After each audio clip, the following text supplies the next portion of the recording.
Not every ruler is born to reign.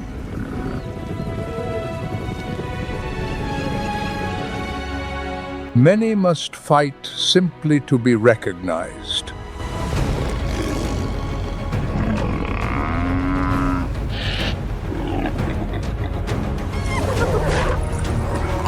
Must endure in order to become strong.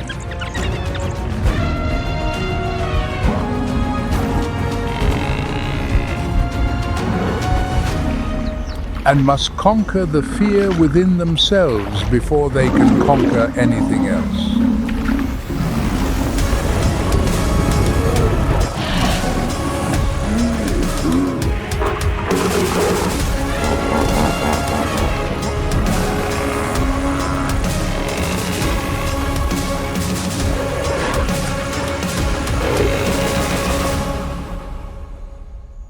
In the beating heart of East Africa, the Maasai Mara is stirring gently into a new dawn.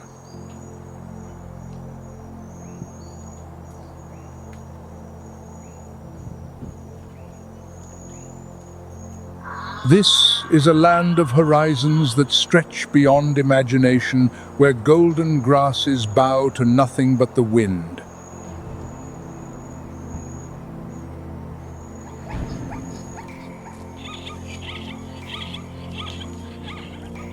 Yet beneath this serene beauty lies an arena of survival as old as the earth itself, and every bit as unforgiving.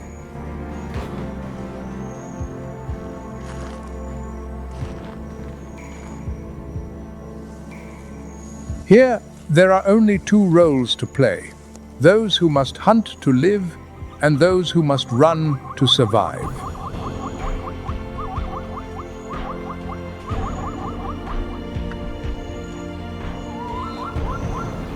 The Great Migration has arrived upon the sweeping grasslands of the Maasai Mara.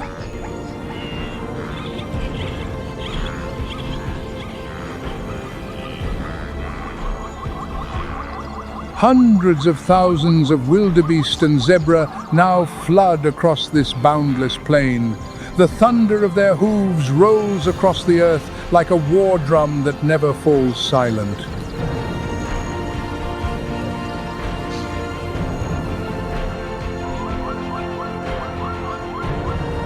And, remarkably, they share this abundance in perfect harmony.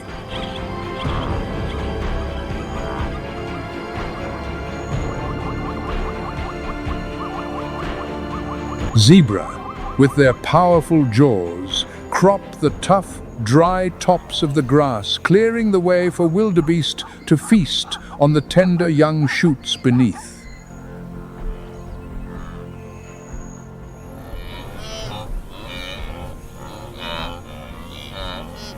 A flawless division of resources, orchestrated not by design, but by the quiet genius of nature itself.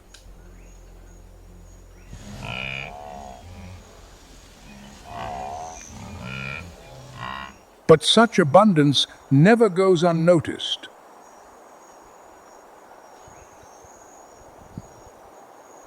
Atop a termite mound, a coalition of male cheetahs watches in silence.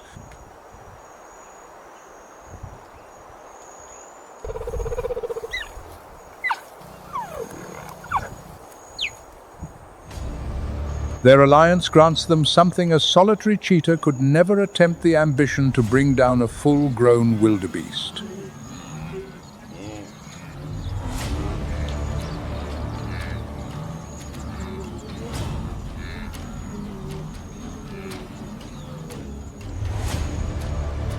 They fan out in a wide arc, sealing off every escape route before detonating the chase.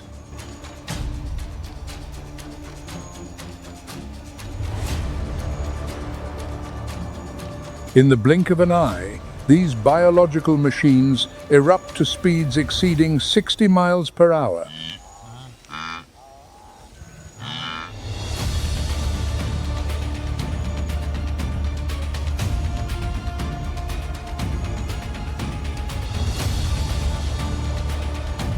A devastating leg sweep sends the massive body crashing into a cloud of dust.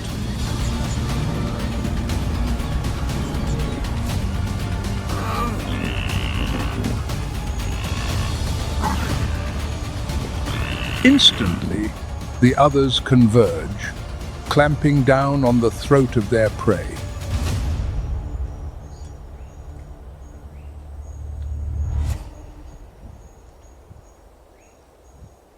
Speed and unity have decided a life.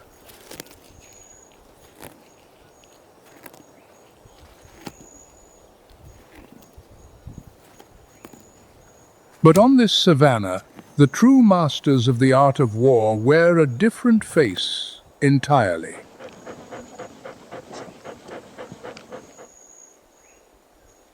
If the cheetah worships speed, then the lioness worships iron discipline.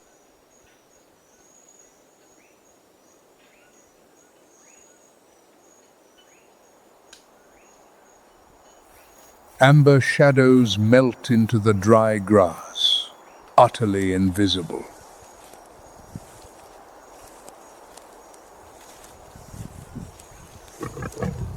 Their patience is terrifying.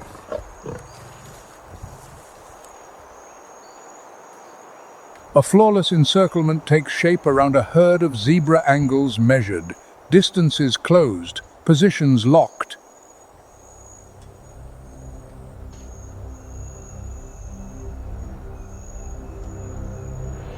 And then, with the raw power of primordial muscle, they explode from the bush.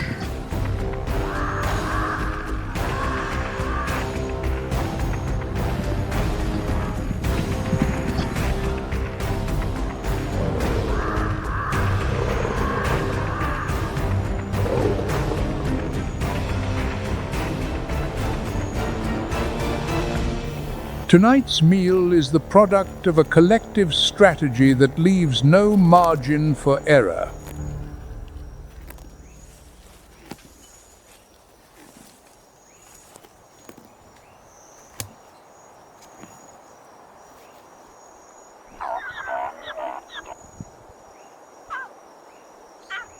Within a lion pride, every female raises every cub. The boundary between my offspring and the pride's offspring simply does not exist.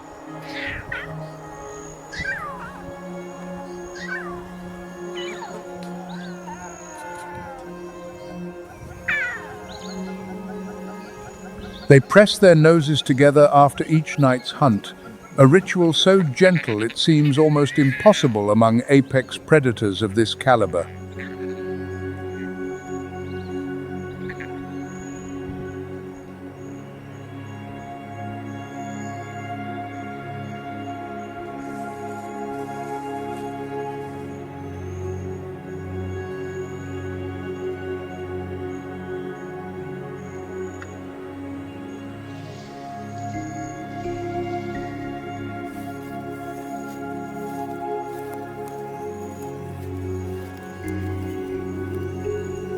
When a rival male intrudes, it is the females who form the front line and strike first, not the dominant male.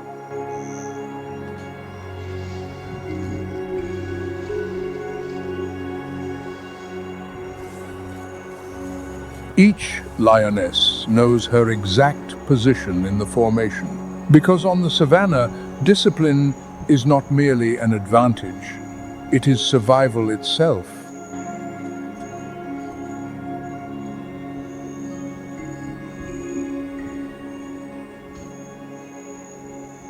A solitary lion is nothing more than a wanderer, a bonded pride that is the force no creature on this plain dares challenge.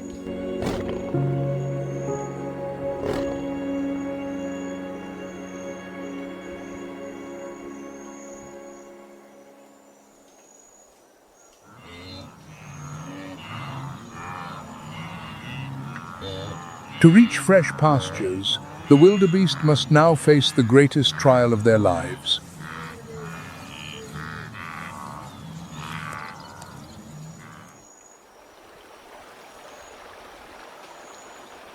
The Mara River surges before them, churning, relentless, swollen with current.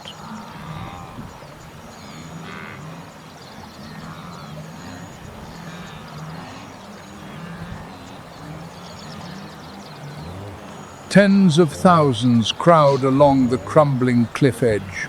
Dust billows into the air. The tension is suffocating.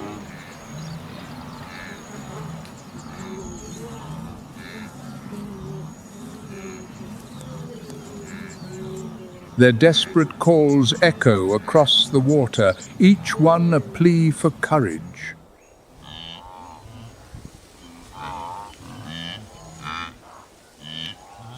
They long to cross. But instinct whispers a warning. Beneath that murky surface, dark shapes are drifting, waiting.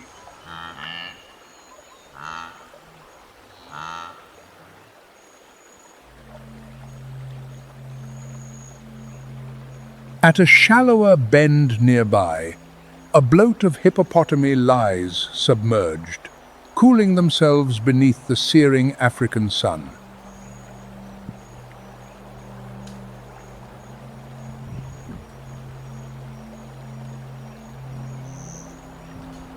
They are herbivores, nothing more than grazers, and yet they rank among the most dangerous creatures on this entire continent.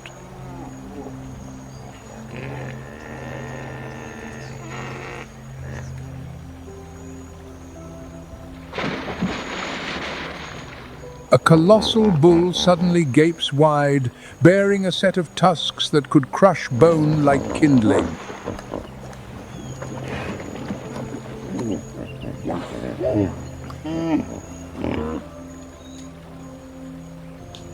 That is no idle yawn. That is a warning written in blood.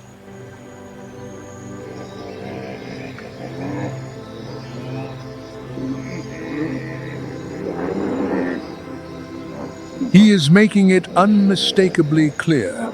The chaos on the far bank will not be permitted to trespass into his domain.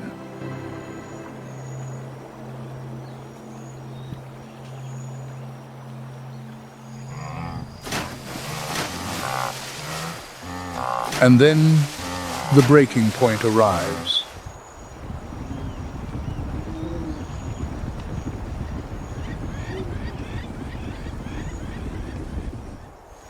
The first wildebeest hurls itself into the water.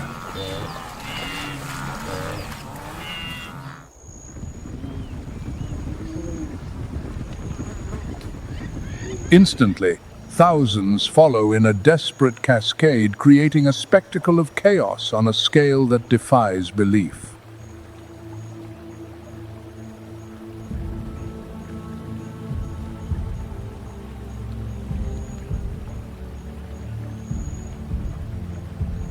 This is the moment that prehistoric killing machines have waited months to witness.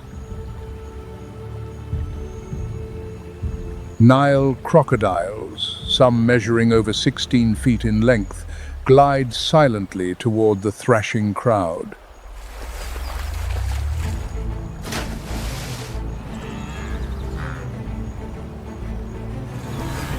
These are survivors of an ancient order, creatures that have endured since the age of the dinosaurs themselves.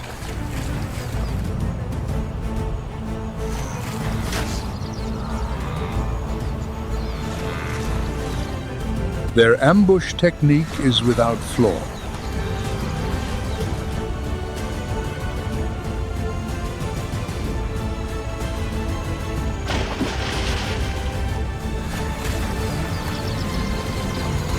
A savage lunge. Steel-trapped jaws clamp onto the leg of an unfortunate victim.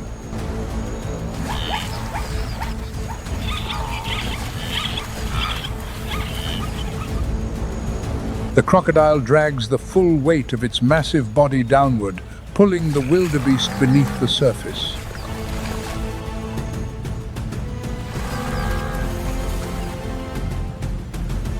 Then comes the death roll, a signature maneuver that tears the prey apart in the churning current.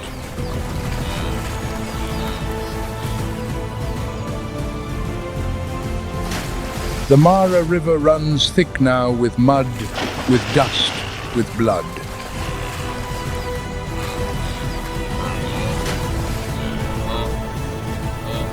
Water erupts in violent sprays as the sound of panic reverberates across both banks.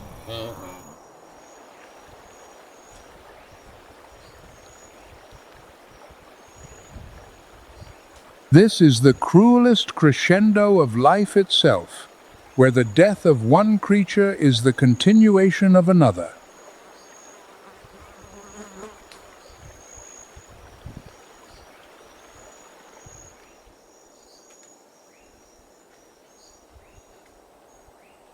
But nature always knows how to soothe its most violent rhythms.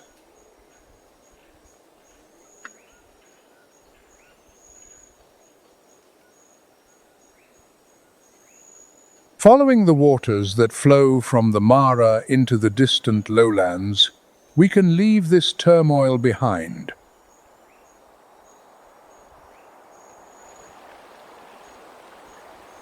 The current drifts into the remote, silent marshlands of East Africa.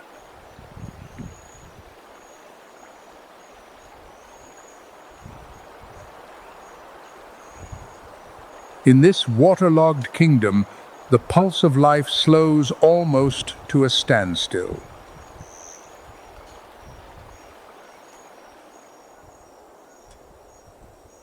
And there, among the dense papyrus, a most extraordinary creature appears.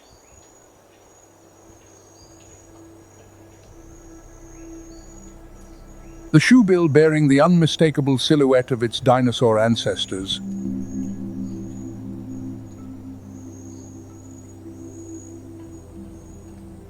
It stands utterly motionless, as though carved from stone, for hours on end. Not a twitch, not a sound. Its patience is an art form of predation entirely unlike the speed of the cheetah or the brute force of the crocodile.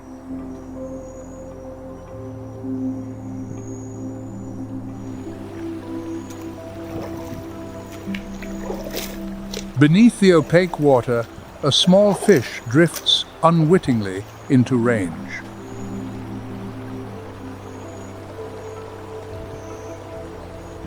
Then, without warning,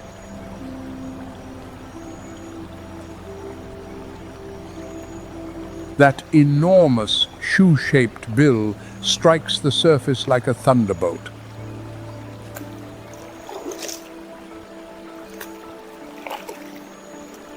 A quarter of a second. That is all it takes. The prey is already locked inside that lethal beak.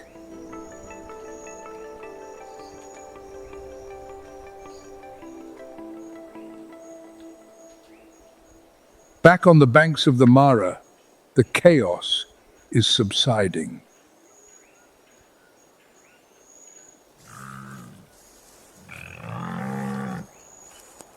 The surviving wildebeest shake off layers of mud, exhausted, as they scramble up the far bank.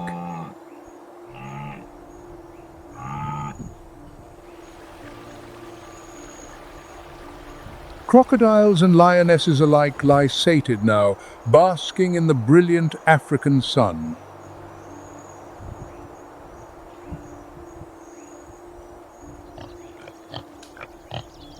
The tension dissolves.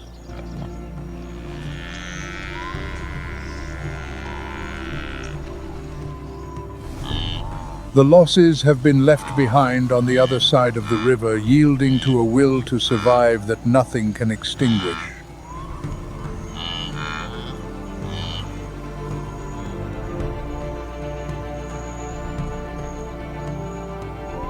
The sun begins its descent, painting the African sky in shades of deepest crimson.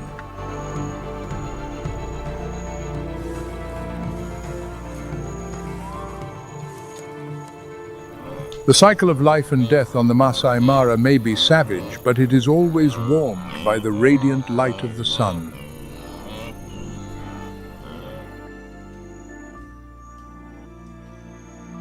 And yet, surrounding the continents of our world lies a kingdom far greater in scale and far more merciless.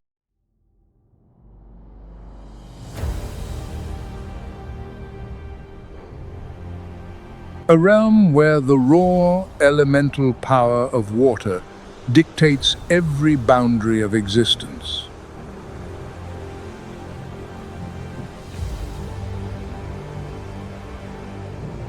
To truly witness the thinnest edge between life and death, we must leave behind the warm earth of the African continent.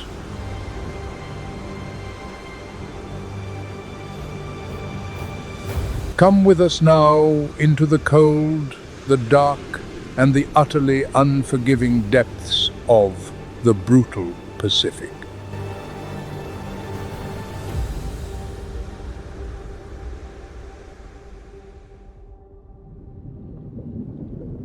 A dark shape rockets upward from the abyss. In less than 2 seconds, triangular teeth shatter the surface and seize a seal swimming above.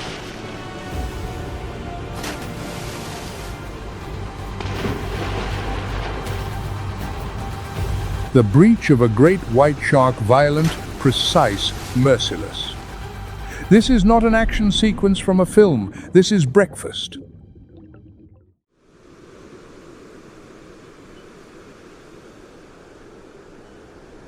And it happens every single day, in an ocean that covers more than 1/3 of our planet's surface.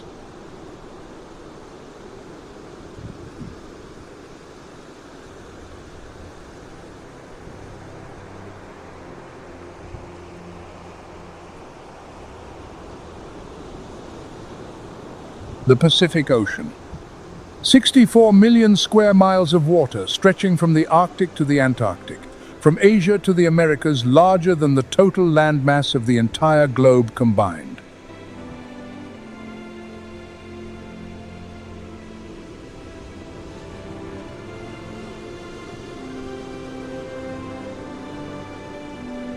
Nearly 10 times the area of Russia, the largest country on Earth. And that entire body of water is in constant motion, constantly changing, constantly sustaining millions of species.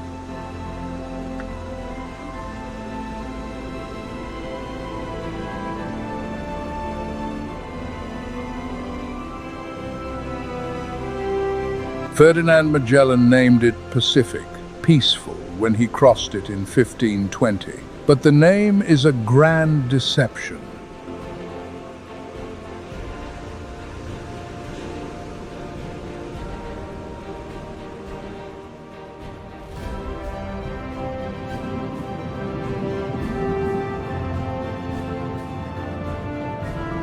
Beneath that seemingly tranquil surface lies a vast aquatic desert, where there is no bush to hide behind, no cave to shelter in.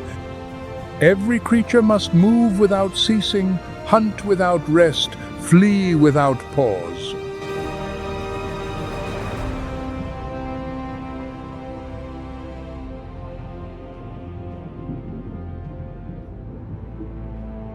The average depth exceeds 13,000 feet.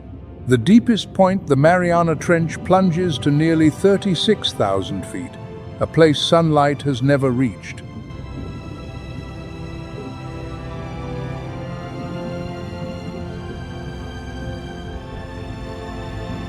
From surface to abyssal floor, the Pacific holds more than half of all the ocean water on the planet.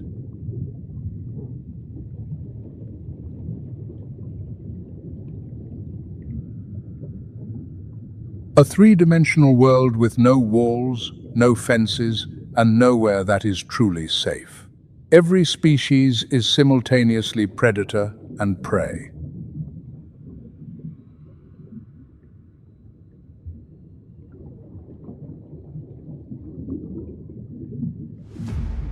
A shadow 6.5 yards long, 2 tons of muscle, 300 teeth.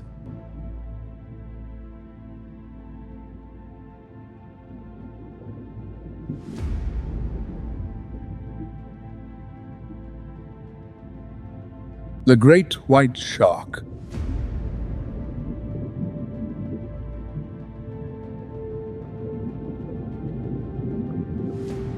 The great white is a masterpiece, sculpted by 400 million years of evolution. A torpedo-shaped body, skin covered in microscopic tooth-like scales hard as armor, slicing through water with near-zero drag.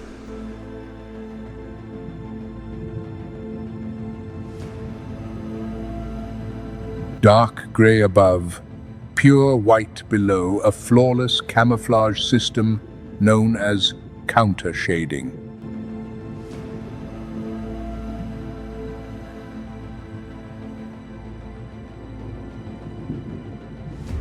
From above, it melts into the blackness of the deep ocean floor. From below, it vanishes into the sunlit surface.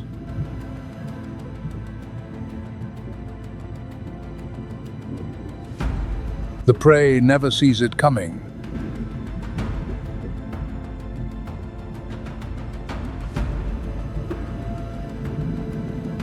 Its hunting strategy is devastatingly simple. Ambush from below. It descends into the darkness, lies in wait, then launches vertically with explosive speed reaching 25 miles per hour.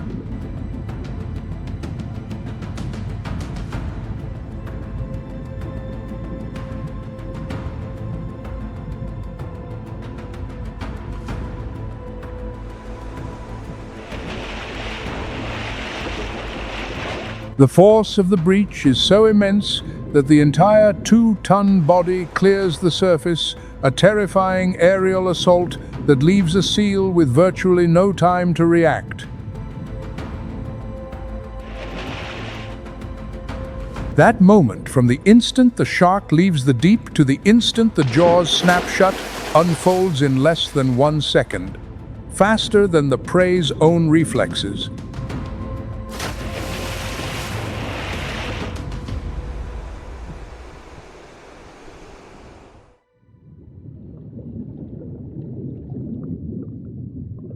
But speed is only one component of this machine.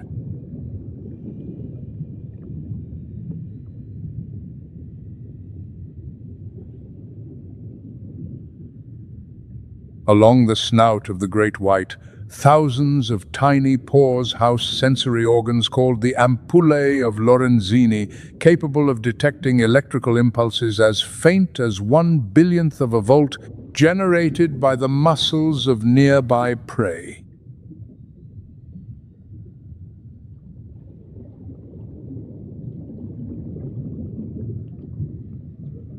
Even when the prey lies perfectly still, its heartbeat emits an electrical signature, and the great white reads it.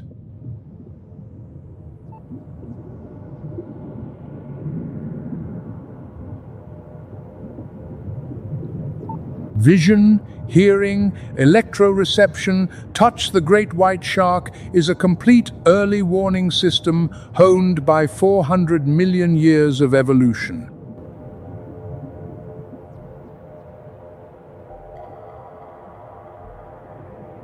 It existed before the dinosaurs, before the trees.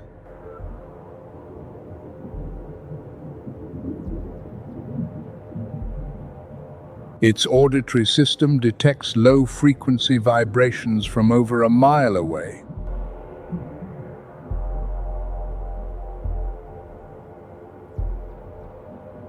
An ultra-wide field of vision, eyes positioned on either side of the head, scans nearly the entire surrounding space.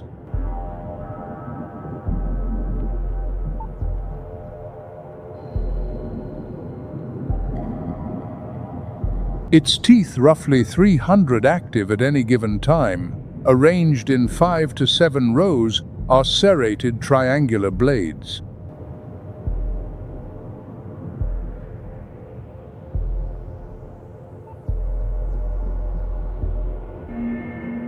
And they never go dull. Old teeth fall out, new ones grow in continuously throughout the shark's lifetime, up to 3,000 in a single life.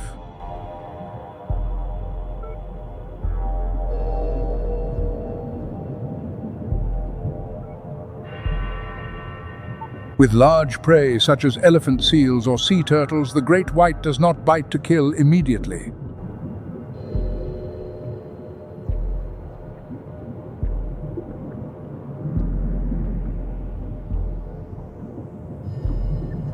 It employs a tactic known as the investigatory bite. One deep, devastating strike, then it retreats.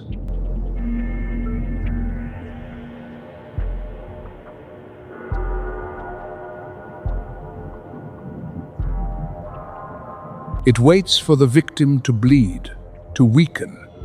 Then it returns to finish, cold, calculated.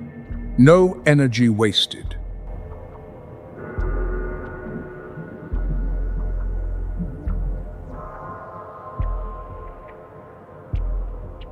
This is not blind instinct. This is strategy.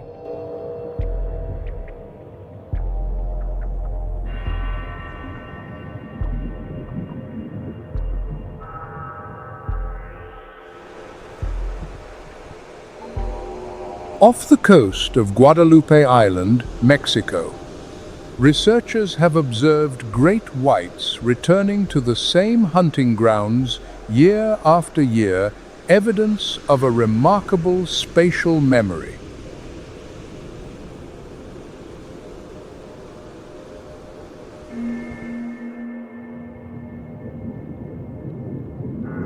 Each great white possesses a unique pattern along the trailing edge of its dorsal fin, like a fingerprint.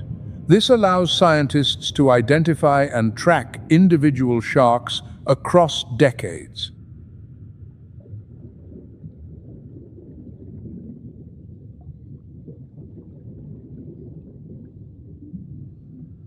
The great white is a solitary creature. It does not hunt in packs. It does not share territory.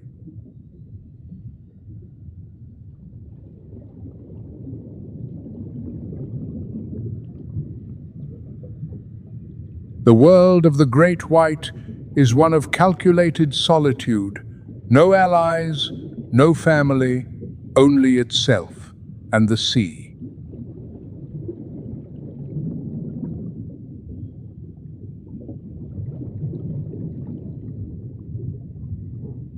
But even the apex of the food chain has something to fear.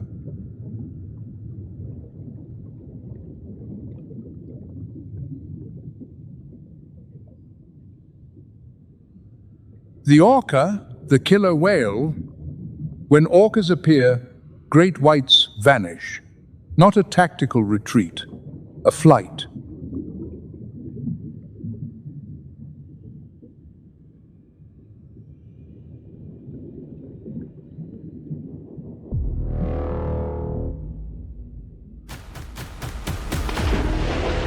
Researchers have documented the phenomenon. After an orca kills a great white and consumes its liver, a massive organ, rich in oil, accounting for roughly 1/4 of the shark's total body weight, the entire local population of great whites abandons the area and does not return for weeks.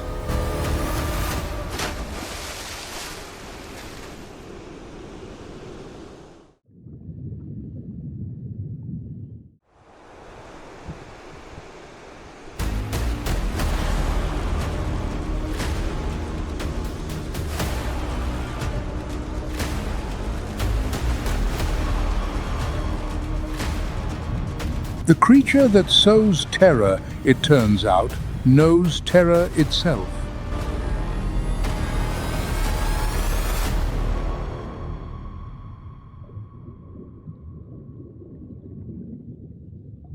At the edge of a coral reef, the shadow of a great white glides past. Below, a creature 20 times smaller senses the threat through vibrations in the water, through the darkness sweeping overhead.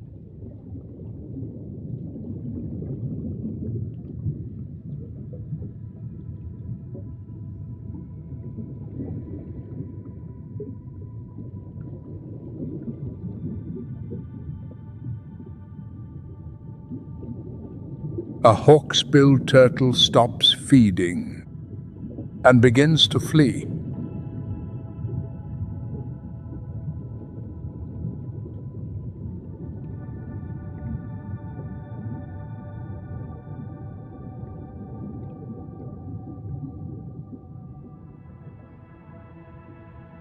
The hawksbill, one of the most beautiful and most critically endangered sea turtles on Earth.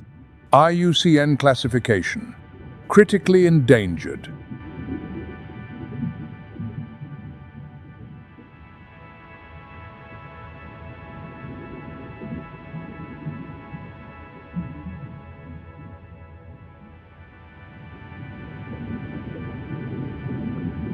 Its shell, a breathtaking mosaic of amber and deep brown, was once the very thing that drove humanity to hunt it for centuries.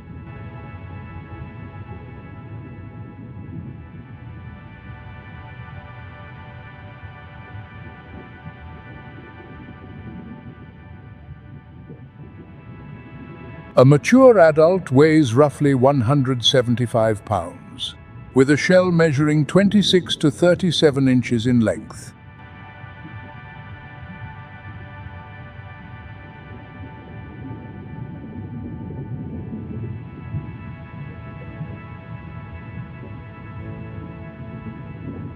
Minuscule compared to any of its enemies: great whites, tiger sharks, bull sharks, saltwater crocodiles.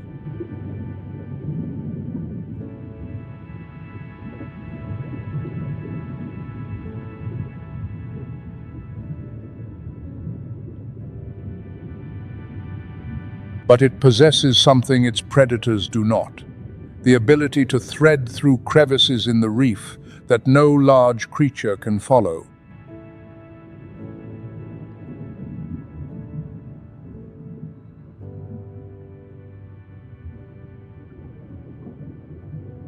A flattened body, a thin shell, and two pairs of flippers equipped with sharp claws, allowing it to grip rock and haul itself into the narrowest gaps in the coral.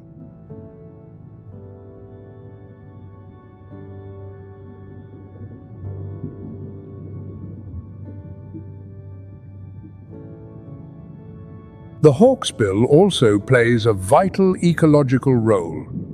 It feeds almost exclusively on sponges, organisms that most other species cannot digest due to their toxicity.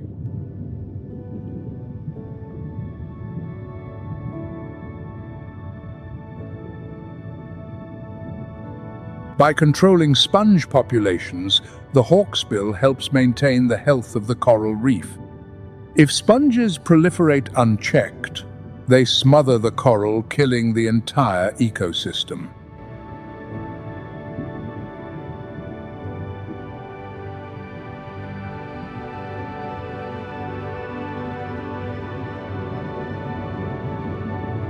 A species teetering on the edge of extinction, whose disappearance could trigger the collapse of coral reefs across the Pacific.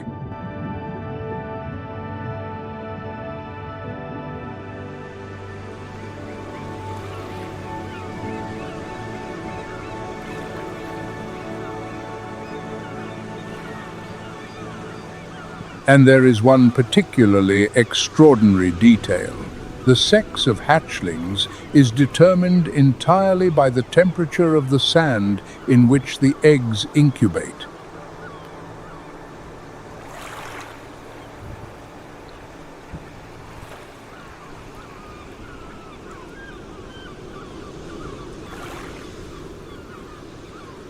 Warm sand produces females. Cool sand produces males. As global temperatures rise, the ratio tilts ever more dramatically toward females, threatening the long-term reproductive viability of the entire species.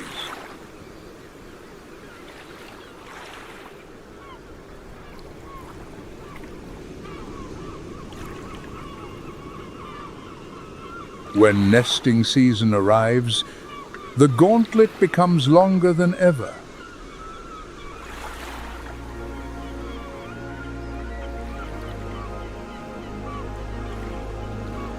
Only 1 in 1,000 hatchlings survives to adulthood.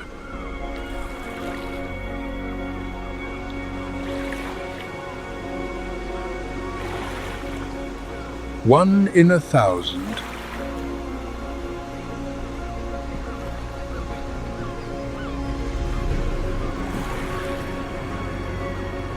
And those that do survive will repeat that epic journey for the rest of their lives, alone.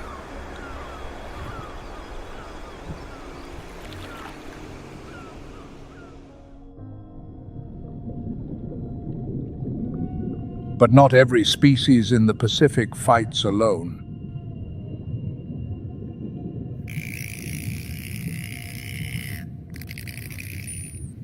A few hundred miles from the Hawksbill's reef, a strange sound resonates beneath the waves, thousands of high-frequency clicks interspersed with distinctive whistles.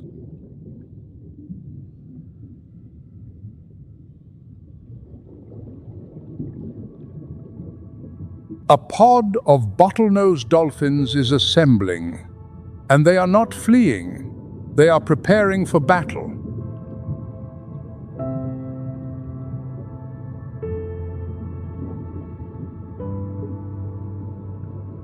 Measuring 7 to 13 feet in length, weighing 330 to 1,430 pounds, the bottlenose dolphin is the perfect antithesis of the hawksbill turtle.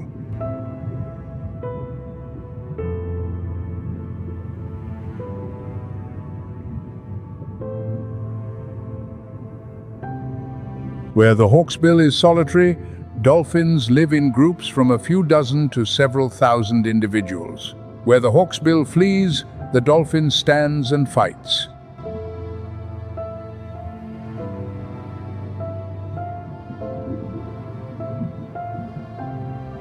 Their brain is among the largest relative to body size in the entire animal kingdom.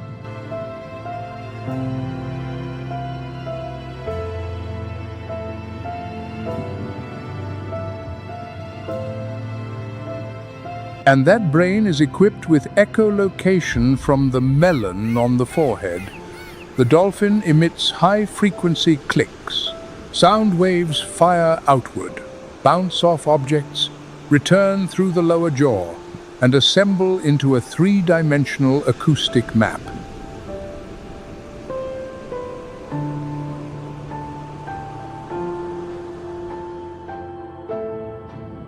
They see with sound in murky water, in total darkness.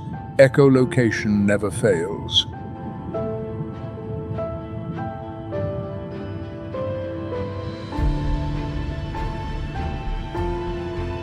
But what is even more extraordinary is the signature whistle. Each dolphin possesses a unique call, distinct from every other individual.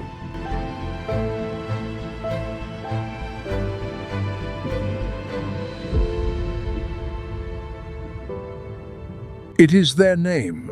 Members of the pod call one another by name. When danger strikes, they whistle their names in warning.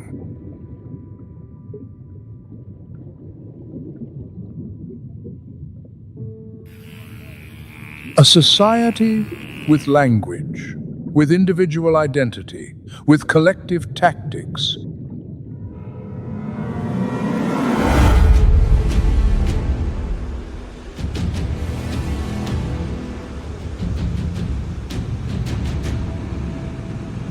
When they locate a school of fish, bottlenose dolphins do not simply charge in.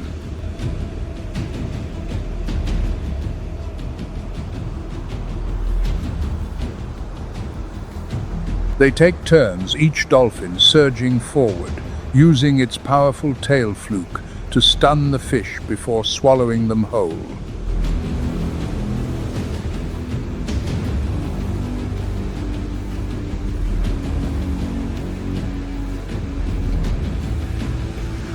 Every dolphin assumes a specific role: the herder, the encircler, the striker. And they rotate, ensuring every member of the pod is fed.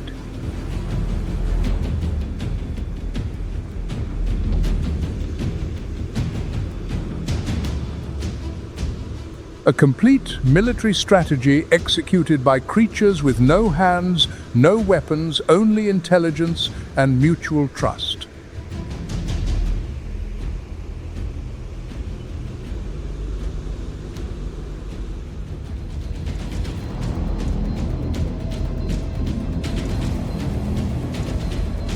When a dolphin is injured or ill, the pod does not abandon it. They support the wounded member at the surface so it can breathe, sometimes for hours at a stretch.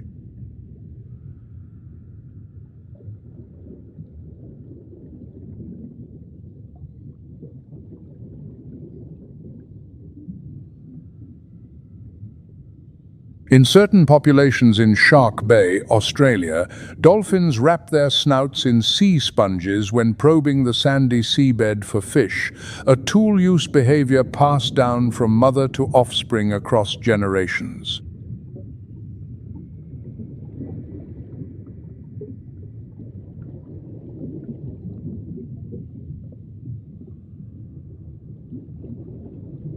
Dolphin society operates on a fission-fusion model, groups constantly splitting apart and merging back together, fluid as the water itself.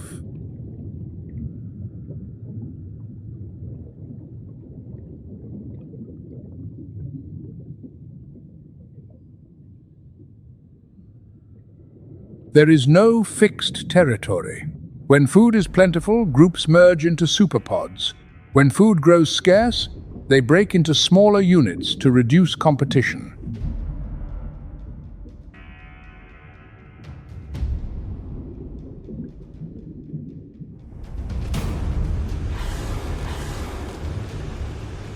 The orca, the killer whale, belongs to the same suborder, Odontoceti, as the dolphin, but is 3 times larger and hunts with even greater organization.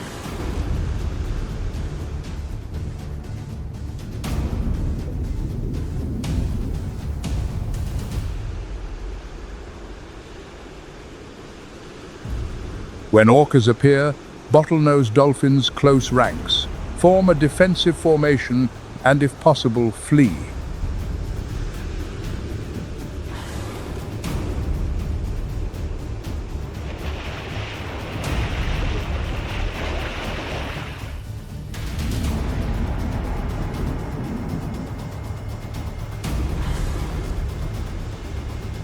Same lineage, same intelligence, different size.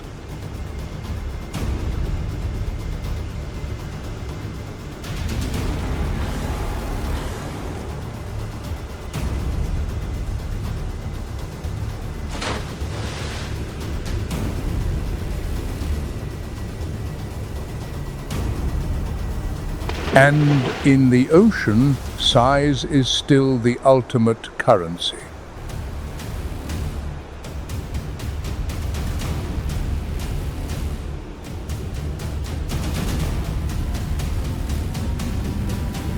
And perhaps the most astonishing detail of all, the bottlenose dolphin never truly sleeps. It practices unihemispheric sleep, resting only one half of the brain at a time, keeping one eye open, always scanning for predators.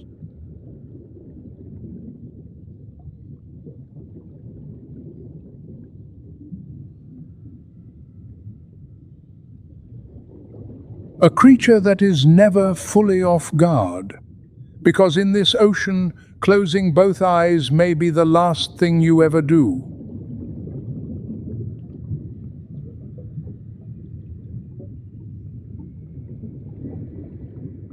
The survivor in the Pacific is not the strongest, nor the fastest.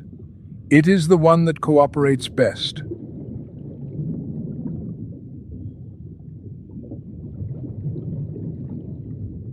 But in this ocean, whether you hide or fight, Whether you are tiny or colossal, fear never ends.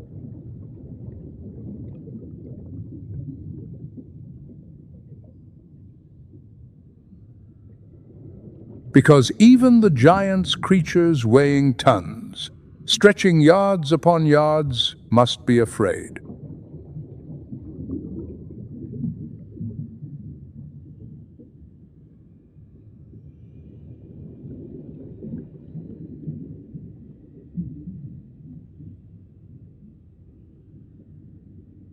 At a depth exceeding 1,000 feet, where sunlight is nothing more than a fading memory, a colossal silhouette glides through the silence.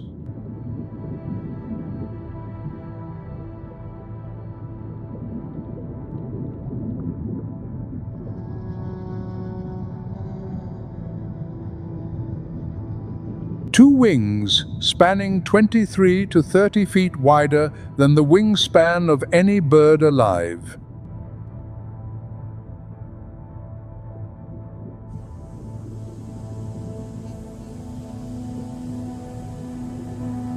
The manta ray, the gentle giant of the ocean,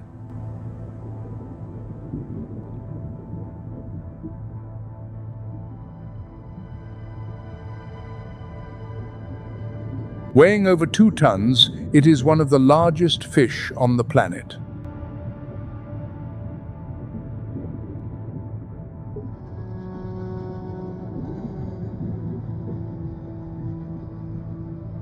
But unlike the great white, the manta ray has no serrated teeth, no venom, no offensive weaponry. It is a filter feeder, a creature that sieves the sea.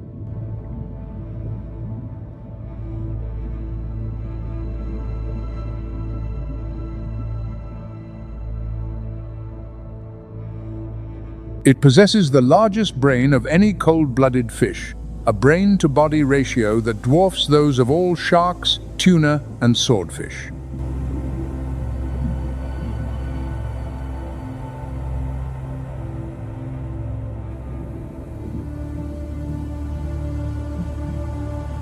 Long-term memory. Complex social behavior at cleaning stations where small fish remove parasites from its skin and mantas queue in orderly lines as though they understand the very concept of waiting one's turn.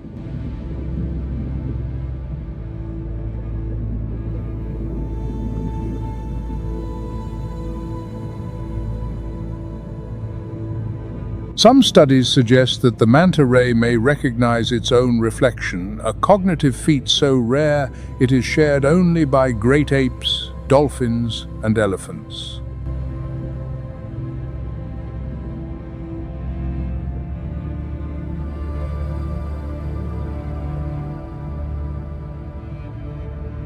A lifespan of 40 to 45 years longer than many species of shark.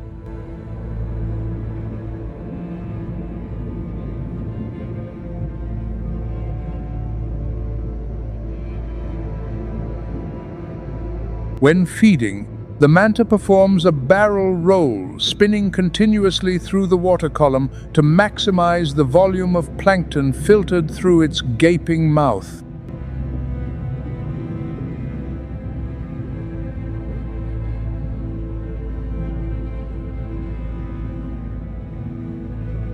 Sometimes multiple individuals align in sequence, forming a feeding chain to exploit dense plankton blooms.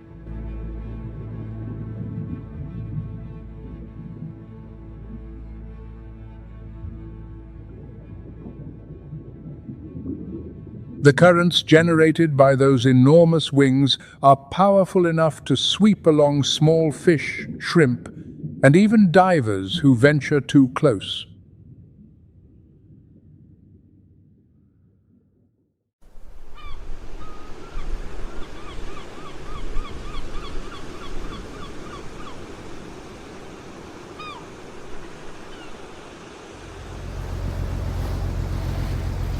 But there is one final predator, one that stands outside every food chain, threatened by no species, yet threatening them all. This predator has no fins, no fangs, no ampullae of Lorenzini.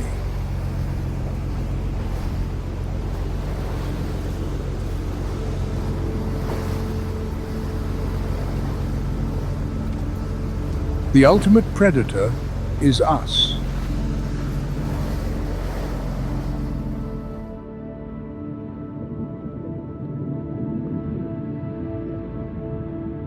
The hawksbill turtle, critically endangered. Its amber shell is still traded on the black market. Its nesting beaches are swallowed by resorts and drowned in artificial light that disorients hatchlings.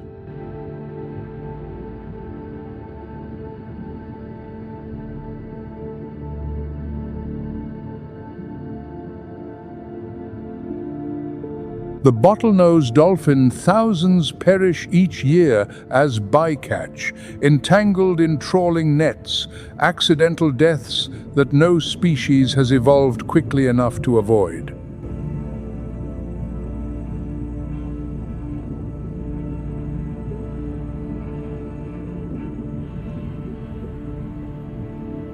The manta ray listed as threatened under the United States Endangered Species Act. Its gill rakers are harvested for traditional medicine, despite zero scientific evidence of any efficacy.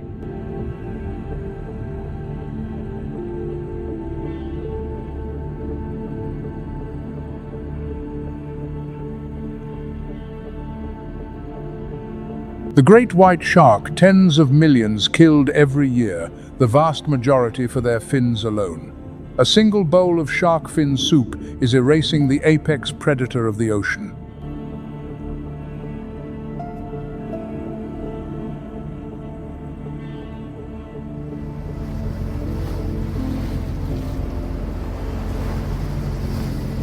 The Pacific is under siege from overfishing.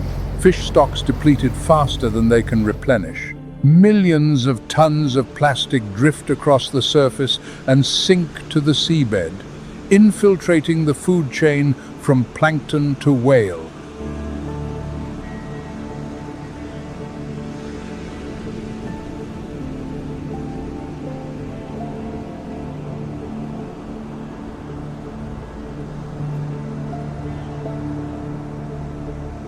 Plastic, the invisible enemy. A single piece fragments into millions of microplastic particles, mistaken for plankton, ingested by small fish, accumulating in the bodies of large predators, and ultimately arriving on our own dinner plates.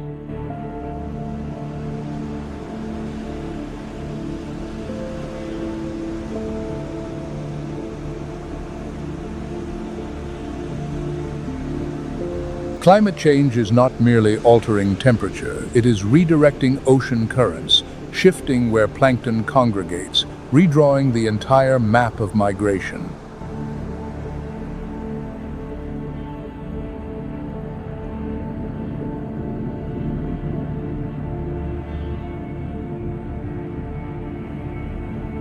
When the foundation of the food chain shifts, the entire ecosystem falters.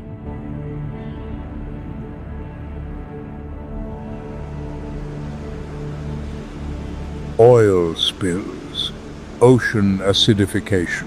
Rising water temperatures trigger mass coral bleaching, the homes of thousands of species vanishing in a matter of weeks.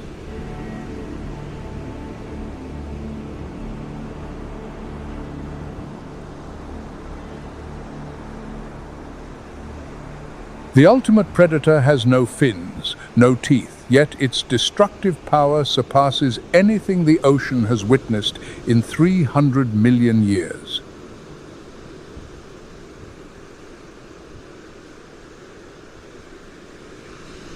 And nothing escapes.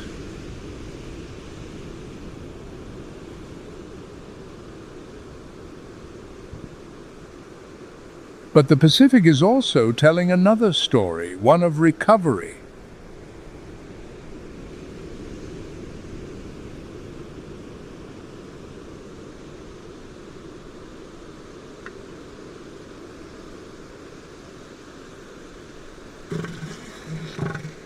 The elephant seals have returned.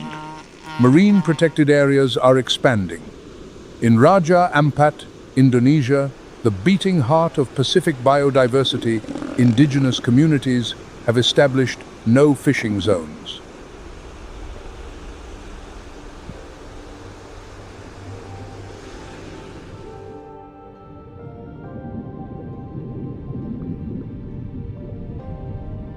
Manta rays have returned. Coral is regenerating. Sharks are reappearing.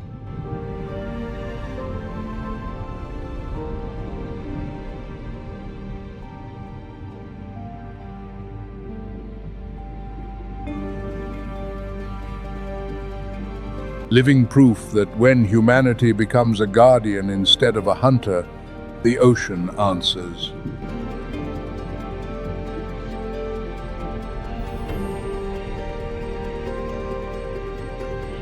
Remove the great white and ray populations explode.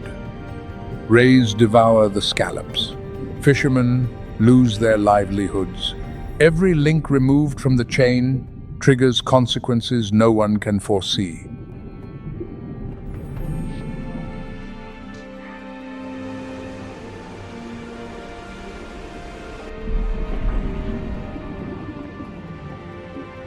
The question is not whether nature can recover. Nature always can if given the chance.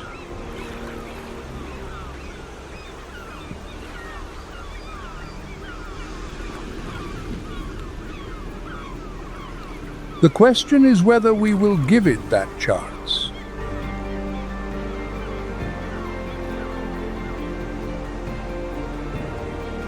Every drop of water holds a story.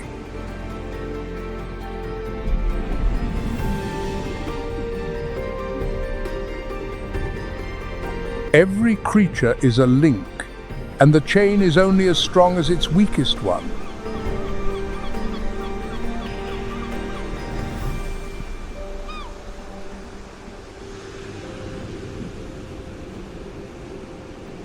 If we break that link, the entire chain collapses. If we hold it, the ocean will continue telling its story, as it has for hundreds of millions of years.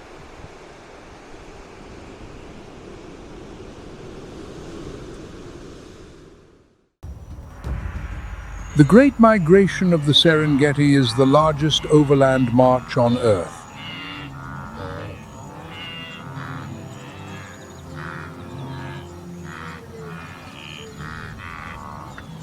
Each year, nearly 2 million wildebeest, alongside hundreds of thousands of zebras and Thompson's gazelles, set off on the journey.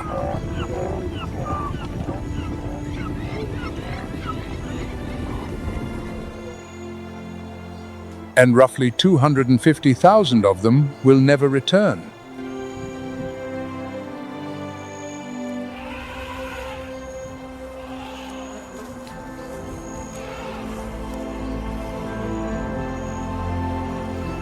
The first trial waits beneath the surface.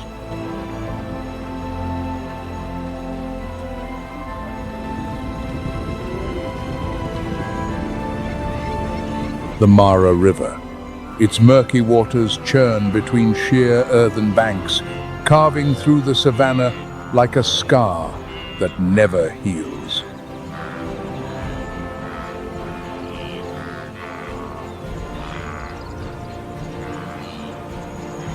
Tens of thousands of wildebeest crowd along the bank, jostling, trampling one another, their cries echoing across the valley.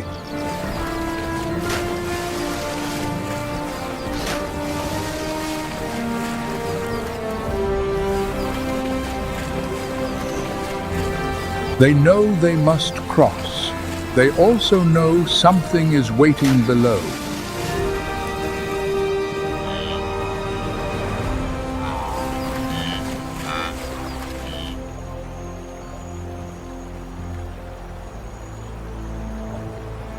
Bodies collide, legs thrash wildly, and their calls drown beneath the thundering current.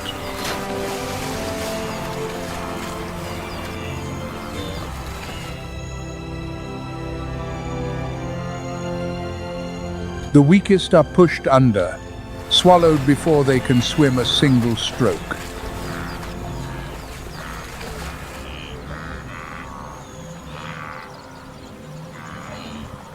But drowning is not the greatest danger.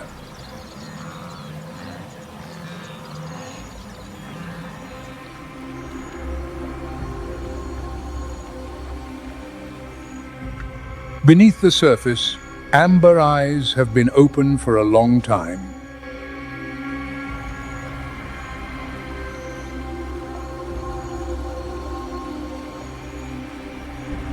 Nile crocodiles, creatures virtually unchanged through millions of years of evolution, lie motionless, waiting with a patience that time itself has honed to perfection.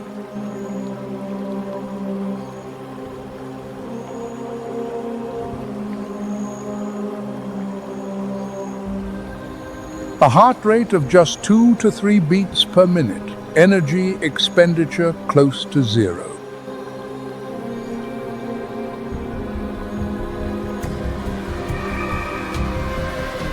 A predator capable of fasting for over a year and still surviving, but today, it will not need to wait nearly that long.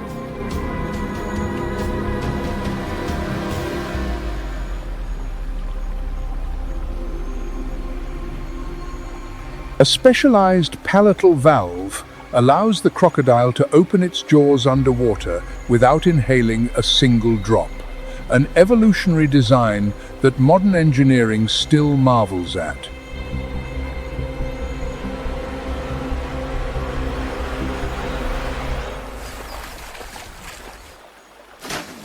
One strike. A 440-pound wildebeest dragged beneath the surface in less than a second.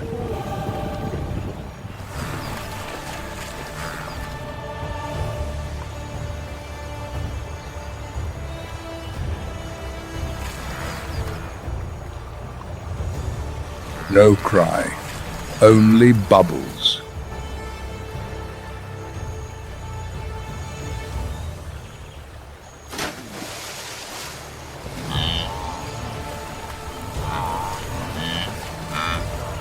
The death roller spinning maneuver underwater tears the prey apart without the need to chew.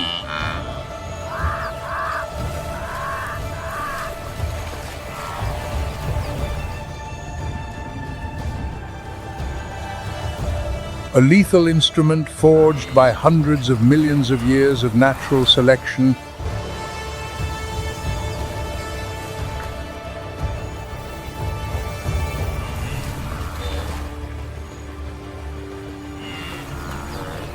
In West African legend, communities along the Gambia River once regarded the crocodile as an undefeated judge, a sentencer from whom no appeal was possible.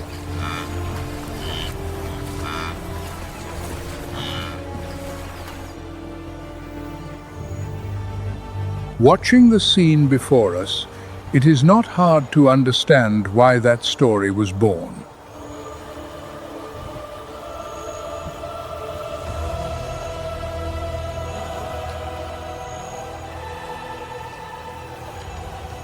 But the wildebeest that survived the crossing are not yet safe.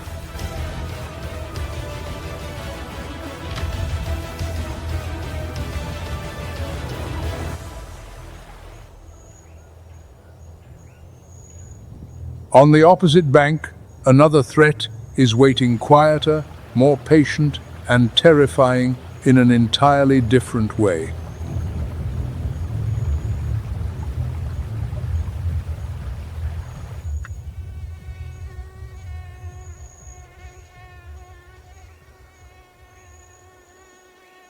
A male lion. 500 pounds of muscle lying flat in the tall grass, less than 100 feet from the water's edge.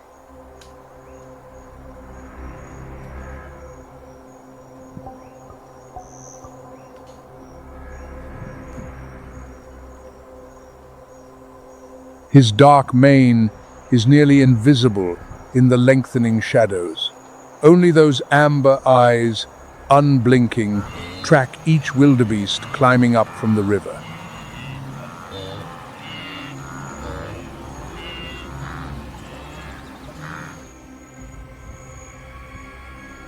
During the crossing season, even male lions, who rarely participate in hunts, join the front line.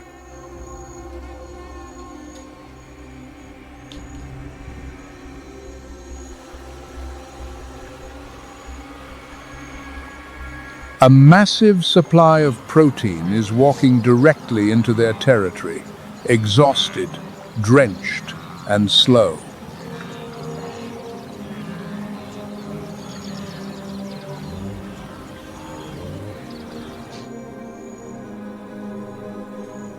This is one of the rare occasions when a male lion hunts without the support of the pride's females, an opportunity too great to ignore.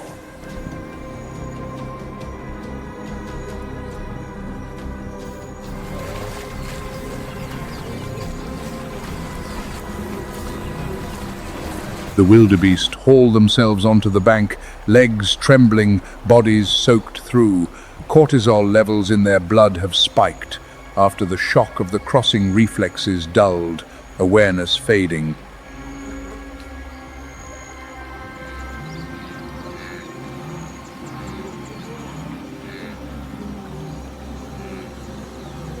They escaped the crocodile jaws below, but they have just stepped into lion territory above.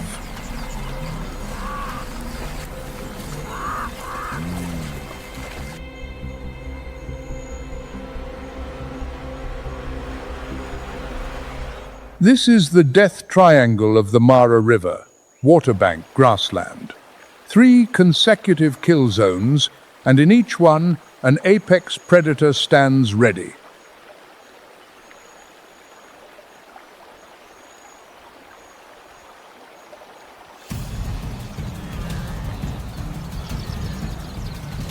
A single swipe powerful enough to topple prey, weighing half again his own body weight.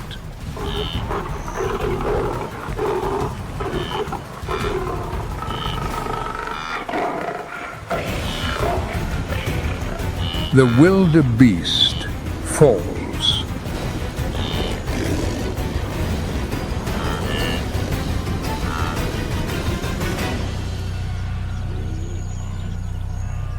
A handful of wildebeest sprint into the open grassland. They believe they have survived.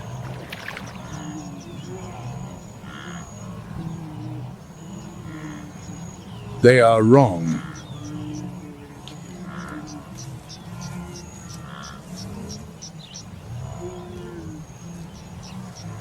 Night is coming, and the night belongs to another.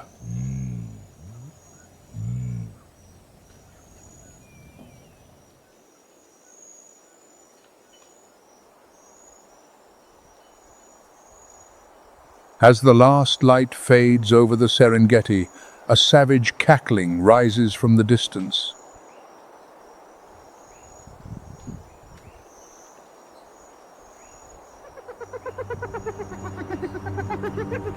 Not a laugh of joy. It is a communication signal, each sound carrying a different message about location, status, and intent.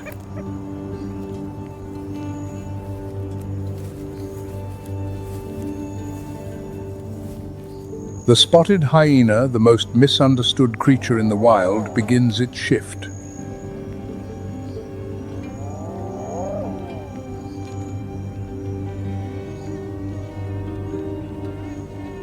Hyenas are not the cowardly scavengers that many still believe them to be.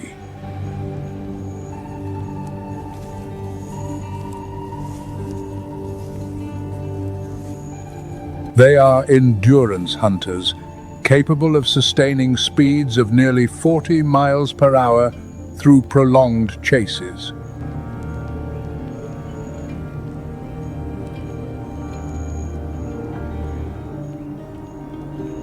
And what makes them truly formidable lies in the brain. The social coordination of spotted hyenas rivals, and in some cases surpasses, that of certain primates, according to research from Duke University.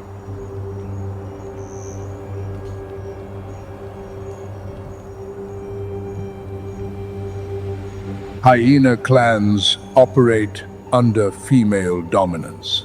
A strict matriarchal hierarchy, where the lowest-ranking daughter of the alpha still outranks the largest male.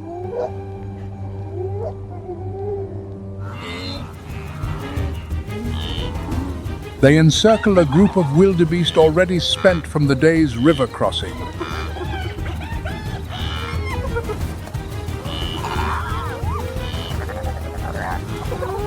In the darkness, every advantage the prey once held disappears.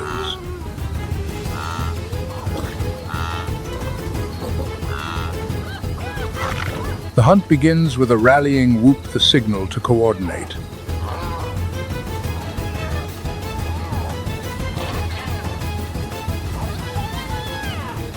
One group drives from the front, another flanks from the sides. The prey has nowhere to run.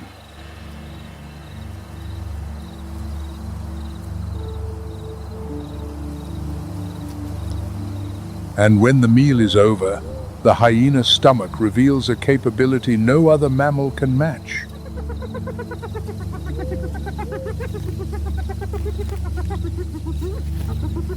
Hydrochloric acid so concentrated it can completely dissolve hard bone within 24 hours.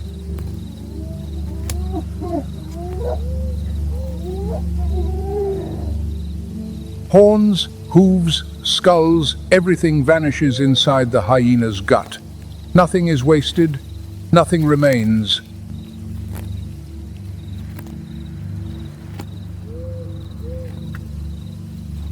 But on the Serengeti, the surprises are far from over.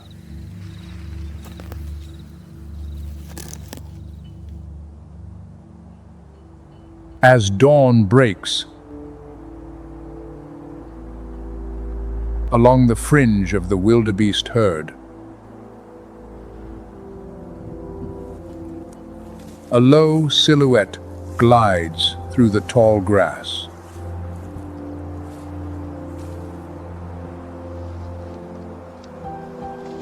The cheetah's body is an engineering masterpiece, sculpted by 40 million years of evolution for a single purpose: speed.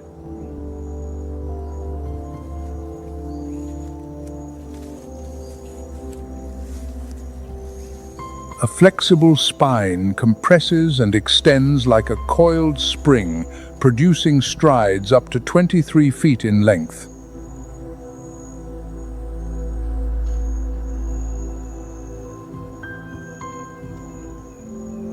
Semi-retractable claws function like steel spikes on a sprinter's shoe, gripping the earth through every turn.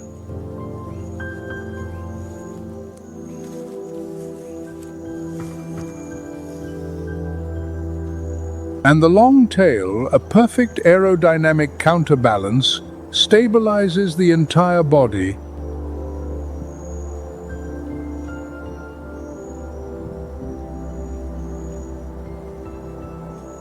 A mother cheetah watches a cluster of young gazelles separate from the group.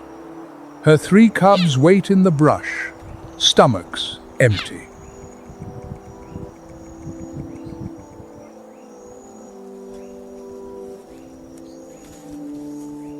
The success rate of each hunt hovers between 40 and 58%.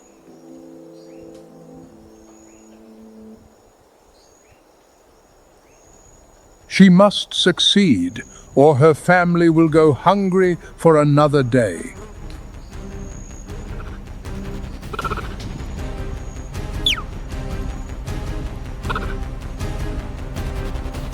Her body lowers, muscles coil like a spring, then detonate.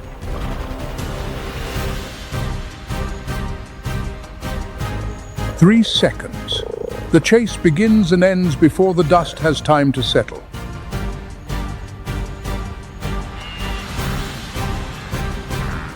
But even in victory, the cheetah loses. She needs 20 minutes to recover before she can eat.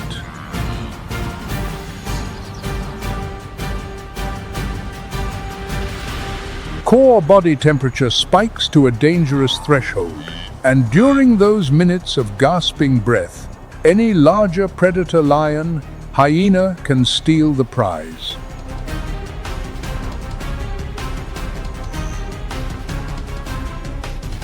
Speed is the supreme advantage, but also the supreme burden.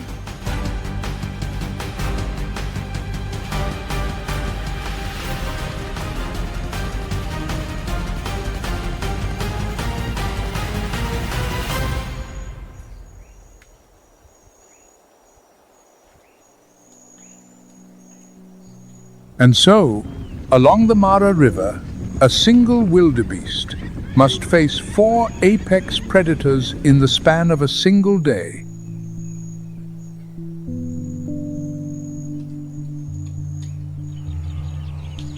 Crocodile in the water, lion on the bank, hyena in the night, and cheetah at dawn. Every passing minute brings a new fear, a new enemy.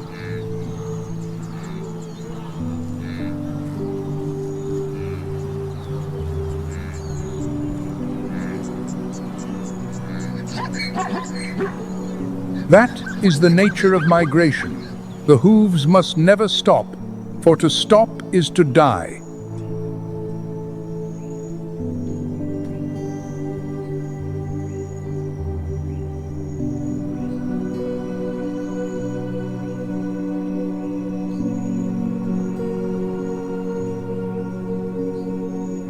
But the Serengeti is only one piece of the African canvas. In the south of the continent, a herd of zebras is proving that primal instinct is stronger than any barrier humans can erect.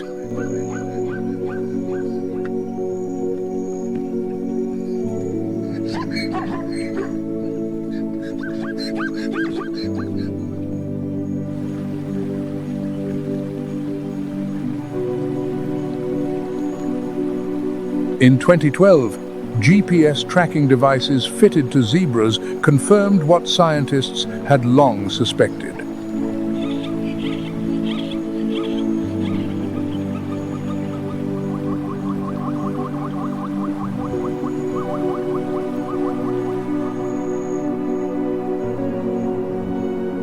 No maps, no language, no instruction from humans, only pure instinct, etched deep within the DNA.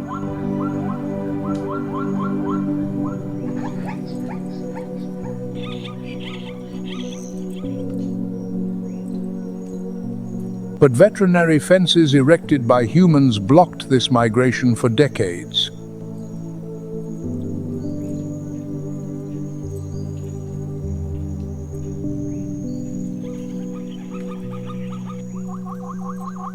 Zebras were confined to smaller territories, cut off from essential mineral sources.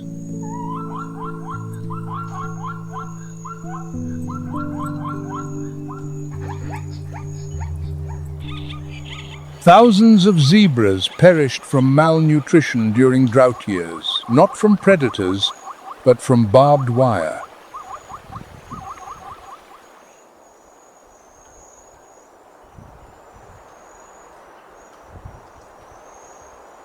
Then, between 2004 and 2012, the fences were removed.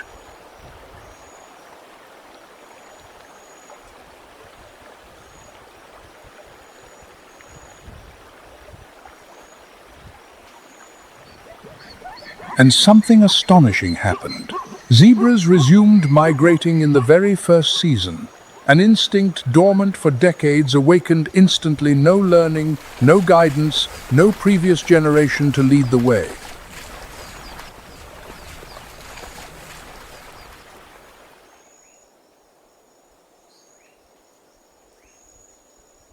As though they had never forgotten, as though the fences had never existed.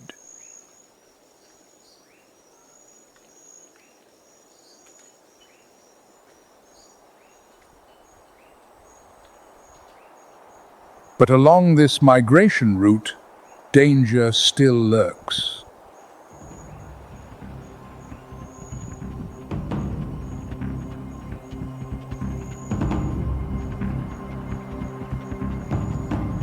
Lionesses, unlike the males at the Mara, these are the true hunters, coordinate ambush positions along the path of the herd.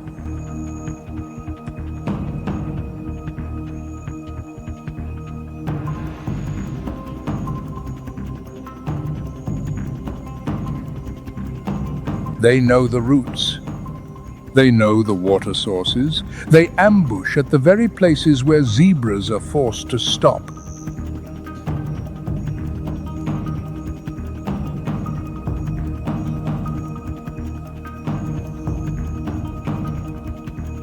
And the leopard, at just 130 pounds, far smaller than a lion, possesses a capability no other big cat can match.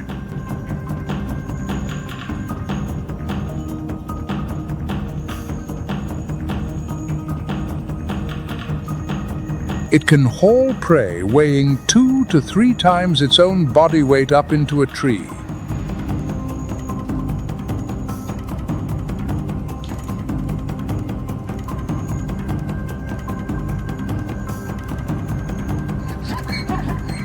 An adult zebra weighs over 600 pounds. The leopard cannot take one down directly.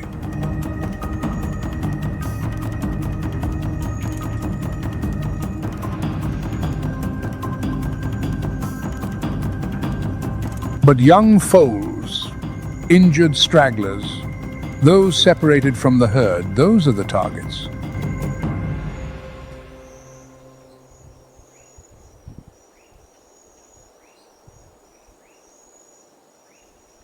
Nature was constrained by human fences for decades.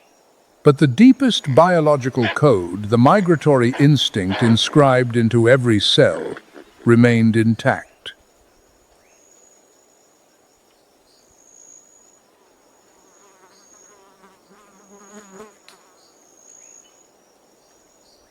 Africa, from the Serengeti to Botswana, is where migration is written in blood upon every footfall.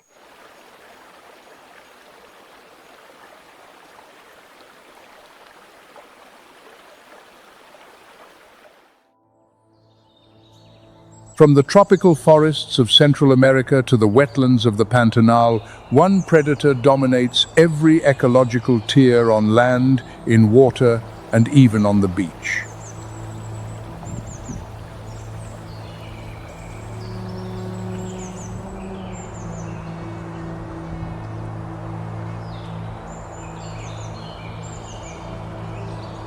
The jaguar. The strongest bite force of any big cat relative to body size, surpassing both lion and tiger.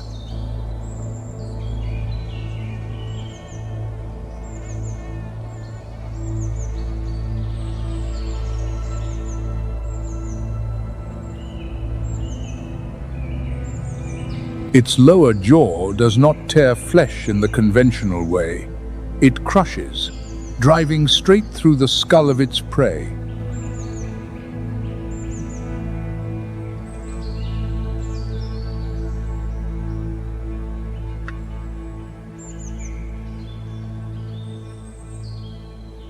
This is the only big cat that regularly includes reptiles as a primary part of its diet, and not small reptiles.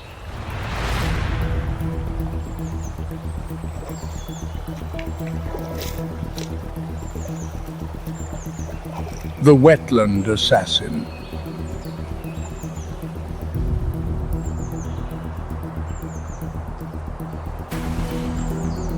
In the Pantanal, the largest wetland on Earth, the jaguar moves silently along the riverbank, golden eyes tracking each caiman basking on the mudflat.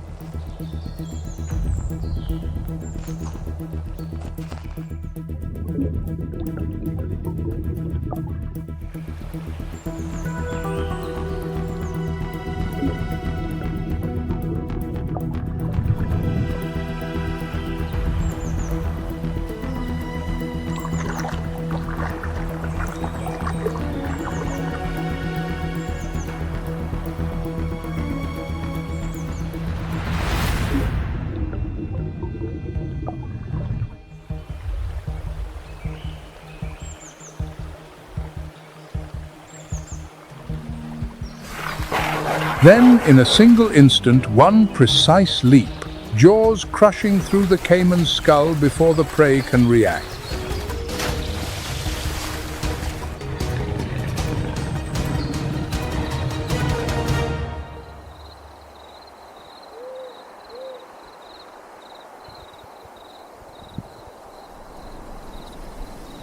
Along the Central American coast, jaguars have developed a hunting skill found nowhere else.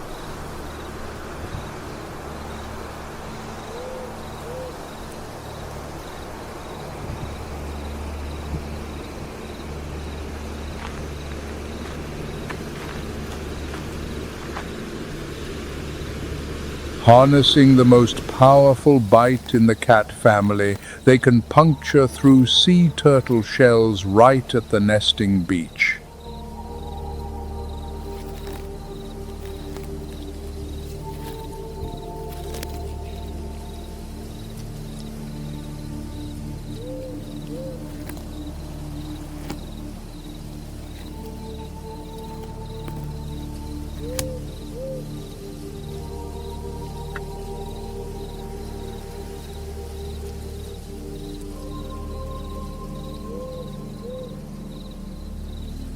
But the story holds an unexpected paradox.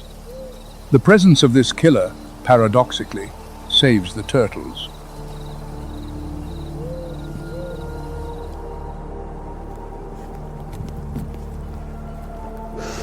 Jaguars drive covetous, notorious nest raiders away from the sandy shores.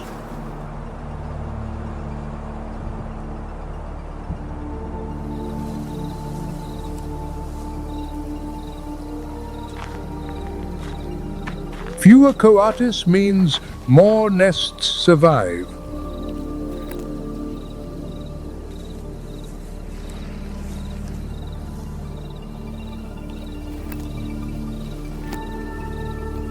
A predator protecting the future offspring of its own prey and inadvertently safeguarding the very species it hunts.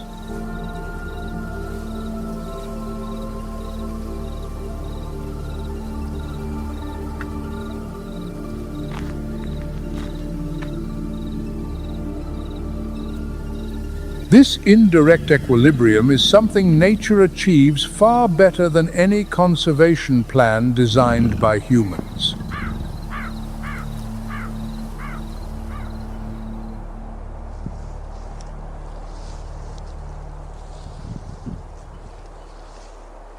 Yet only around 64,000 jaguars remain in the wild. The IUCN classifies them as near threatened.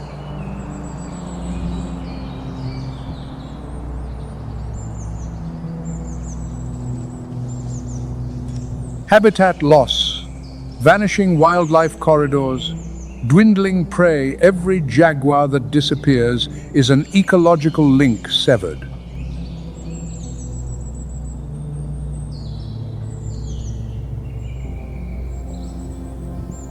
And the paradox deepens. Protecting the jaguar also means protecting sea turtles.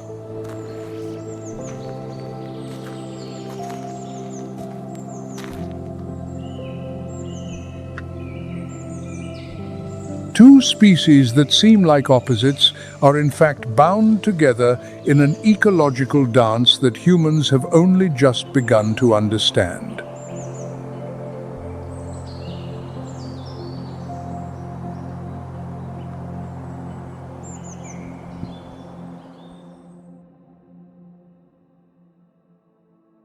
The ocean covers 70% of the planet's surface.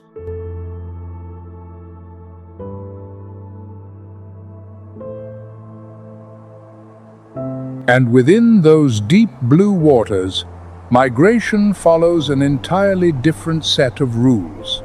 Not individual strength, but collective intelligence and pure probability.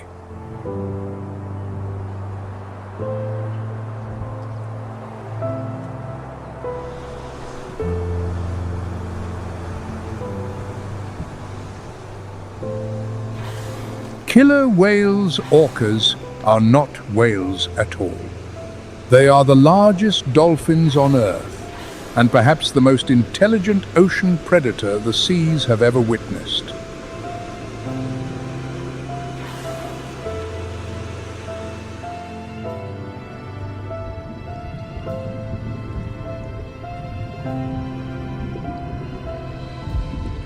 Each orca pod possesses its own dialect, a sound system that no other pod can decipher.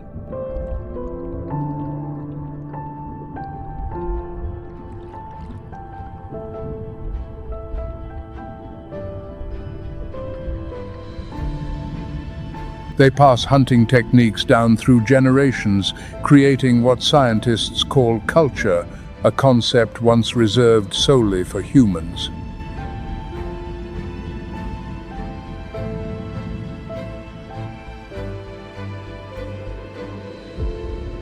Off the Antarctic Peninsula, the Juan hunting technique has left the research world astonished.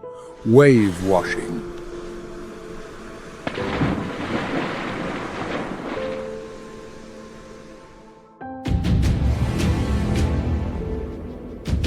The target, a Weddell seal lying on a drifting ice floe,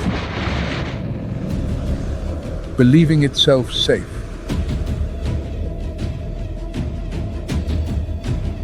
The orca pod, typically 4 to 6 individuals, lines up abreast beneath the surface, dozens of feet from the floe.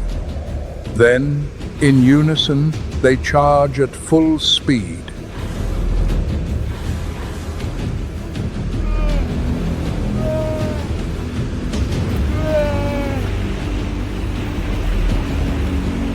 Not to strike directly, but to create a wave.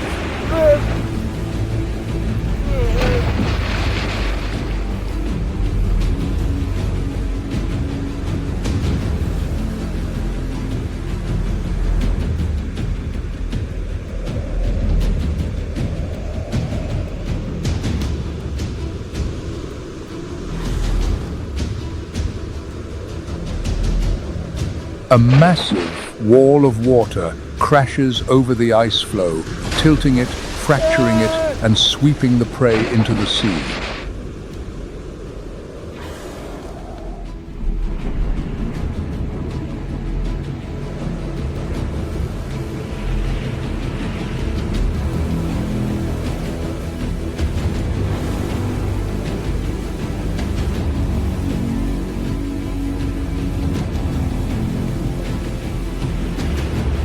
If the first attempt fails, they repeat 3 times, 5 times, as many as it takes until the seal slips off.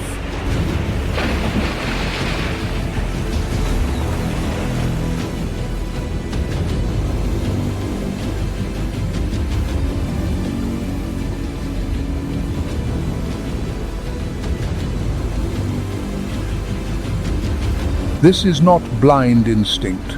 This is a tactic that is calculated.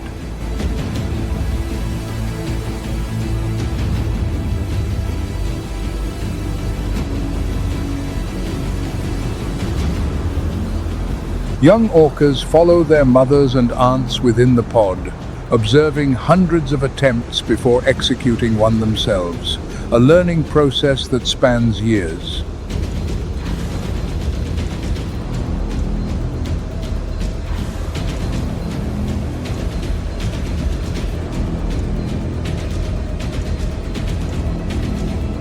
Using coordinated tactics and memorized migration routes to set ambushes, the orca is the only ocean predator capable of planning weeks in advance.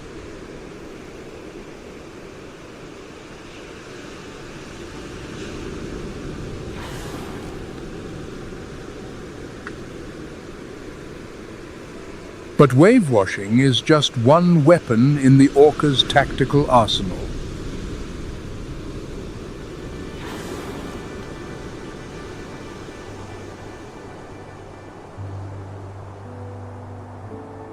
In the waters off Western Australia, a far more brutal ambush is underway. The target is not a seal, but a humpback whale calf.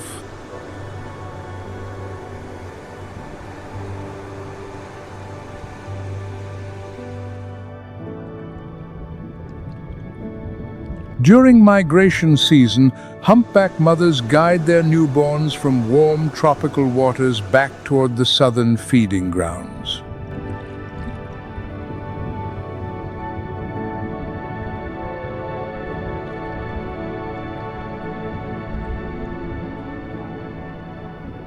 The calves are only weeks old, slow, fragile, and entirely dependent on their mothers.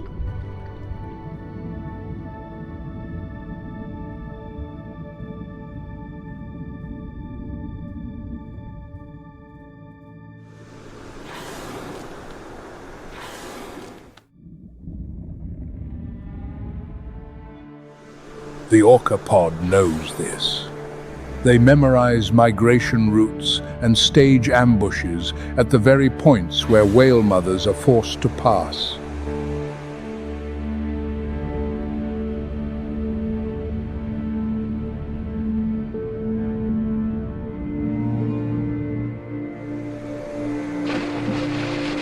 The tactic begins with separation.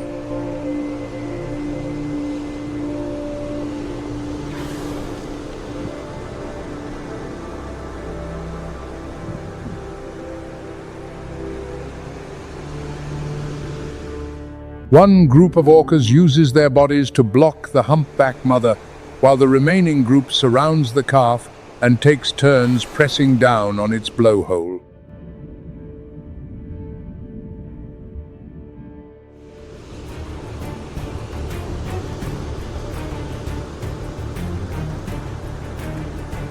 They do not need to bite or tear. They simply hold the calf beneath the surface long enough to cause drowning.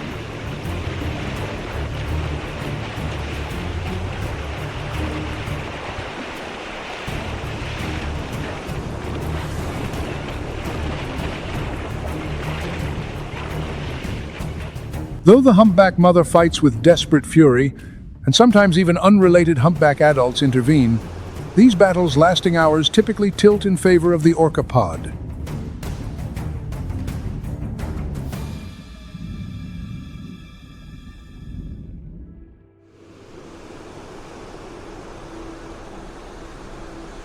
It is the ocean's most ruthless moment, when collective intelligence crushes the brute strength of an individual.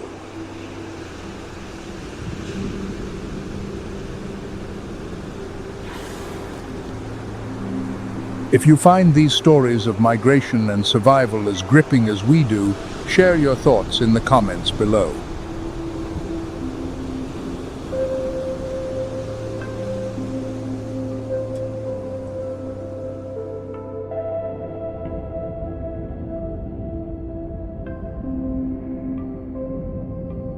But orca intelligence is only one chapter in the ocean's book. Off the coast of South Africa, an event of staggering biological scale is about to erupt.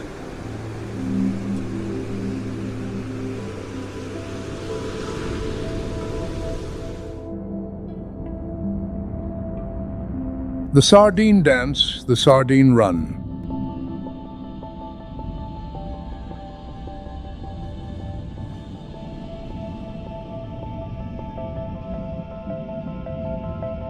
Billions of sardines stream along the eastern coast of South Africa, riding the cold currents, creating one of the most spectacular biological events on the planet.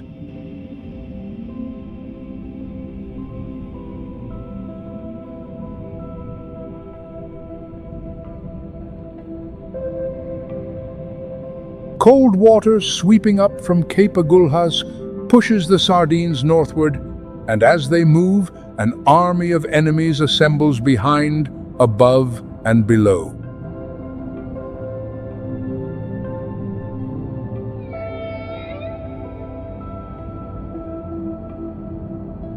This is not a hunt.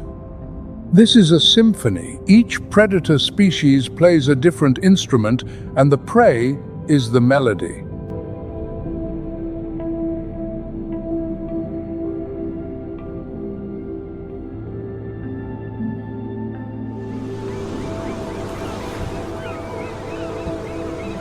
First come the common dolphins' pods, numbering over 10,000 individuals, moving like a disciplined army beneath the surface.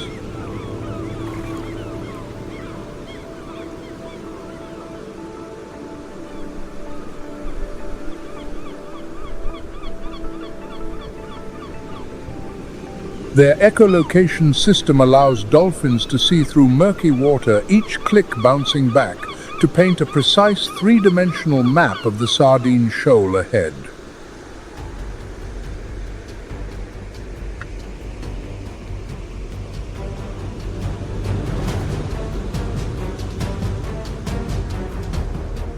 The tactic begins. Dolphins release curtains of air bubbles while spiraling at high speed, compressing the sardine shoal from every direction.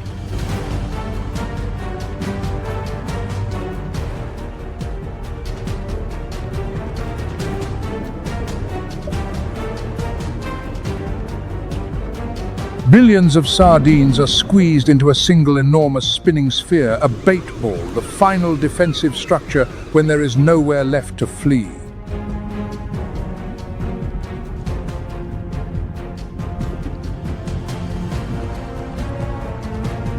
But the bait ball is not a defense. It is a death sentence, written by instinct.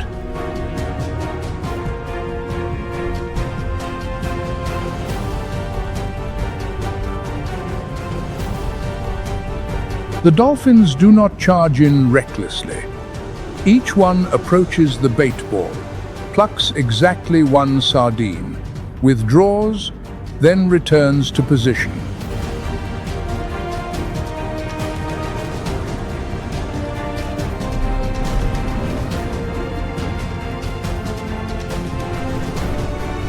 Absolute discipline. Because if any predator gets too greedy, the structure collapses and the sardines scatter, leaving no one fed.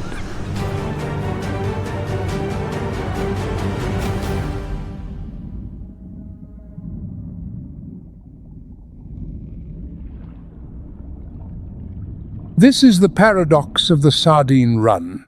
The predator must restrain its own instinct to keep the food source alive long enough for all.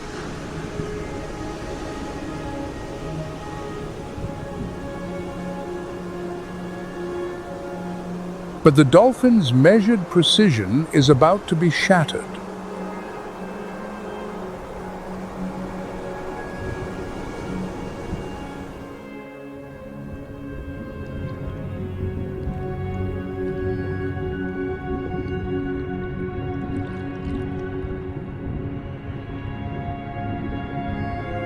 A dark silhouette appears from the deep.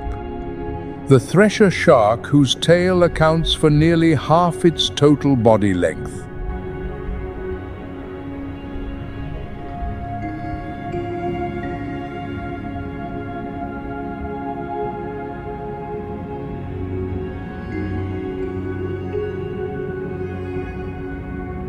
The tail is the weapon, not teeth, not jaws, but a whip-like tail driven by the most powerful muscles in its body.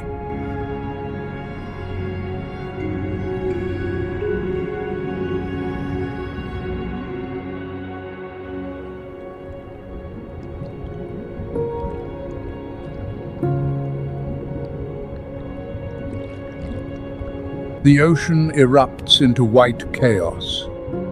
Bubbles, scales, blood, and foam churn together in a frenzy that no camera lens can fully capture.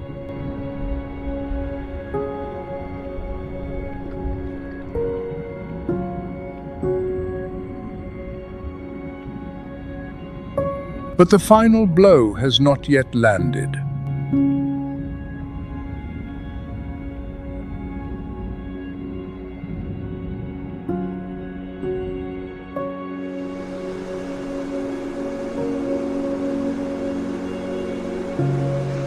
From the darkness below, an enormous mass is slowly rising.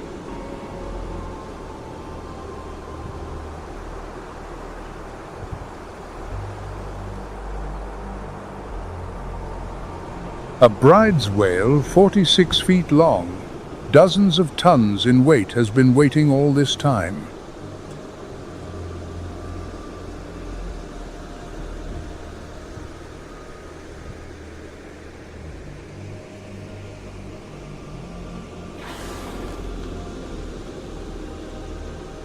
It let the dolphins and sharks do the work of compressing the bait ball, and now, with density at its peak, it makes its move.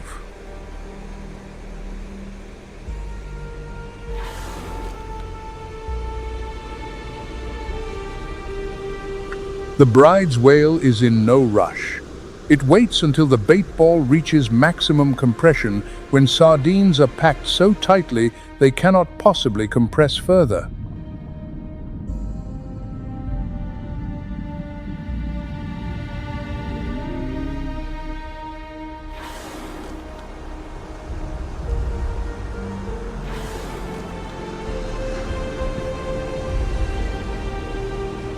Then it surges upward, a single lunge feed mouth gaping open like a cavern, thousands of gallons of seawater and thousands of sardines swallowed in one breath.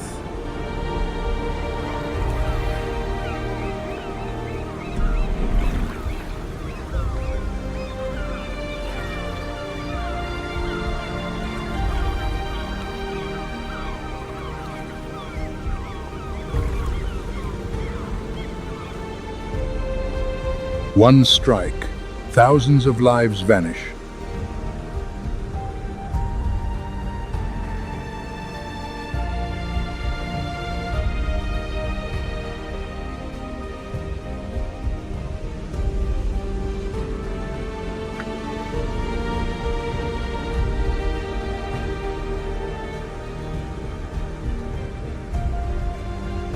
The bait ball disintegrates completely. All that remains are sardine scales glinting as they drift slowly downward through the water like silver rain.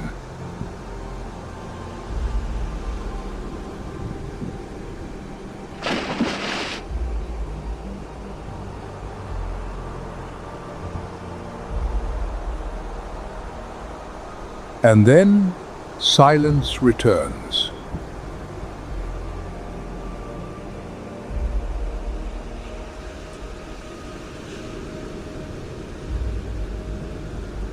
The surface smooths over as if nothing ever happened, only a few silver scales spinning lazily before sinking into the deep.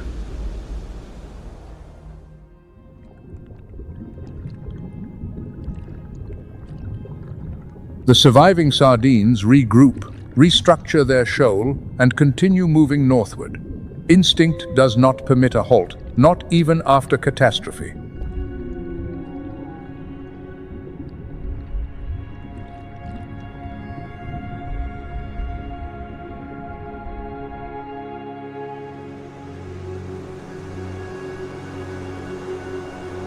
But the sardine run is only one face of the ocean.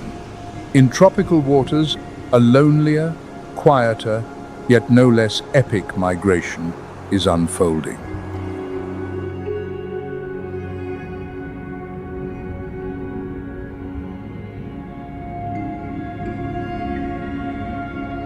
The journey of the sea turtle.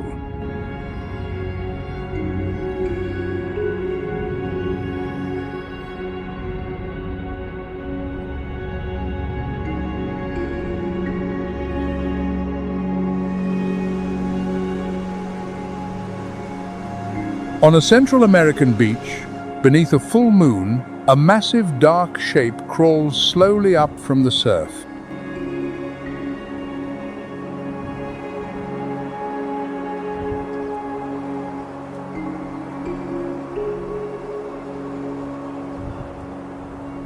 A mother sea turtle, after a solitary odyssey of over 2,000 miles across open ocean, has returned to the very beach where she hatched decades ago.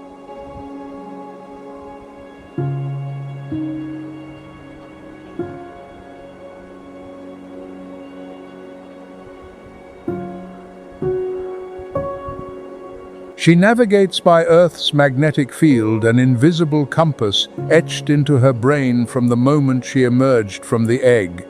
Thousands of miles of ocean, and she still finds the exact beach.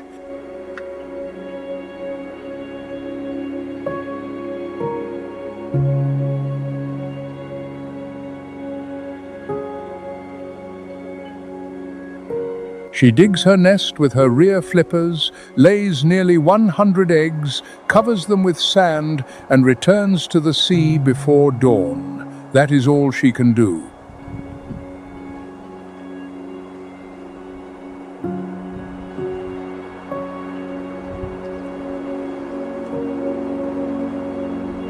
The rest belongs to probability and temperature.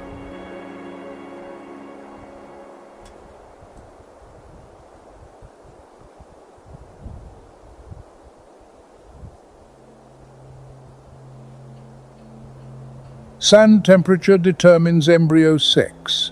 82 to 90 degrees Fahrenheit, the razor-thin boundary between male and female, between balance and extinction.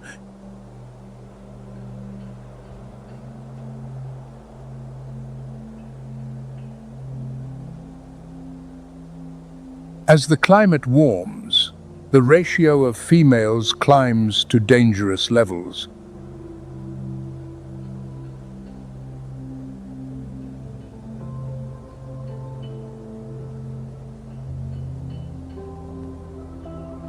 "60 days later, the sand cracks open.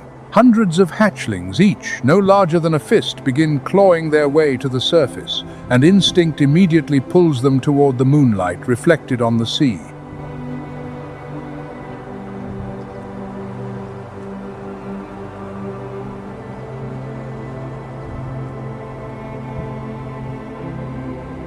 But the true gamble starts here. Out of every 1,000 hatchlings, only one survives to adulthood.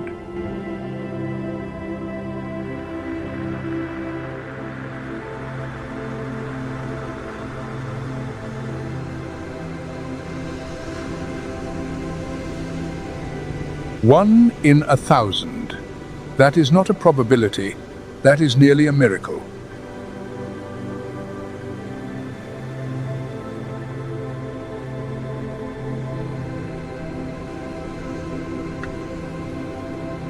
On the way to the ocean, threats come from every direction: seabirds, crabs, foxes. But offshore, what awaits is far more formidable.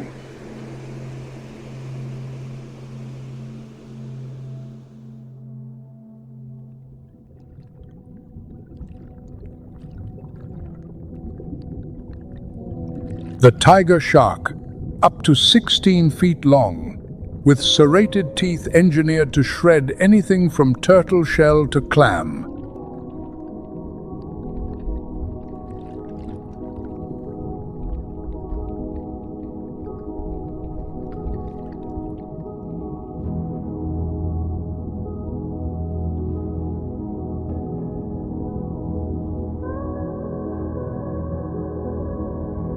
Marine biologists have dubbed them the ocean's most indiscriminate feeders because tiger shark stomachs have been found to contain everything from license plates to paint cans.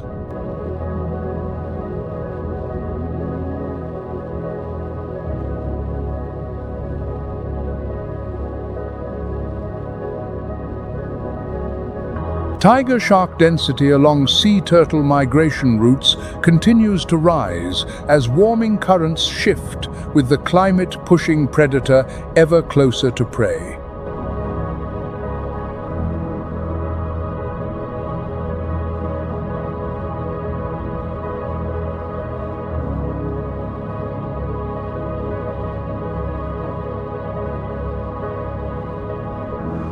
Crossing 2,000 miles of open ocean, evading the razor-edged jaws of tiger sharks to return to the beach of one's birth.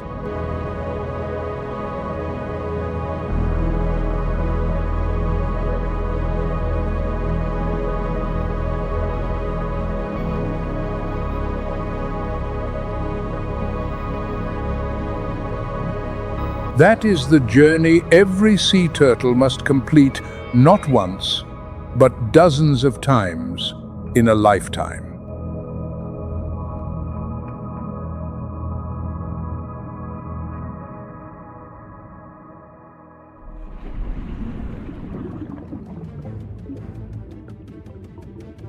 A direct confrontation. Tiger shark jaws, overwhelming bite force. Self-sharpening serrated teeth against turtle shell, the densest keratin armor in the reptile world.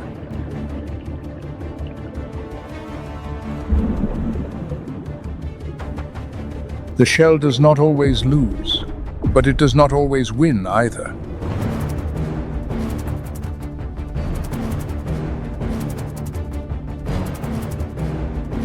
The ocean holds no mercy, but it holds no injustice. Either every creature plays by the same rules, and those rules were written hundreds of millions of years ago.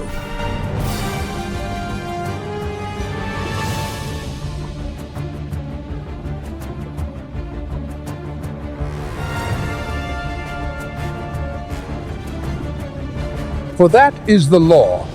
Migration never stops. Prey keeps moving, predators keep pursuing, and the ocean keeps turning.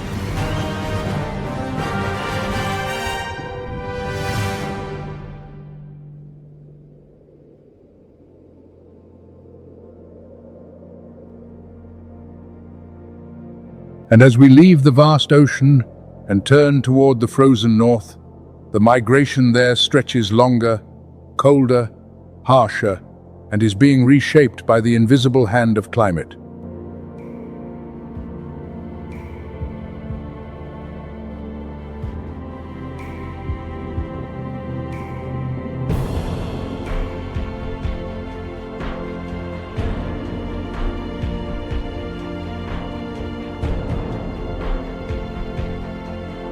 The Arctic ice is melting, earlier, faster, and more extensively than any forecast predicted 2 decades ago.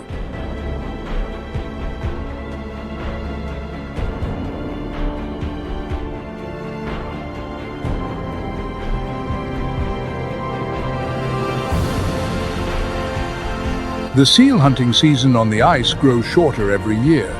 Polar bears are thinner, weaker, and more desperate.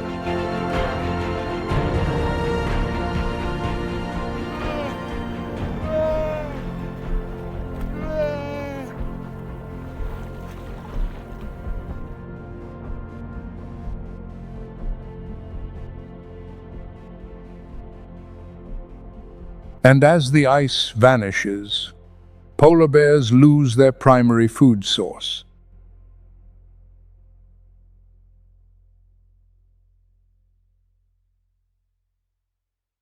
For the first time in recorded history, they are abandoning their frozen domain, moving onto land, and beginning to hunt caribou.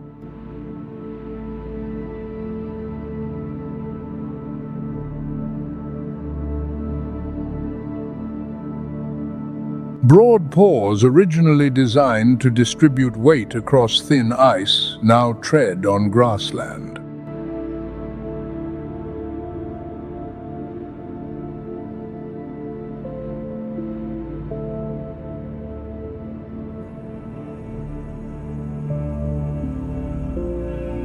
A predator that evolved to hunt seals is now learning to hunt caribou, behavior never documented before the 21st century.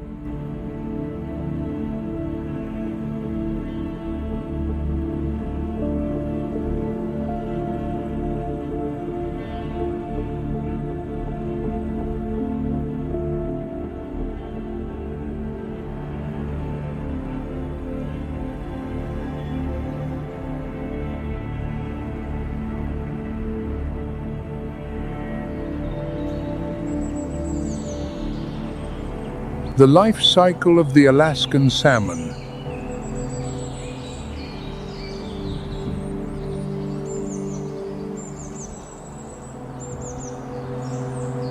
And in Alaska, the final migration of the far north unfolds in a way no other migration can match.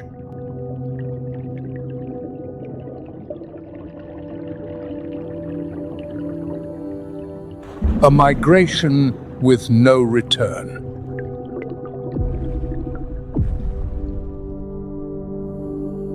Pacific salmon born in rivers, raised in the ocean, and returning to the very stream where they hatched to spawn one final time.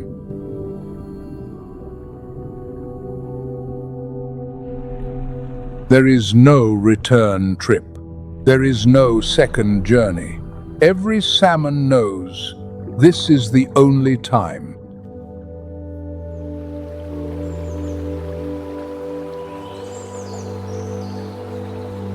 In Alaska, native legend, salmon are a gift the ocean sends to the land, spirits of the sea returning to nourish the forest.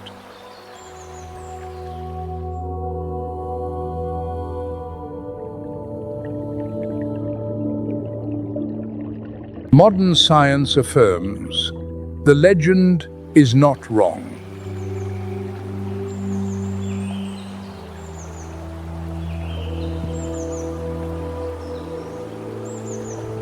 When salmon leave the ocean and swim upstream, their digestive systems begin to shrink. They stop eating entirely.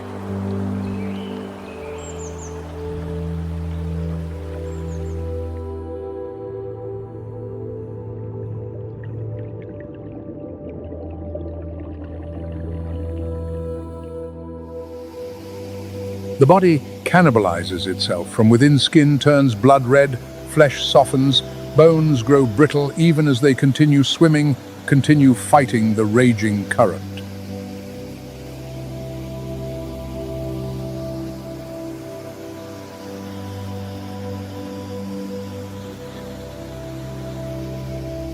Swimming upstream to the place of birth to die every yard against the current is one step closer to death.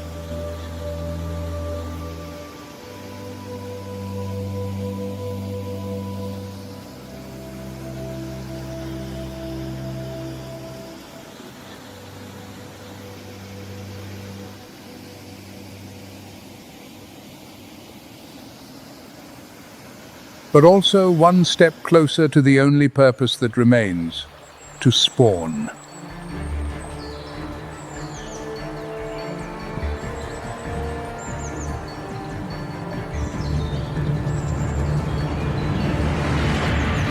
Stand ready. The dominant males, weighing up to 900 pounds by season's end, claim the positions at the top of the falls, where salmon must leap across.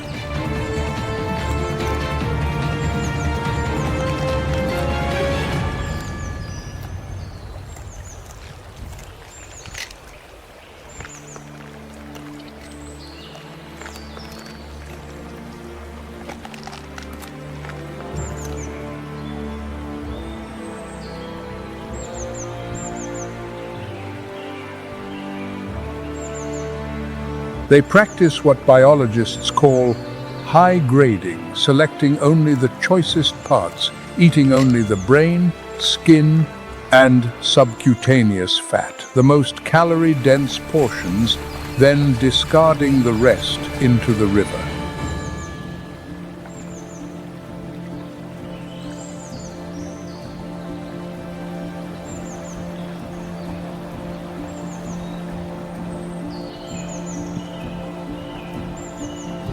Along the waterfalls of the migration route, a strict hierarchy governs everything. Dominant males hold the top positions where the current delivers prey within arm's reach.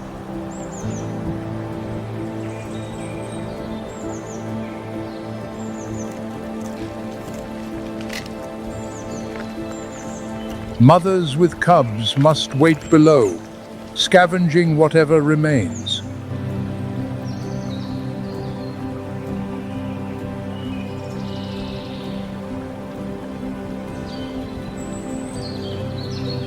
Each day, a large bear can consume up to 40 salmon. The leftovers drift downstream, where mothers and cubs are waiting.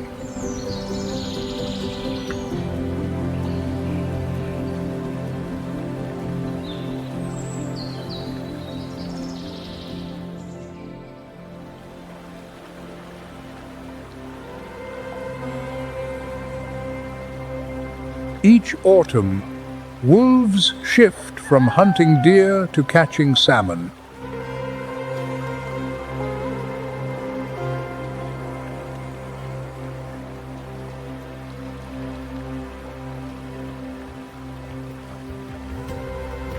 They preferentially eat the head, where lipid content is highest and parasite load is lowest.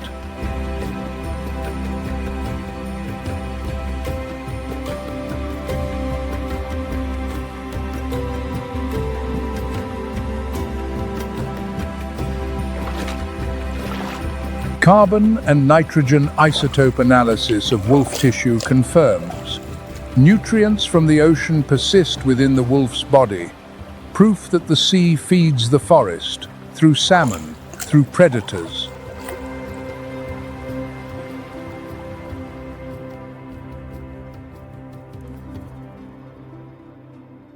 "25% of the nitrogen in the largest old-growth trees in Alaska's forests comes from salmon, a trace of the sea found in the wood, up to 1,600 feet from the riverbank.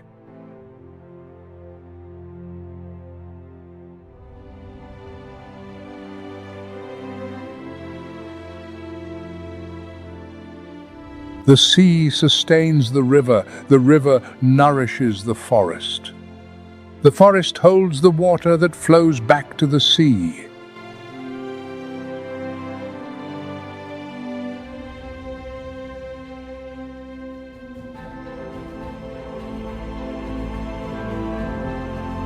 A cycle with no beginning and no end, only life flowing from one form into another.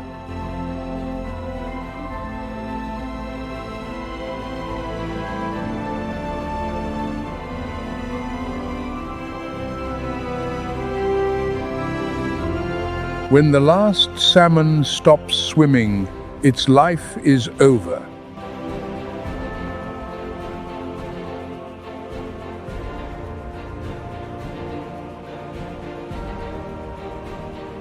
But its ecological imprint endures in every growth ring of Alaska's forests, in every drop of water that trickles back to the sea.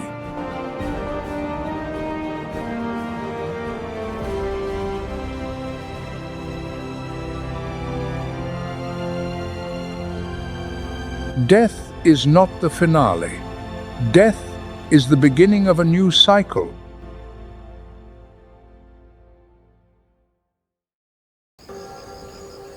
In the distance, where limestone ridges block the view, another massive silhouette moves slowly into frame.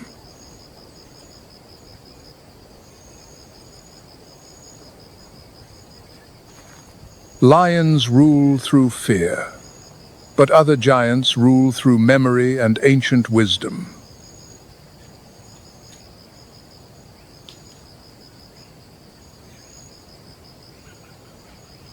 An invisible transfer of power is unfolding as the scorching sun begins to angle toward the horizon.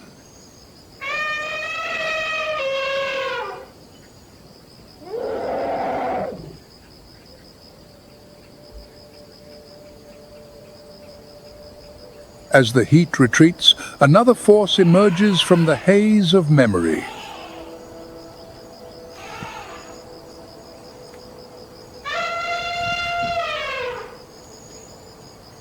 These are the gentle giants, keepers of time's map and the deepest secrets of water.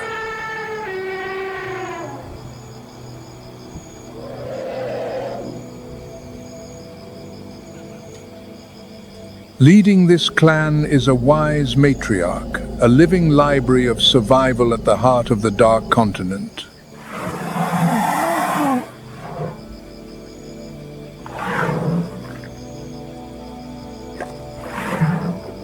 Her experience, accumulated over decades, is not merely a gift but a life-saving map for every member of the herd.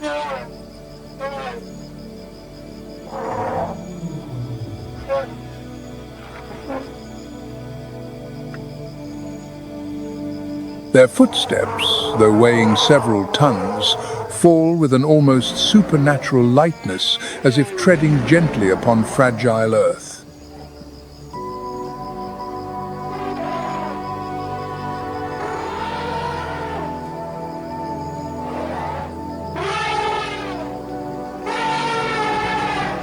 The trunk, with its intricate network of over 40,000 muscle fascicles, is a marvel of natural engineering, powerful enough to topple a full-grown tree, yet delicate enough to pluck a single blade of grass.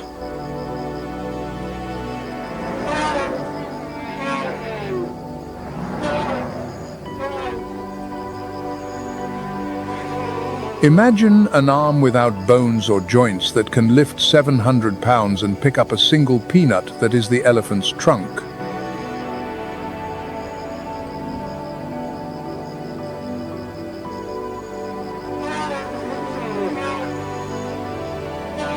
Beneath their thick, wrinkled skin lies a sophisticated thermoregulation system that helps them endure temperatures exceeding 100 degrees Fahrenheit.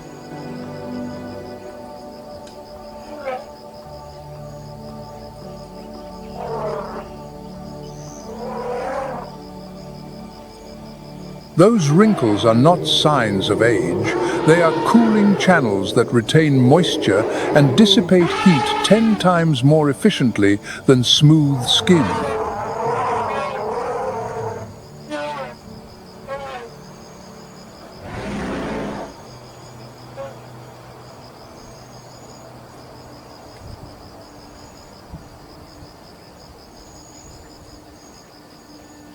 Elephants communicate not only through gentle touches of the trunk, but through infrasonic rumbles below the threshold of human hearing, like whispers carried by the earth itself.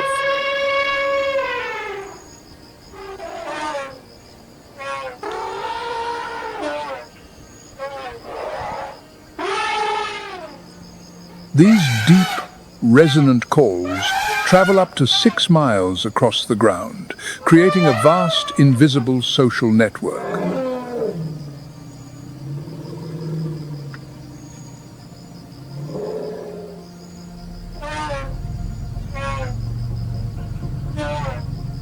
Other herds listen to these vibrations through the sensitive pads of their feet, just as humans read messages with their eyes.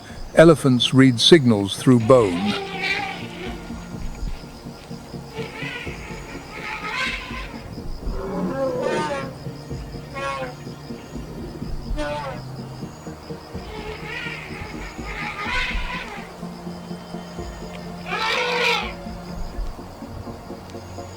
Ahead of them lies the Great Chobe River, a perilous challenge on the journey to find sustenance.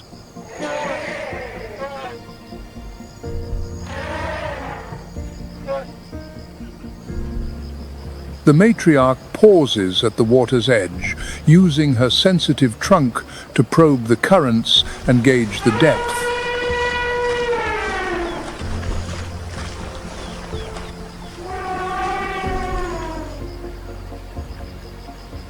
She has crossed this river dozens of times, each crossing etched in her memory, knowing precisely where it is safe and where crocodiles lurk.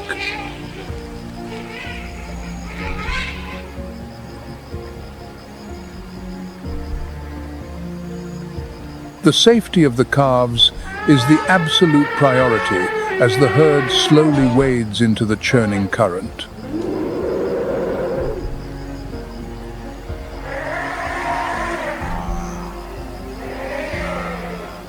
When the water rises above the heads of the young, their trunks reach skyward like snorkels, an innate instinct passed down through thousands of generations.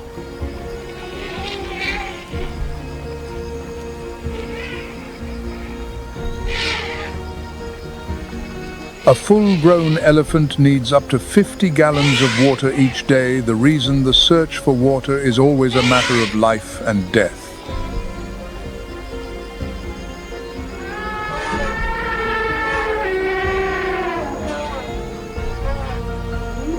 The adults form a solid ring, shielding the next generation from the dangers lurking beneath the surface.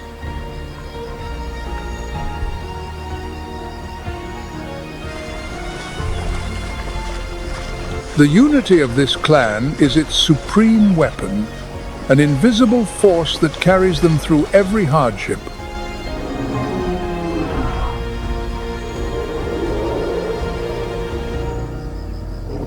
Having crossed the turbulent Chobe, the family intertwines their trunks in a gesture of trust and triumph.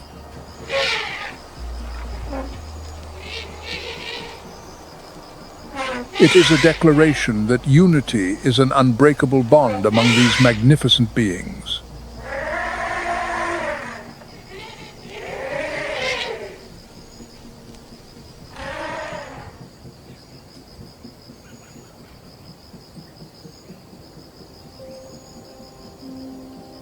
Leaving the elephant's serene world behind, another society operates chaotic, treacherous, and no less flawed.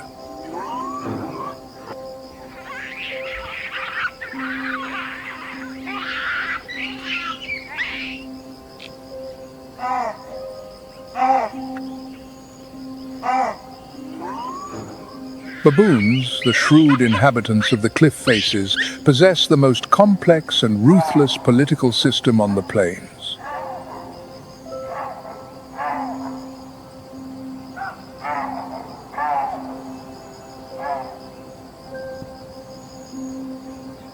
If elephants are the aristocracy, then baboons are the parliament where every seat of power comes at a price.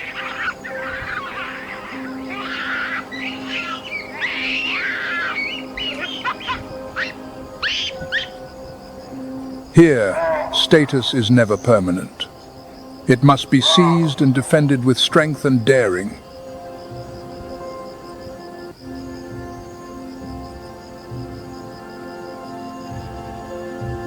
The dominant male strides with authority, bearing canines as long as daggers to deter any thought of rebellion.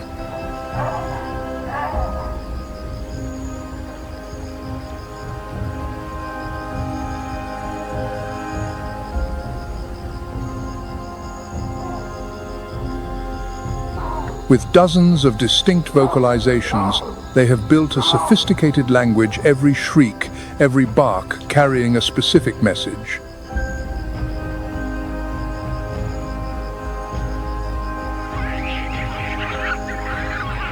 But safety in their world is only temporary, as darkness begins to shroud the towering cliffs.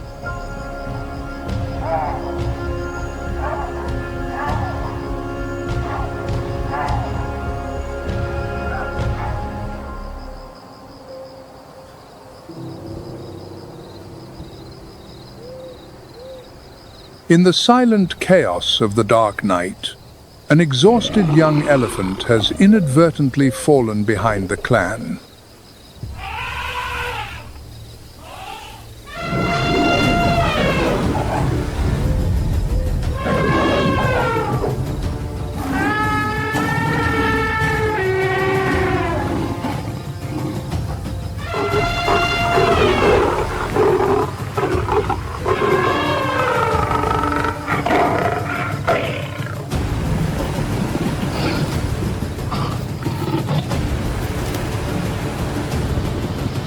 A brief encounter with a lurking predator ends in silence, leaving a painful void for the following day.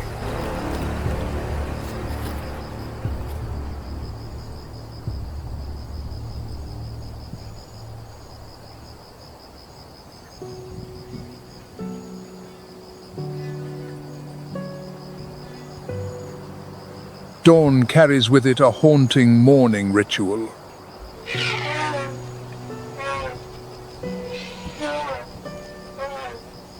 The entire herd gathers around the remaining traces.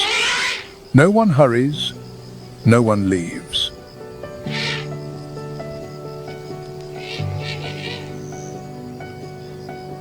They gently touch the ground with their trunks, a quiet farewell to a fallen companion.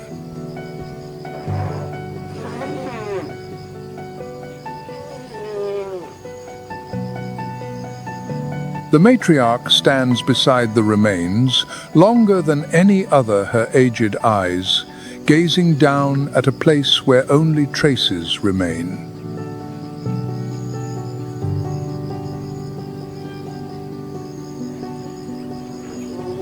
Scientists have documented elephants returning to visit the bones of deceased herd members years later, a behavior that science has yet to fully explain.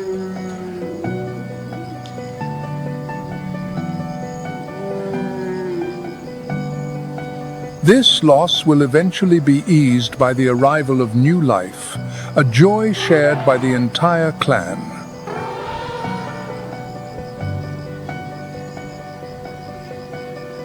Tiny, inquisitive trunks explore a new world, learning the language of tenderness and strength under a watchful guardian.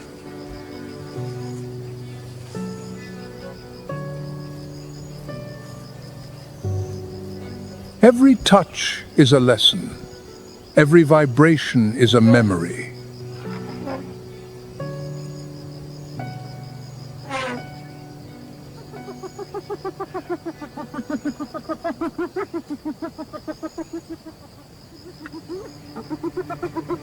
When a pack of hyenas appears with hungry eyes, the mother elephant unleashes a thunderous warning that tears through the air.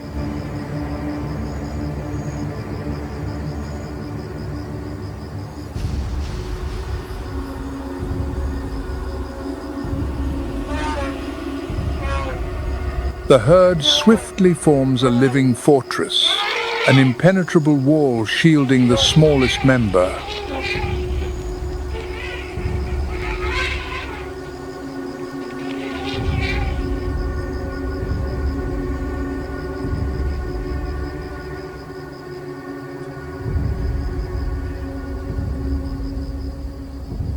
As dusk descends, their very presence reshapes the landscape across a vast expanse.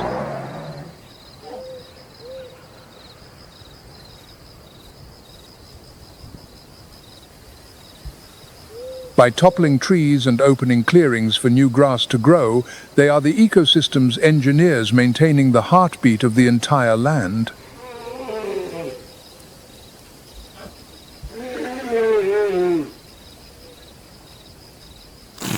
But even giants are never entirely safe from the darkness.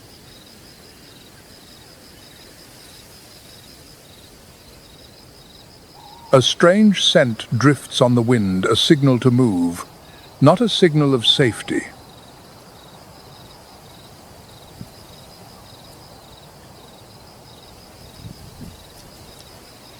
And the darkness belongs to one creature no one wants to meet.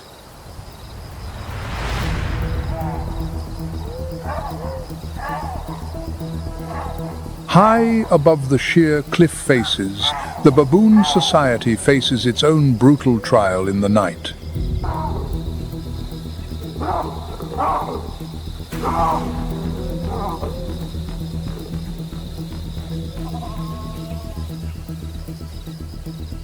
The young cling tightly to their mothers' backs, anxious eyes sweeping through the shadows.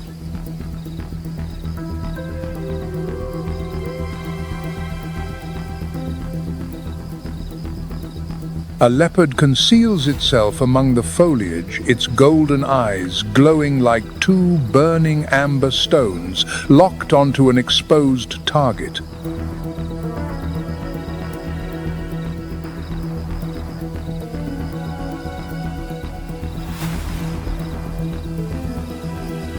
This spotted assassin possesses astonishing strength, capable of dragging prey twice its body weight up into the treetops, the way a hunter hangs a trophy on a stake.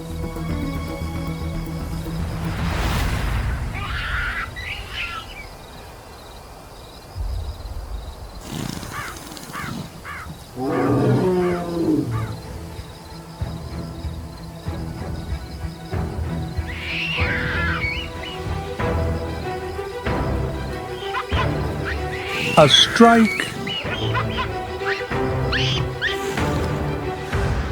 a blink, over.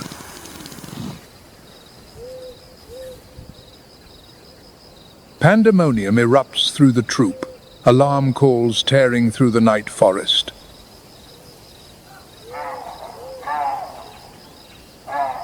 A network of collective intelligence activates each distinct sound carrying a specific meaning. Where the enemy is, how far, how large.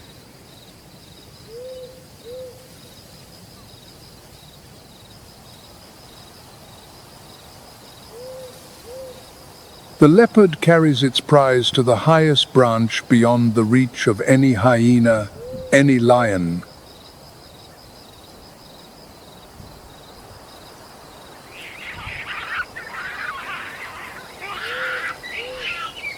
One creature's death is another's survival. Collective intelligence is the only thing keeping baboons alive through every night.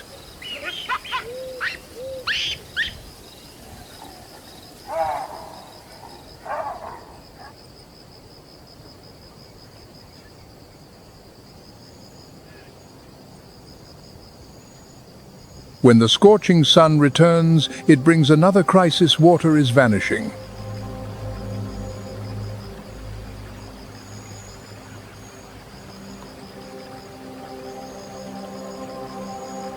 The sun drains the last lifeblood of the land. The rivers are running dry.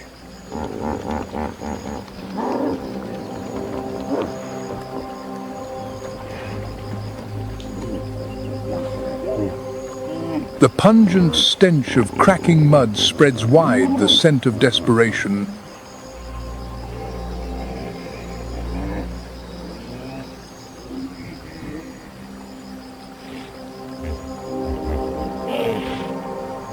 Amid pools of thickening sludge, the battle for survival rages with unbridled ferocity.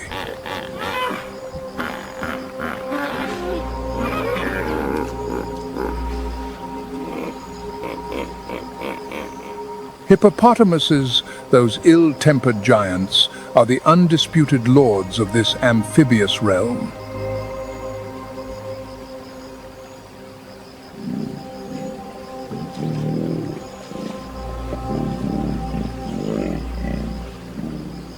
Their sluggish appearance on land stands in stark contrast to their terrifying agility beneath the murky water, like a freight truck suddenly transforming into a submarine.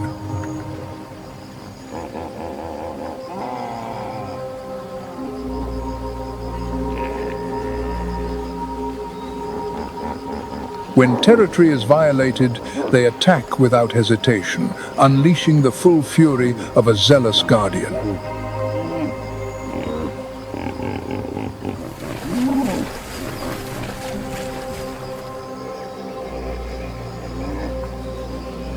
A colossal mouth with a bite force reaching 1800 psi, stronger than a lion's, serves as a lethal warning to anything that dares approach.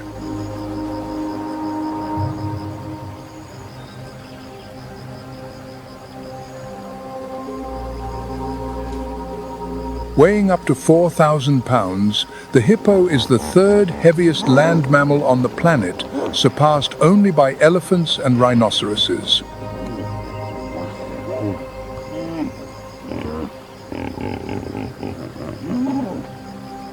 A prolonged yawn is no sign of relaxation. It is a display of power, a moment that reveals canines measuring up to 20 inches long.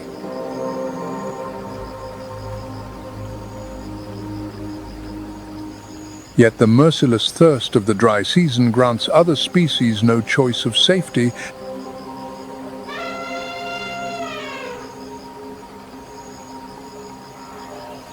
It compels thousands of creatures to gamble with their lives for the last precious drops of water.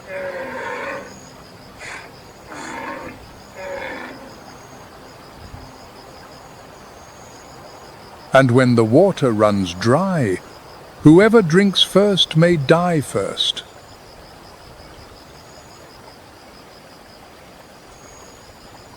A herd of zebras approaches the water's edge with instinctive hesitation, their ears in constant rotation, scanning for the faintest disturbance.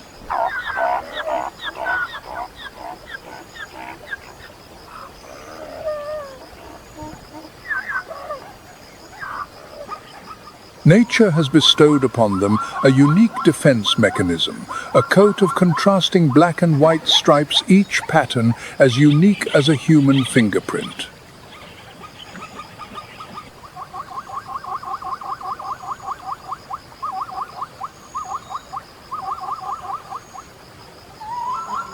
When moving together as a unified mass, these stripes create a peculiar optical illusion, an effect scientists call motion dazzle.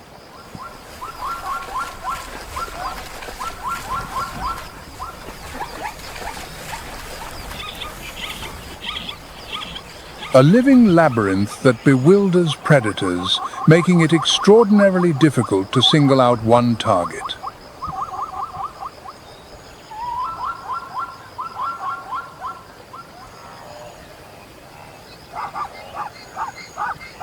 But beneath the water's mirror-still surface, ancient killers wait with infinite patience.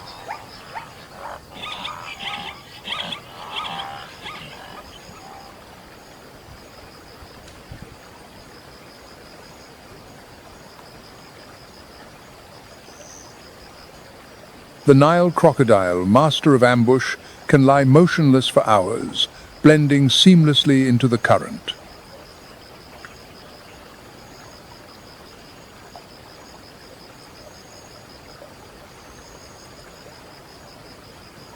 It requires no cheetah's speed, relying instead on supreme patience and a bite that crushes all resistance.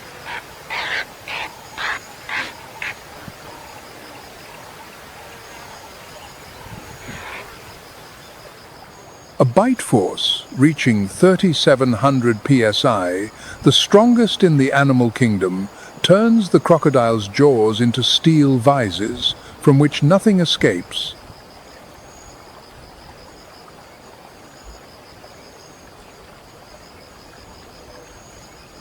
A species virtually unchanged for hundreds of millions of years, living proof that perfection needs no further evolution.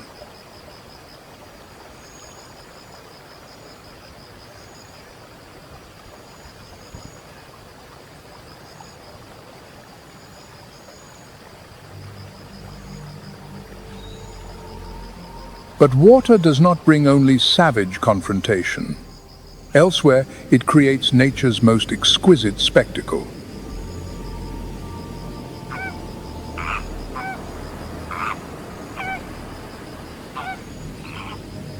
At remote alkaline lakes where no fish can survive, a vast ribbon of pink gently descends upon a mirror-still surface.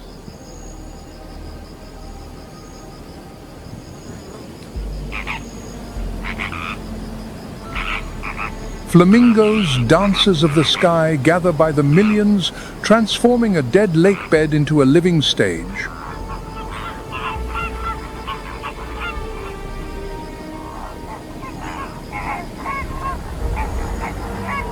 With their specially curved bills designed to work upside down, like a hand that only functions when flipped, they filter tiny organisms from the saline water.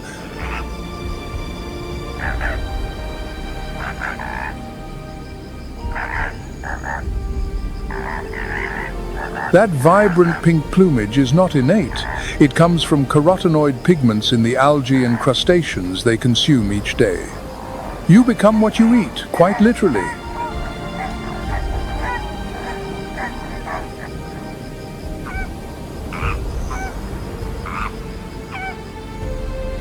Their synchronized dance is not merely a visual feast. It is a complex language of courtship and flock solidarity.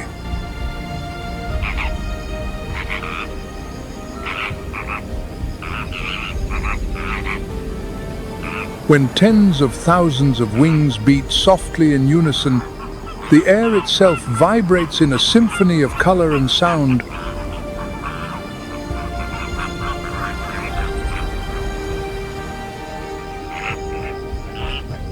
Then thirst draws them all back to harsh reality.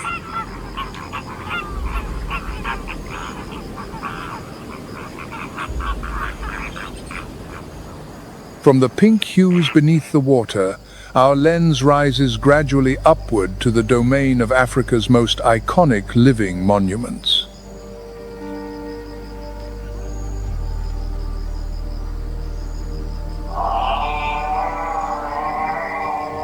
Giraffes, with their proud, elongated necks and graceful strides, reach the verdant canopy that no other species can touch.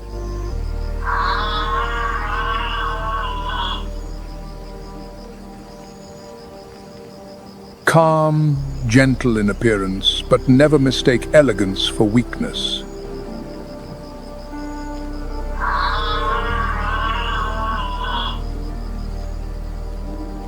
A thunderous rear kick from those pillar-like legs carries enough force to fell a full-grown lion in a single heartbeat.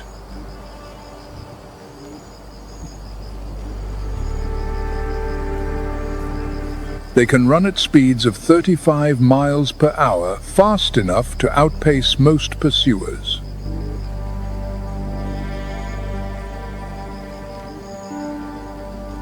But when mating season arrives, elegance yields to violence.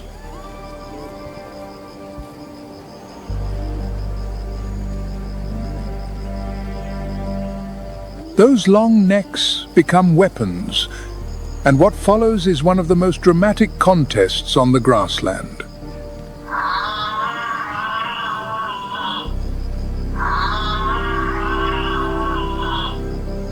Males wield their necks and heavy skulls like battering rams, swinging powerful blows at their opponents in a grueling test of endurance.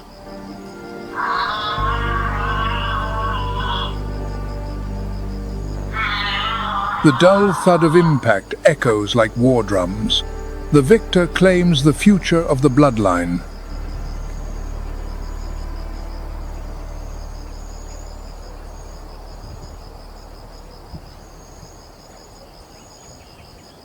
Beneath these mobile watchtowers, another creature walks with a bearing that is unmistakable.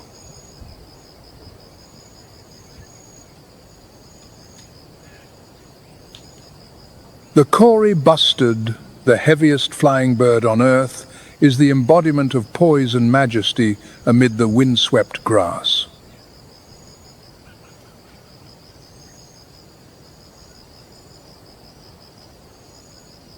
With males weighing up to 40 pounds, every step across the grassland radiates an air of nobility.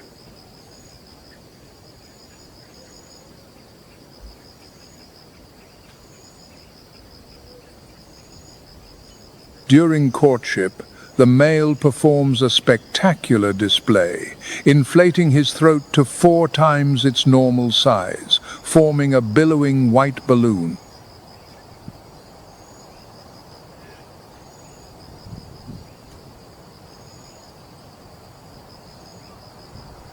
Despite possessing powerful wings, he prefers to remain earthbound, a master of proud, grounded stillness.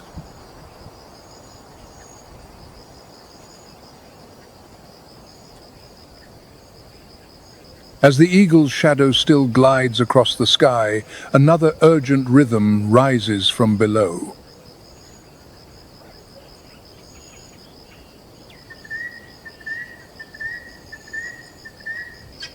This is the hunt of the African wild dog, the creature that embodies the highest form of collective intelligence on this ancient land.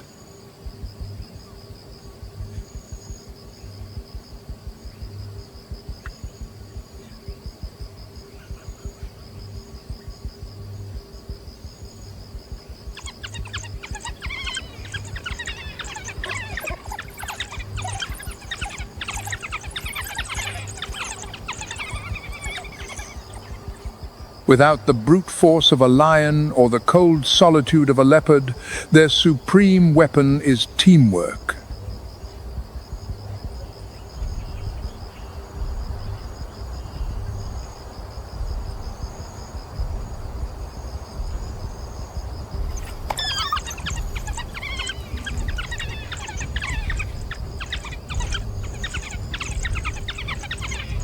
Each individual, wearing a coat of mottled fur as unique as a fingerprint, is a piece of a living, moving, abstract painting.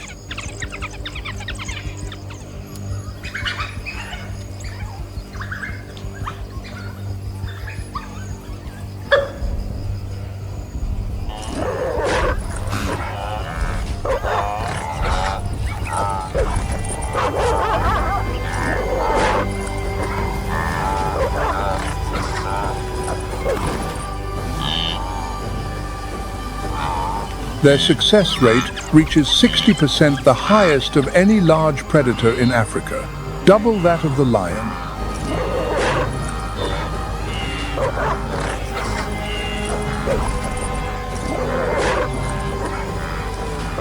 The coordination among pack members is a masterpiece of natural strategy, where no action is wasted.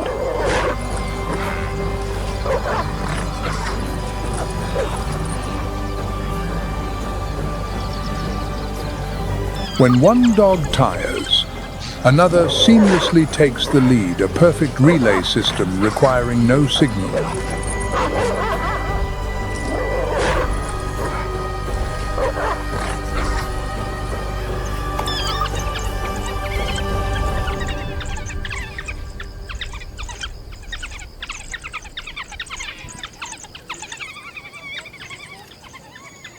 After the kill, they regurgitate food to feed the pups and the members who stayed behind to guard the den, a rare welfare system in the wild.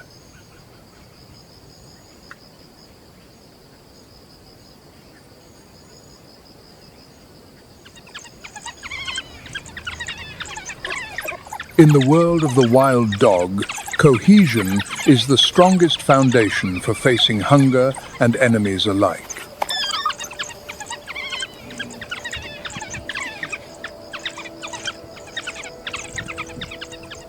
This is the final piece that defines the soul of this land, where individual strength must yield to collective wisdom.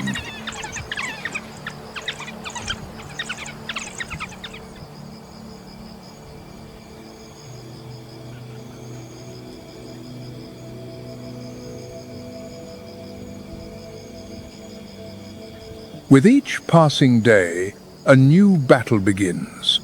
For the cycle of survival on the grassland has never paused.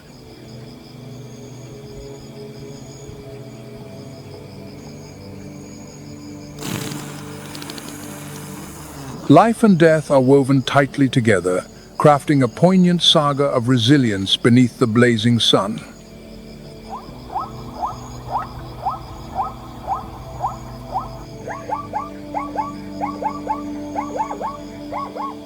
It is this very harshness that has forged ingenious survival strategies, where every creature is a perfect piece of Africa's ecological mosaic.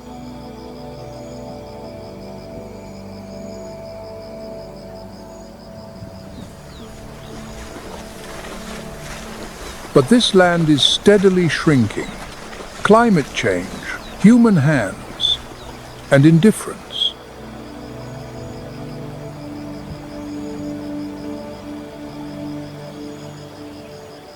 Protecting these noble souls is to protect the staggering diversity of the continent itself.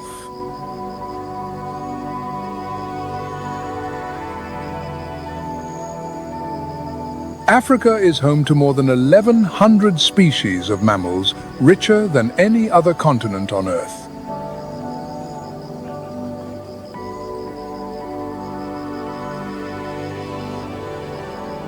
As the evening light fades, the growls and the lapping of water echo once more, a prelude to a long night of shadows and hopes of renewal.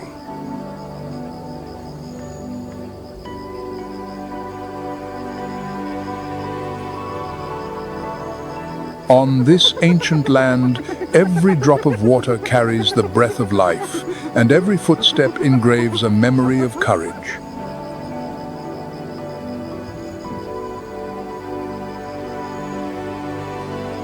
The grassland never has room for weakness.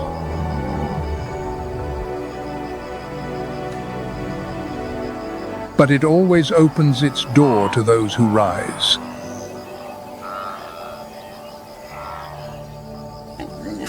To the warthog piglet learning to back into its burrow, to the wild dogs finding strength in one another, to the matriarch crossing the river for the 1000th time.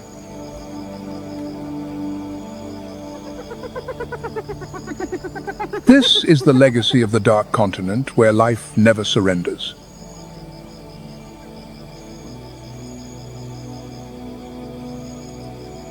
The earth still breathes, because these souls still walk their timeless path.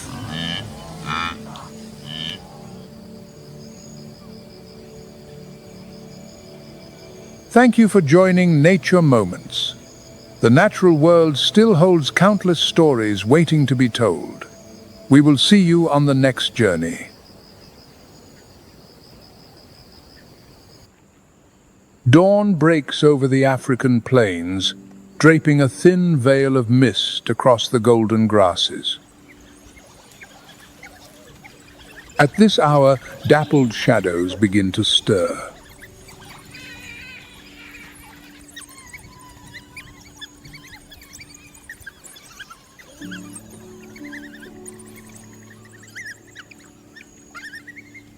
This is a family of African painted wolves, one of the most cohesive hunting communities on our planet.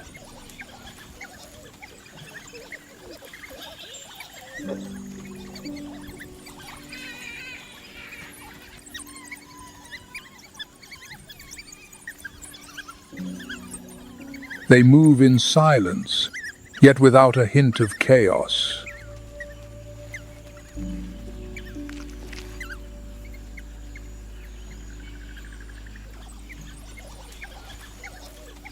At the heart of the pack, the alpha pair leads with a quiet, steady confidence.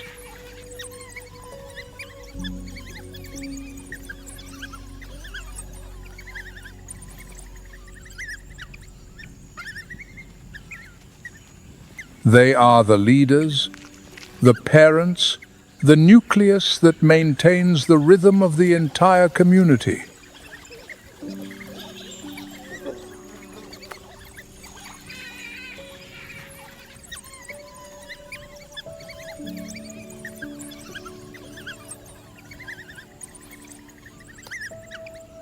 A mere glance or a soft chortle from their throats suffices to direct the group, as if sharing a single mind.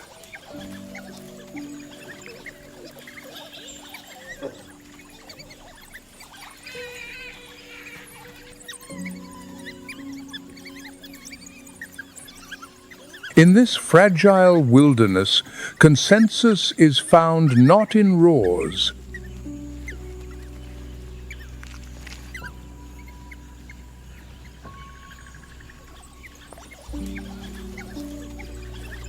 but in the sharp, rhythmic staccato of a sneeze.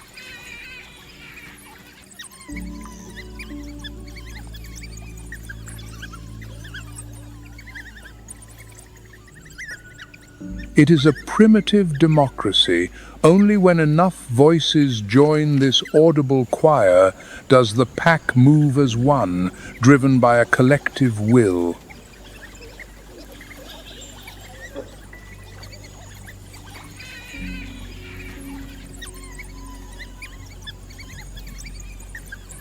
Their mottled coats of gold, charcoal, and white are entirely unique to each individual.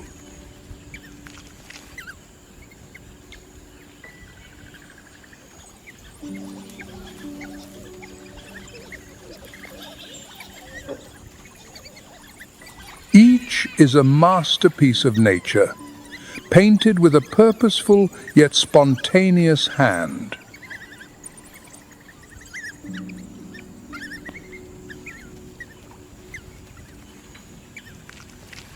Their large, satellite dish ears amplify every sound while dissipating heat against the rising temperatures of the coming day.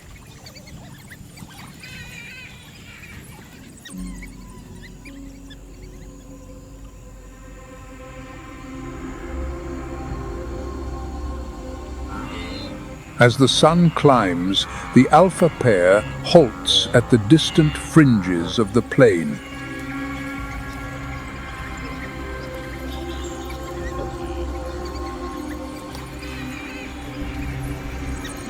A young wildebeest has strayed from its herd, caught off guard in a seemingly harmless moment.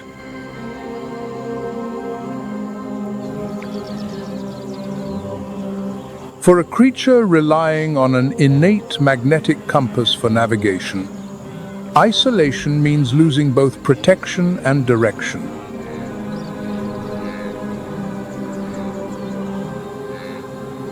Scientists believe they sense the Earth's magnetic field to guide their epic migrations.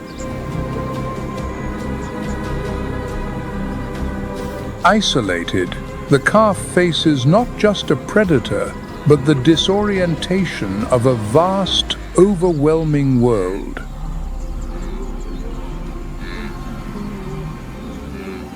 This is the opportunity, and the signal.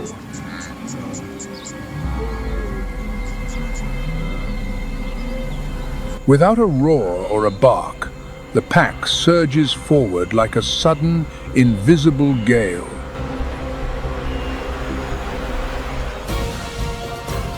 Their slender frames glide over the earth, kicking up columns of golden dust.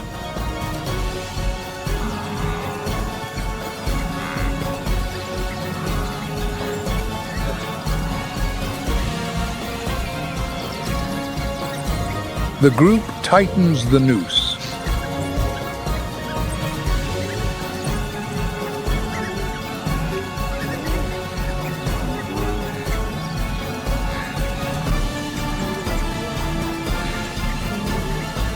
The pursuit is ended swiftly, efficiently, and with terrifying precision.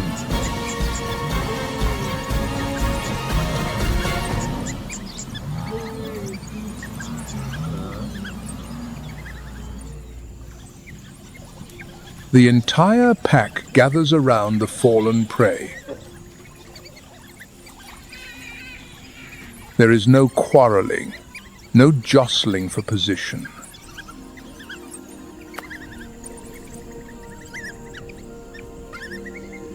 African painted wolves are among the few species that regard the sharing of food as sacred.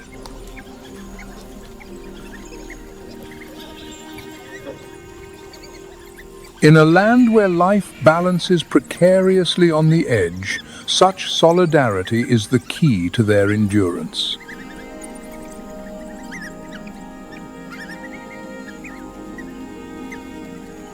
As the sun crowns the horizon, bathing their dappled fur in light, the group moves off quietly.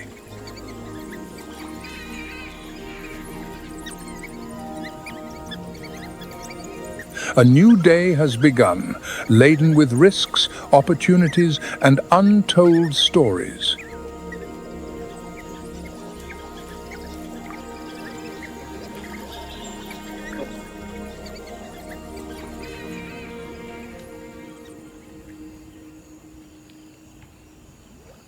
At high noon, when the sun peaks and most predators seek the shade, the spotted hyena grows active.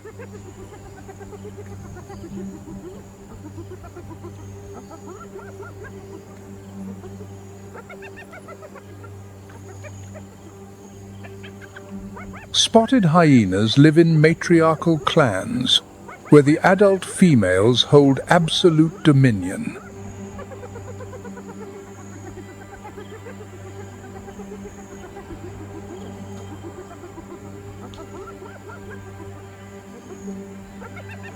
They coordinate brilliantly, employing calls, low growls, and even scent to communicate.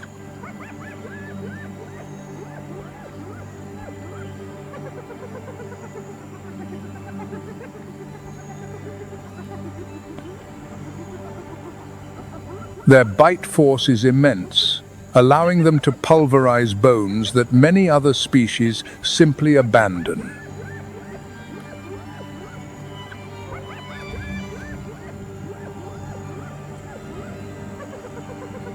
Consequently, they often loiter near the kills of others, even when the danger is significant.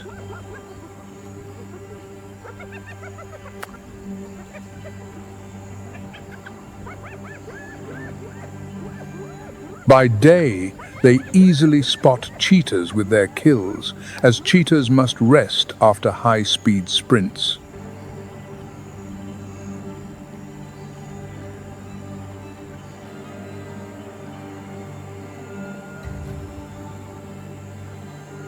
Even lions are not exempt from their persistence.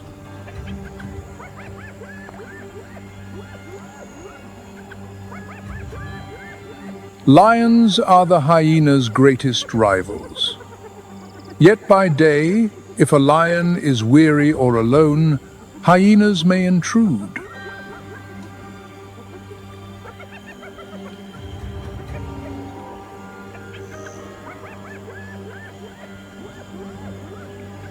Spotted hyenas are far more than mere scavengers. They are formidable, highly organized hunters.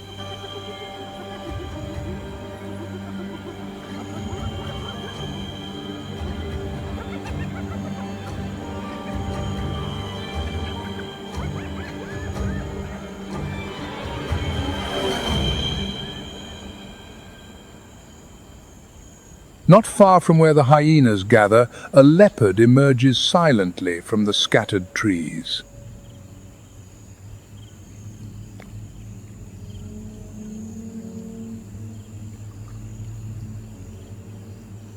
Unlike the cheetah or the lion, the leopard operates alone, relying on agility, climbing prowess, and explosive power.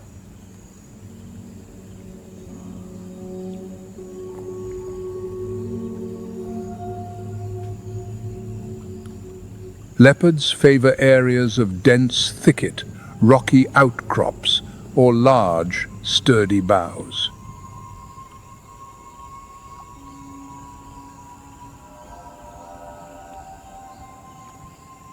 They hunt by stalking with agonizing slowness, utilizing every scrap of available cover.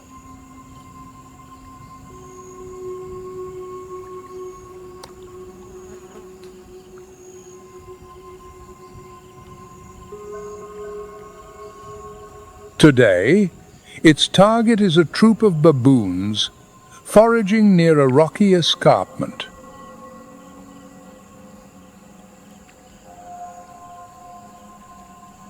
Monkeys are dangerous prey.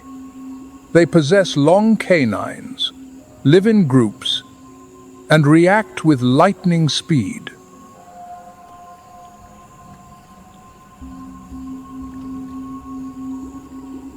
But the leopard is bold enough to hunt them, especially targeting the young or the carelessly isolated.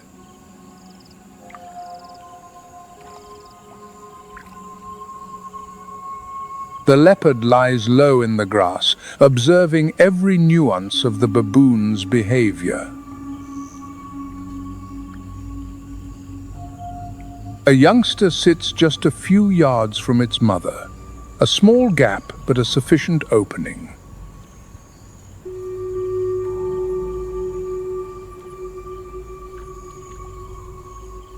The leopard flattens its body and snakes forward through the stalks.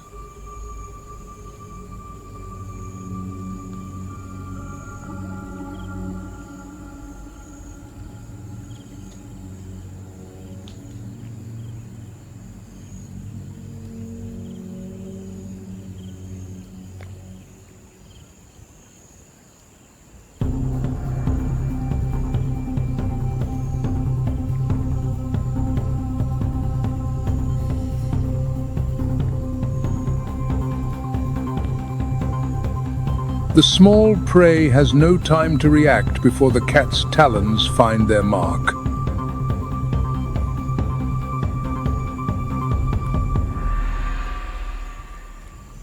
With immense strength, it drags the carcass to a nearby tree.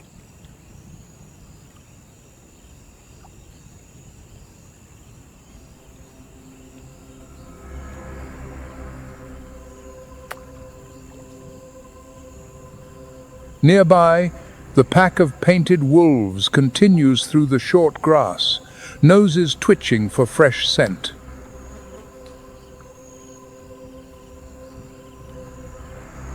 It is now late afternoon, the hour when their hunting efficiency is at its peak.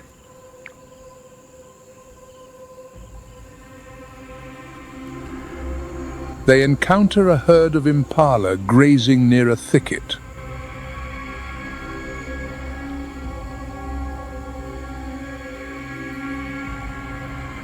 Impala are fast and nimble, yet they are prone to panic under the pressure of a relentless chase.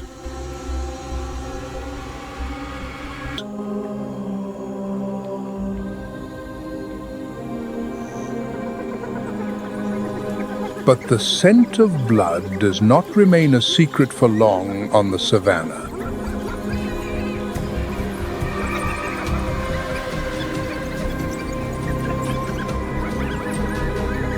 A clan of spotted hyenas quickly detects the kill. They emerge from the tree line, ready to challenge the wolves. The painted wolves immediately prick their ears. The impala hunt was a success, but the meal belongs to another.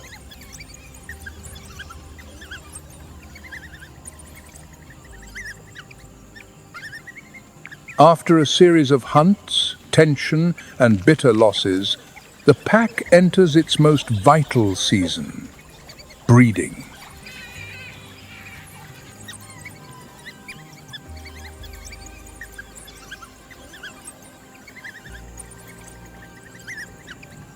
This is when the rhythm of the entire pack shifts.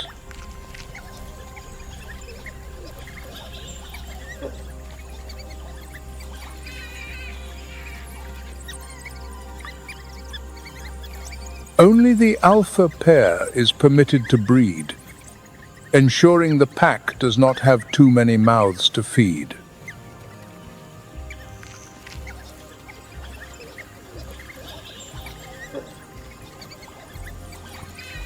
When the pups are born, each weighs just a few ounces, eyes sealed shut and entirely dependent on their mother.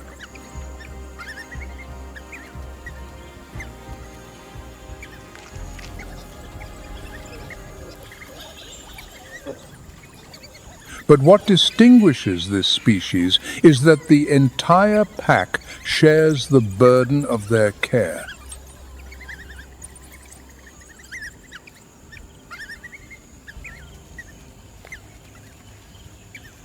Males, non-breeding females, and even yearlings all participate in nurturing the pups.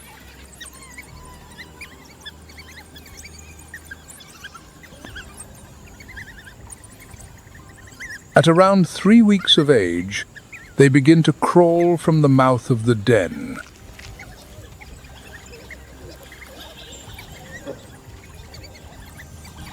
Their movements are still clumsy, yet they are remarkably active, nipping ears and practicing their chase.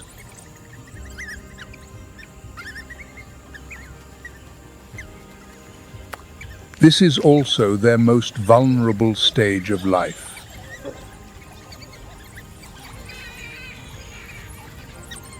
Any unusual sound sends the pack into an immediate defensive ring around the burrow.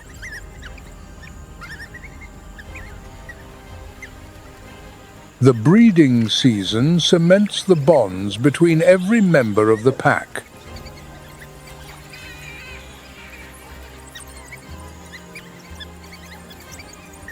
Each individual contributes to the new generation, a fundamental factor in the painted wolf's survival.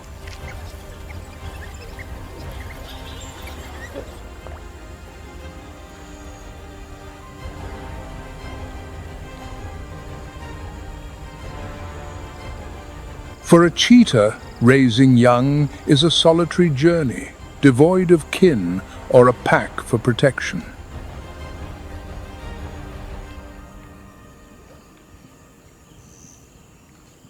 Every critical decision rests solely on the mother's shoulders.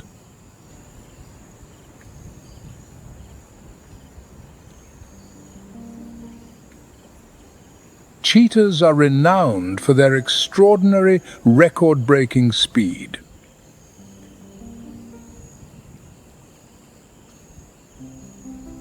They are the fastest animals on land.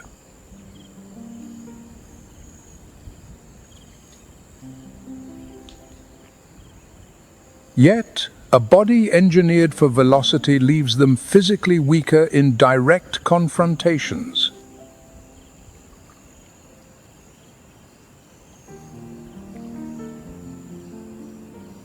Thus, the secret to motherhood is not just hunting skill, but the mastery of avoidance.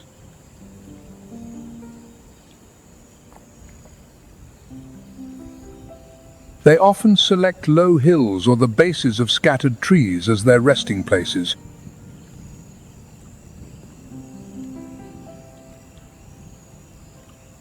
Cheetah cubs possess soft grey coats with a silver mane along the back, mimicking the look of a honey badger.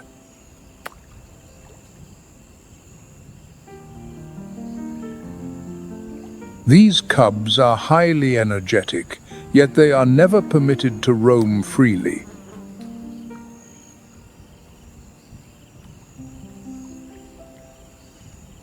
They learn the art of the hunt through the simplest method, imitating their mother.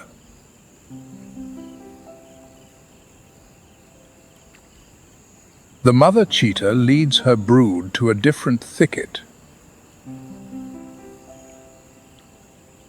She never frequents the same spot twice to avoid being tracked by other predators. It is a familiar cadence: move, hide, hunt, teach, and move again.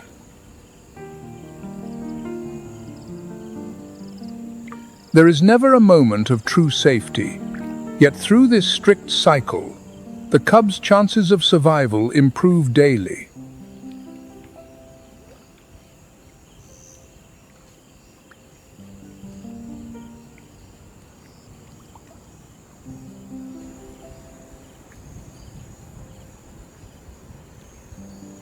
In the far reaches of the plain, the earth trembles beneath the weight of African elephants heading toward water.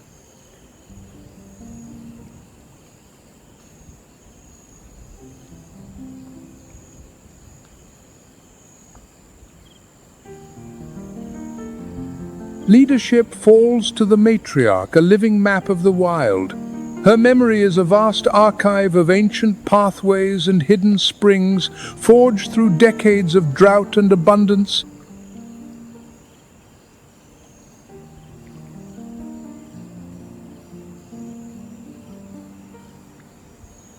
To follow her is to walk in the footsteps of ancestors.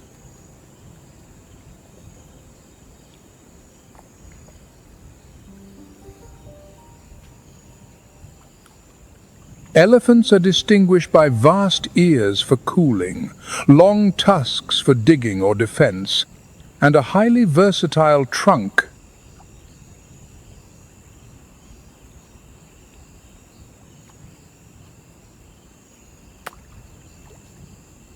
They move slowly but with purpose, always keeping the calves at the center to ward off lions or hyenas.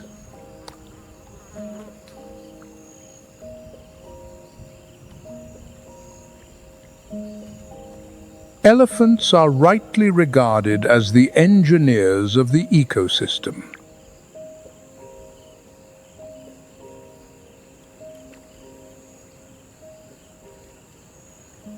They forge trails, clear clearings, and dig wells when the earth parches.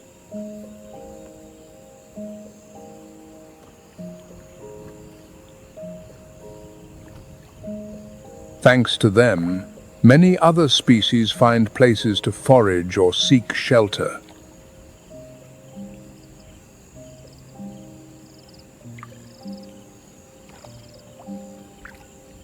Trees toppled by elephants become shade for antelope, hideouts for leopards, or feeding grounds for birds.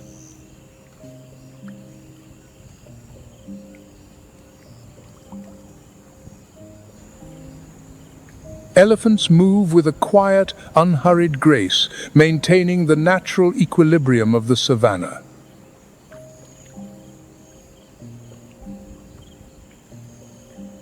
Near the area the herd just traversed, other savannah residents continue their daily rituals.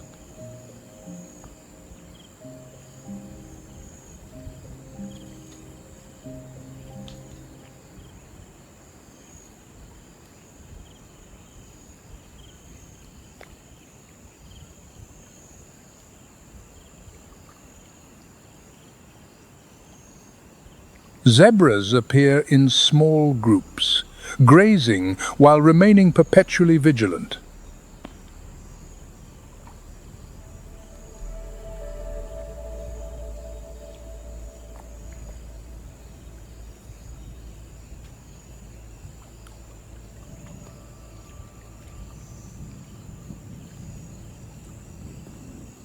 They rely on a keen sense of smell and memory to find new pastures, serving as guides for other migrants.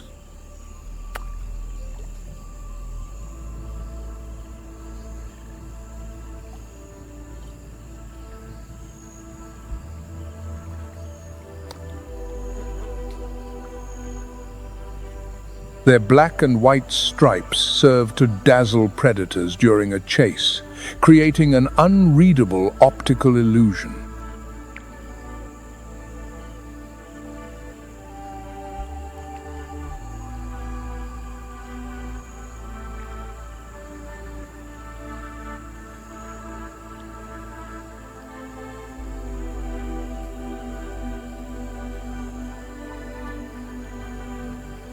Nearby, giraffes tower over all other species.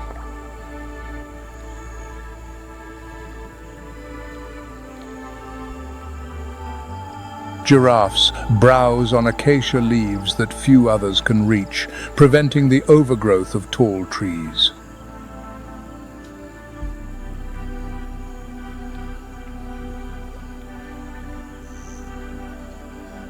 Their long necks provide a distant vantage point, and their reactions often alert other animals to approaching danger.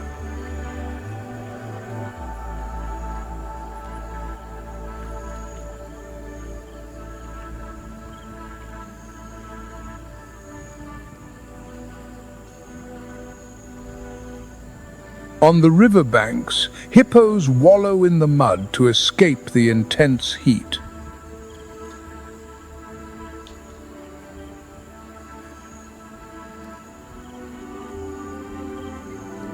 They live in pods and spend the vast majority of their time submerged.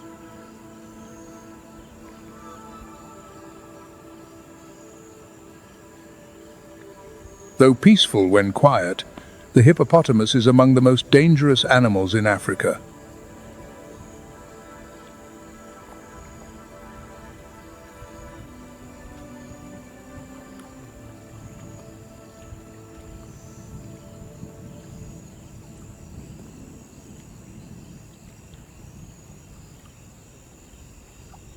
In the low scrub, close to the earth, mongooses wander in search of insects.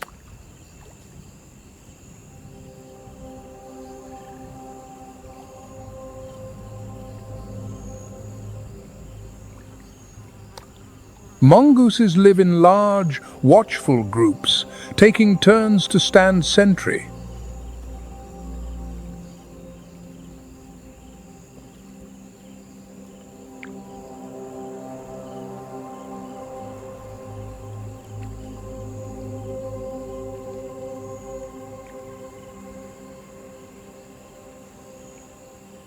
Not far from the mongooses, a lone honey badger moves with an air of absolute confidence.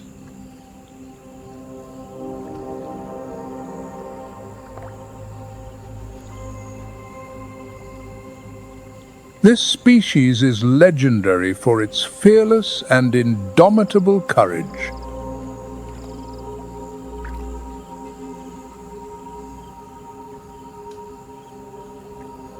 Each species, from the zebra to the honey badger, plays its part in the savanna's stability.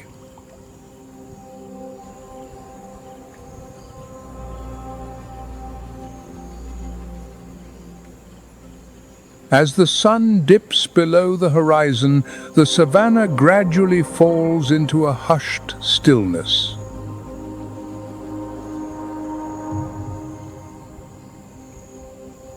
The painted wolves retreat after an unfavorable encounter, leading their pups to safer grass.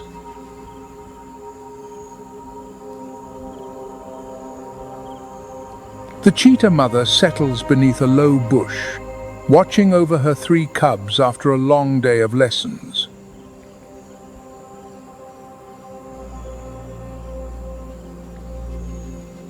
Above, the leopard remains motionless on its branch, resting but never truly letting down its guard.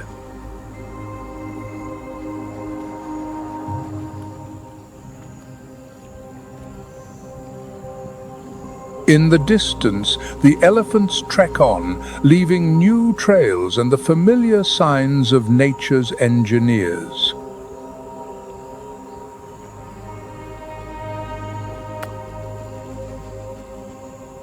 Each species, great or small, fulfills its unique role to create the steady pulse of life on this vast land.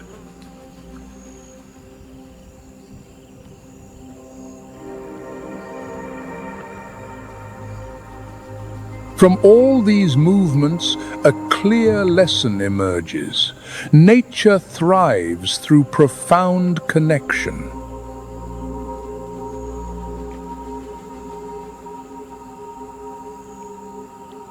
Painted wolves rely on the unshakable power of solidarity.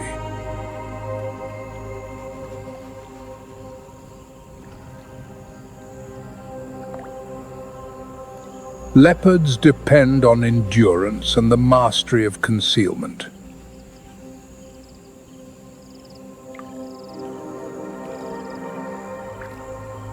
Cheetahs rely on the caution and persistence of a mother.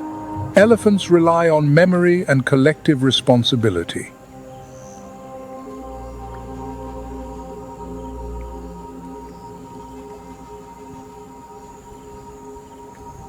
The savanna concludes a vibrant day, reminding us that sustainability is only reached when each individual thrives.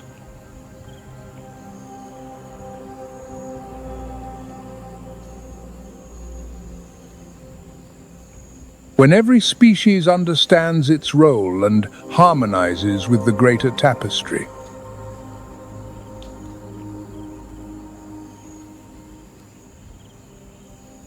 Even an old male lion can fall before a fierce and united clan of spotted hyenas.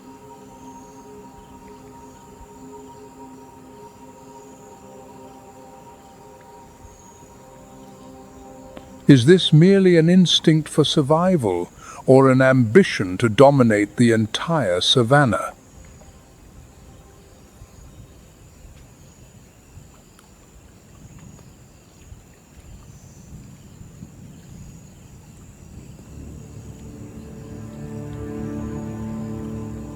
The spotted hyena, Crocuta crocuta, is the largest of its family, weighing between 121 and 154 pounds.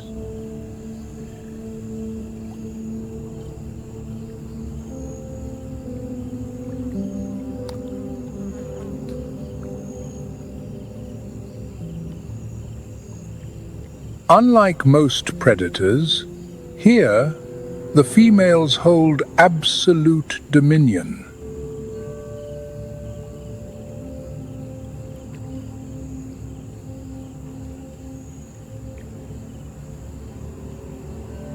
They are larger, stronger, and significantly more aggressive.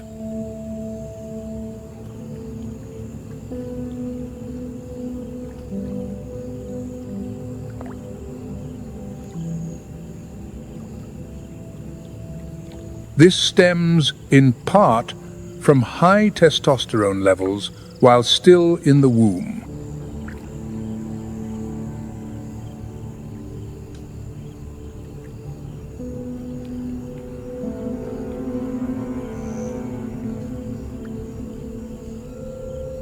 This hormone makes them physically more robust and bolder in the heat of conflict.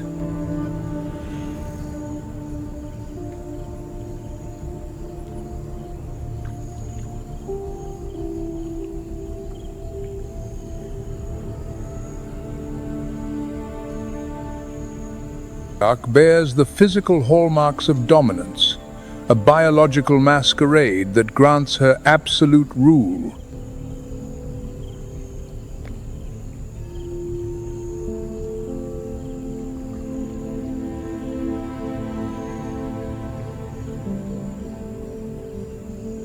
In the complex hierarchy of the clan, her word and her bloodline is law.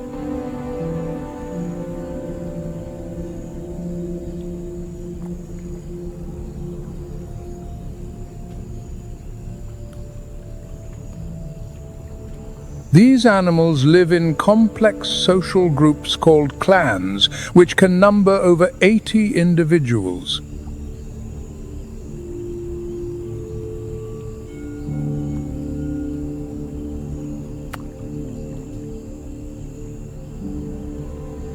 All members follow a matriarchal system where rank is inherited from mother to daughter.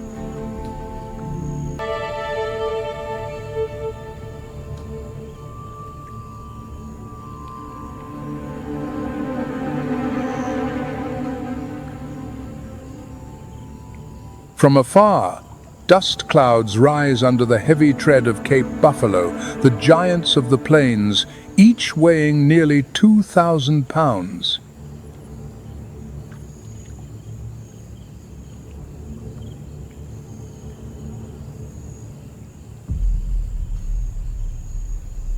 Their curved horns are like formidable weapons of war.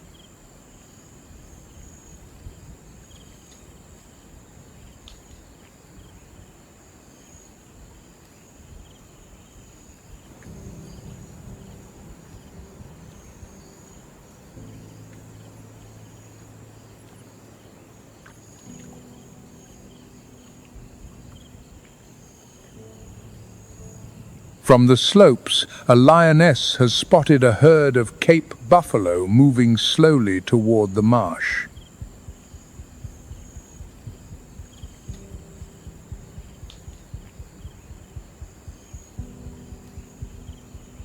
Heavy muscle and horns curved like massive weapons of war.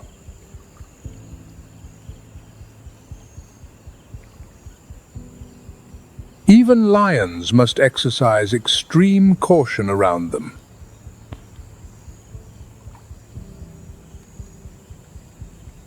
But for a hungry family, it is a challenge worth the immense risk.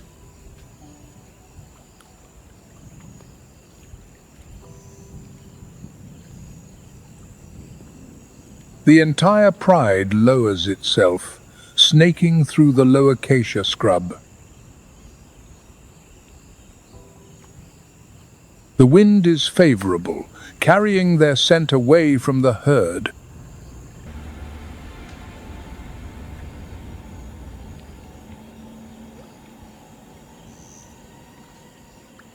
On a golden afternoon, beneath the shade of a low acacia tree, a cheetah family waits.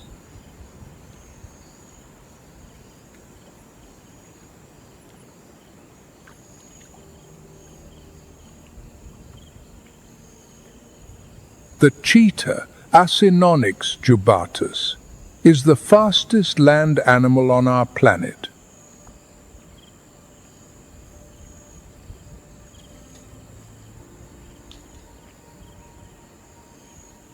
Their speed can exceed 62 miles per hour in seconds, yet they can only sustain the chase briefly.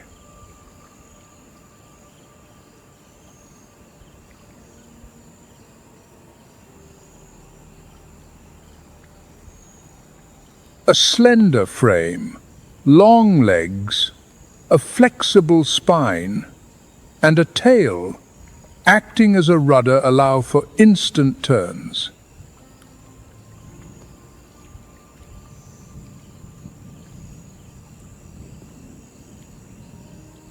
This family consists of a mother and several cubs, no more than 6 or 7 weeks old.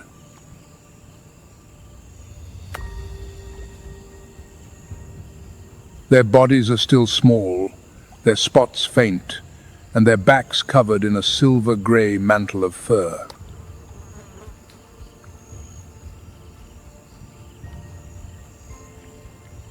This is the stage where the mother must hunt constantly to provide enough milk and meat for her brood.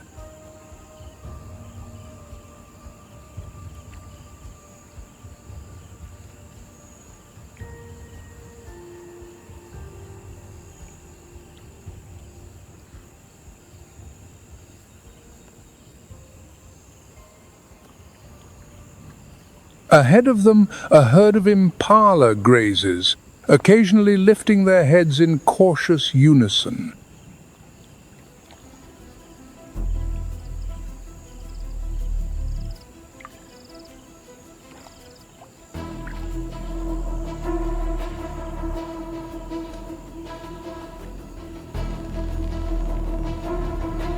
The mother bellies to the ground, moving with silent precision, her amber eyes locked on a stray yearling.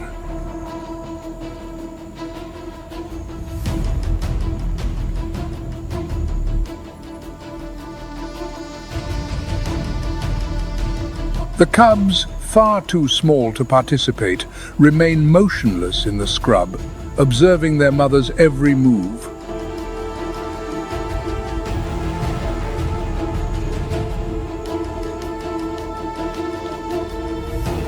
When the distance between her and the prey closes to just a few dozen yards, the mother accelerates.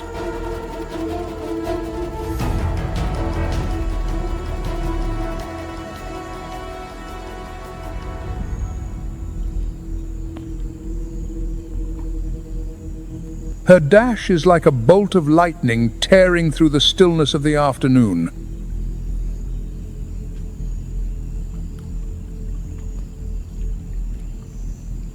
She has only just begun to drag the carcass toward her young when a raspy laugh erupts from behind.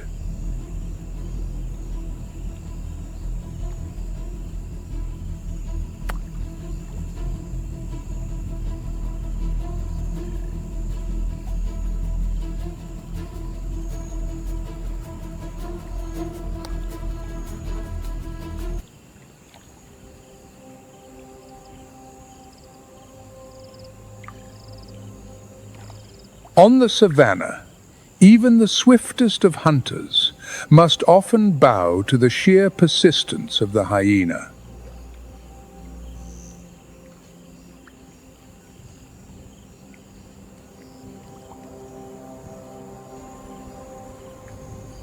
From the far reaches of the plain, a family of African elephants approaches.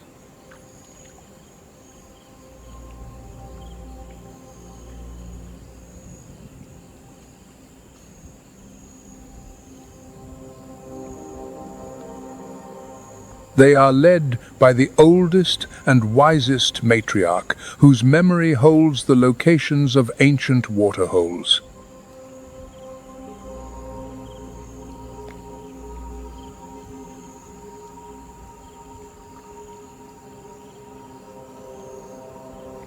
The African elephant, Loxodonta africana, is the largest land animal on the face of the earth.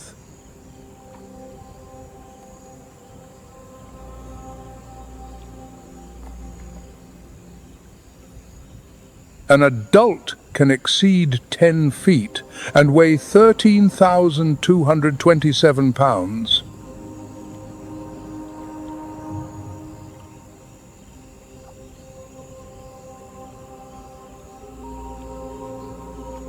Their massive ears not only detect distant sounds, but act as radiators to cool their massive bodies.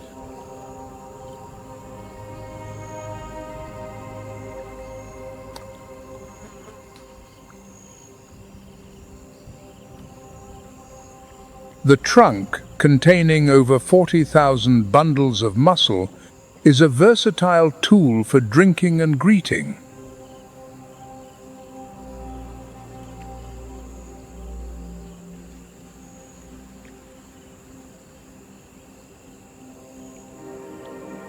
The herd moves in a stately line, with the vulnerable calves protected in the center by towering adults.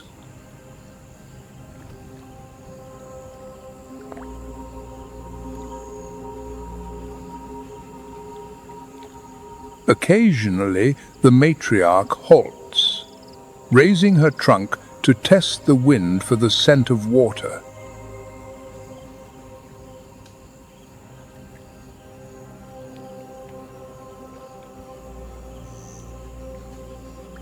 After several hours, the earth beneath their feet grows darker, a welcome sign of moisture.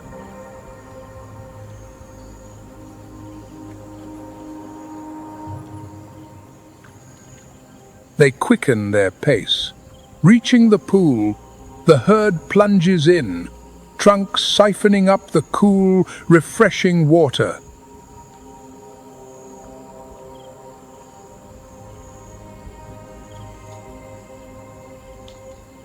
As the herd departs the waterhole, they follow their old trail back to the foraging grounds.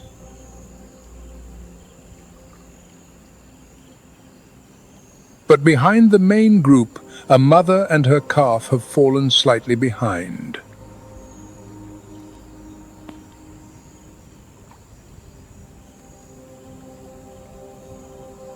In the thick grass along the path, several low, dappled shapes begin to manifest.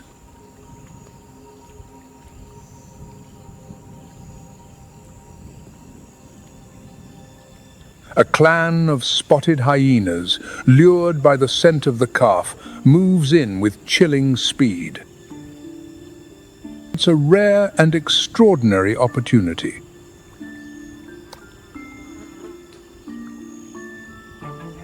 The mother instantly wheels around, shielding her young, flaring her ears, and trumpeting a piercing blast.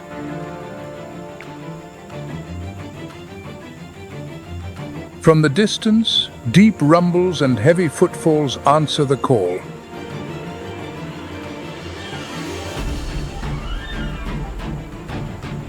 The herd has heard her. In moments, the adults charge back and form an impenetrable circle. Overwhelmed by size and sheer numbers, the hyenas surrender and melt back into the tall grass. Soon, the mother and calf rejoin the herd, surrounded by massive bodies like a living fortress.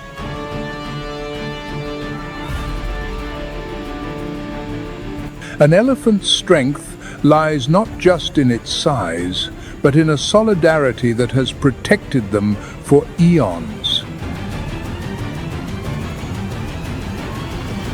On this unforgiving land, every day is a new drama, where life and death are separated by a single breath.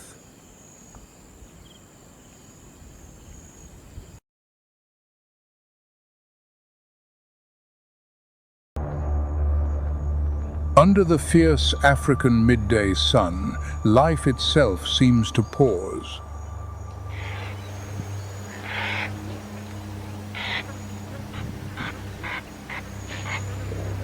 The air, thick and shimmering with heat, turns the horizon into a watery mirage.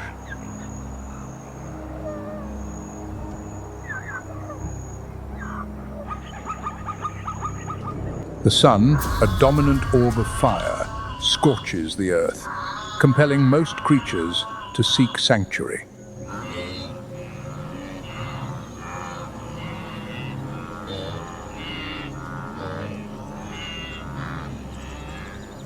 This is a time of silence, of waiting, a time of conservation, when the whole savannah seems to hold its breath beneath the weight of the day.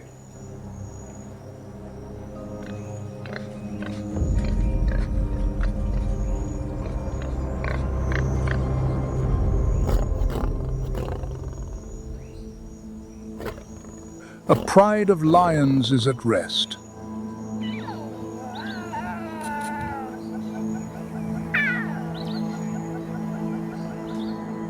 Leading them is a veteran female, her body a living map of countless hunts and battles for survival.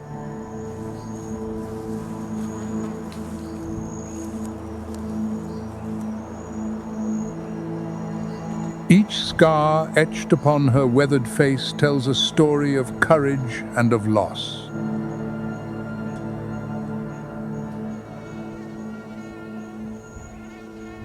She does not hunt for herself.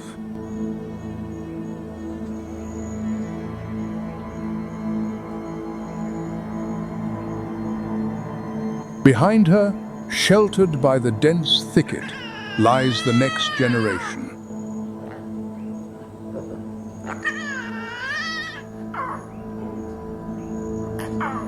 The cubs, carefree and playful, are as yet unaware of the harshness of the world they have entered.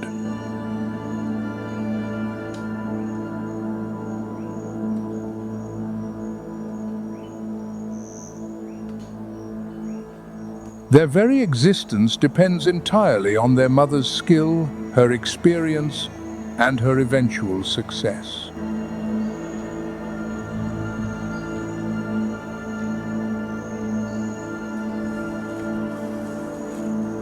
Hunger, a primal and relentless driver, now stirs within her.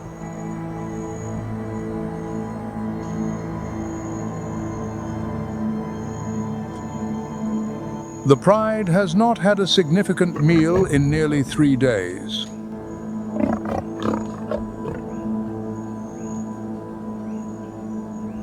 Energy is dwindling. The pressure is mounting.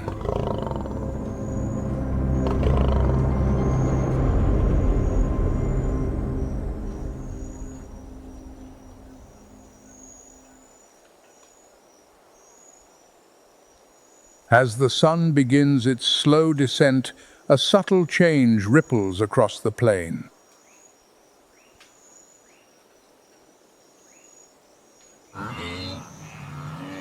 The searing heat yields to a gentle, cooling breeze.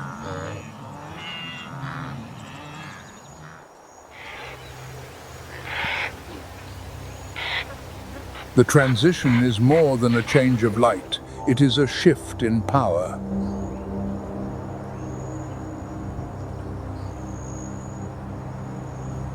The stage is being set for the drama of dusk.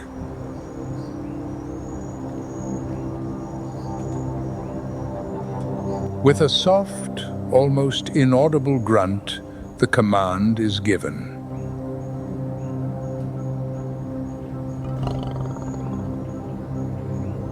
The other members, younger and stronger, understand instantly.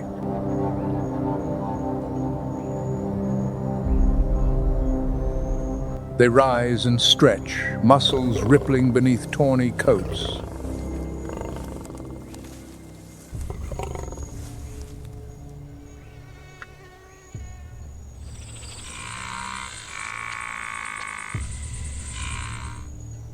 The hunt has begun.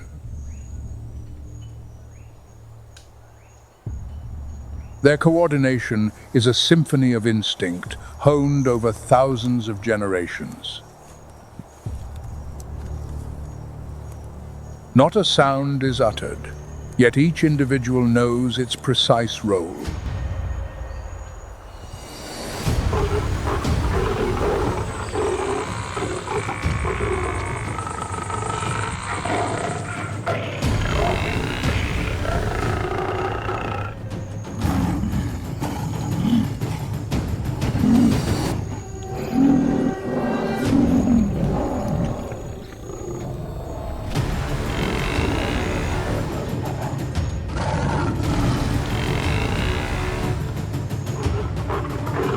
They are not merely hunters, they are the architects of the ambush.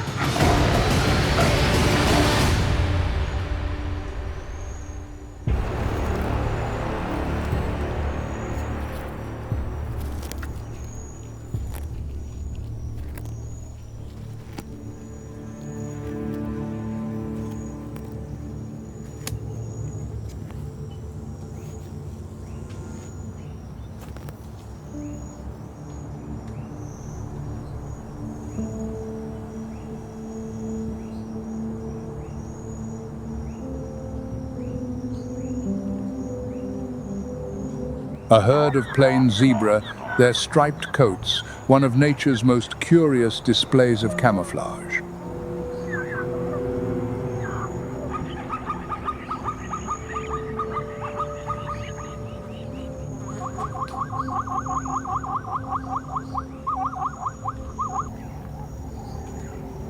Contrary to common belief, the stripes are not for blending in with the grasslands.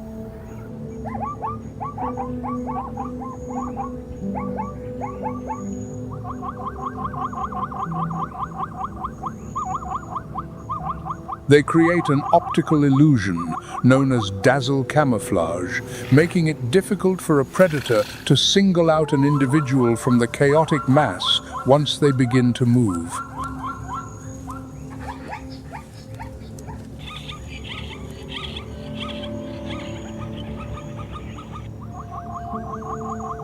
But the lead stallion does not rely on illusions.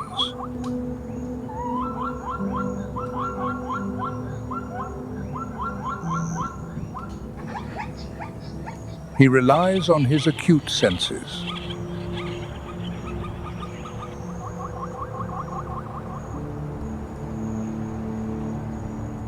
His ears can detect the snap of a twig from hundreds of yards away.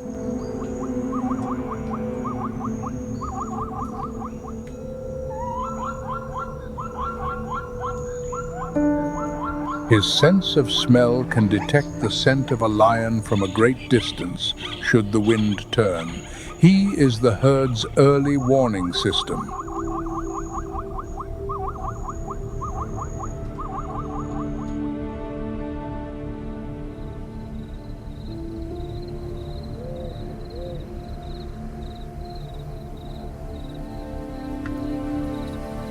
The old lioness knows this.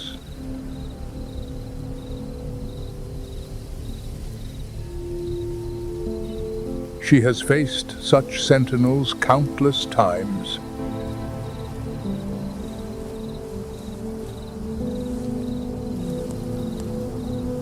She knows that patience is not merely a virtue, it is the ultimate weapon.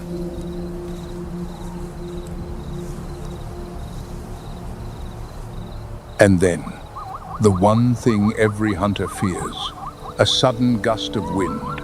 A betrayal by the very air.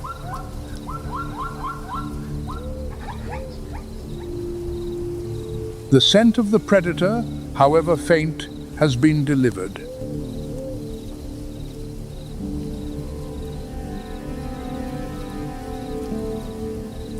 The lead stallion's head snaps up.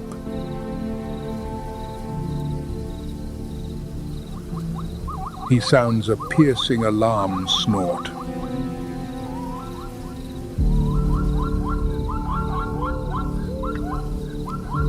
In a fraction of a second, tranquility becomes pandemonium.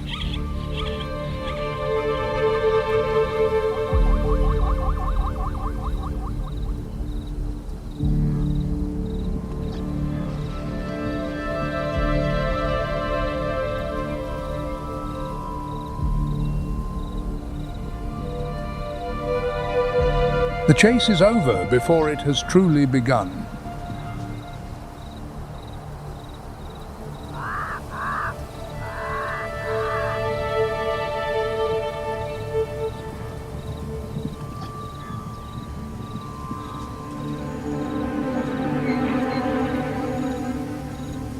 Precious energy has been wasted, an opportunity lost.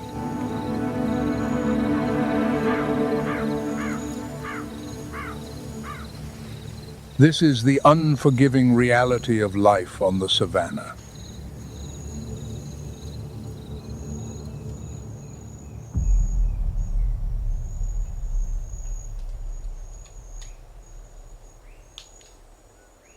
As they move across a more open expanse, a strange, almost maniacal cackle.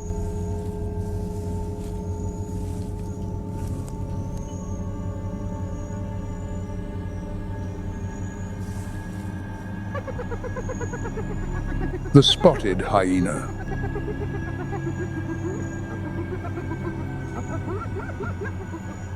Often dismissed as opportunistic scavengers, the truth is quite different.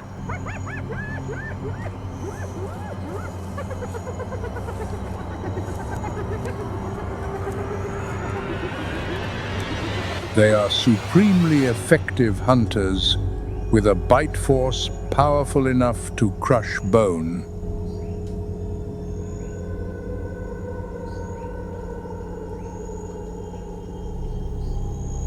Their societies are ruled by females in a complex and ruthless matriarchy.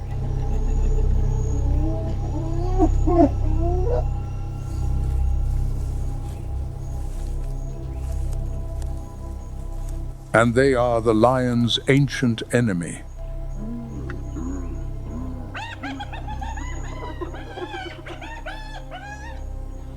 The competition between these two species is one of Africa's oldest and most bitter rivalries.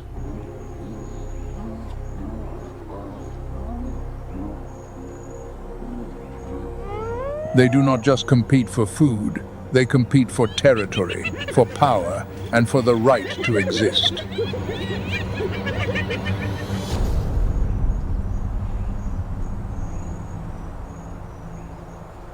It seems these sworn enemies share a common goal.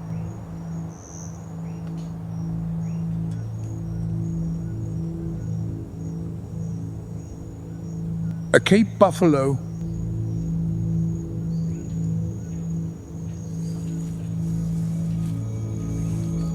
nicknamed the Black Death.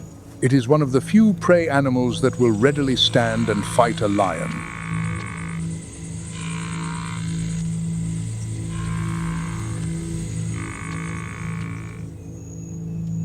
Its boss of horns is a formidable defensive weapon, and its temperament is notoriously unpredictable.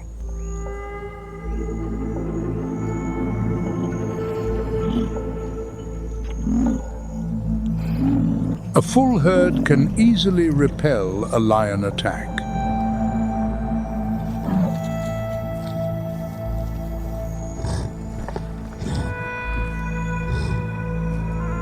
But this buffalo is alone, and he is old.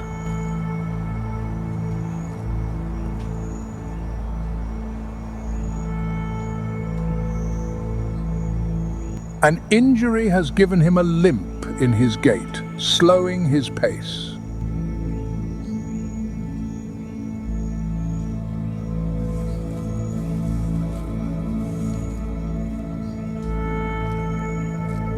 He has separated himself from the safety of the herd, and in that moment, he has sealed his fate.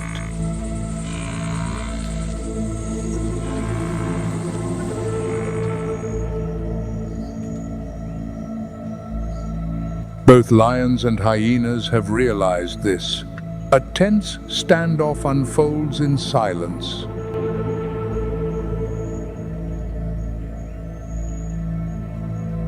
Who will make the first move?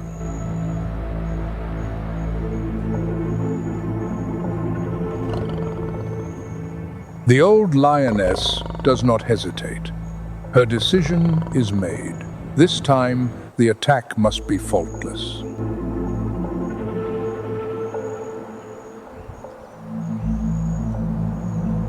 She signals the pride, and they begin to silently encircle their prey.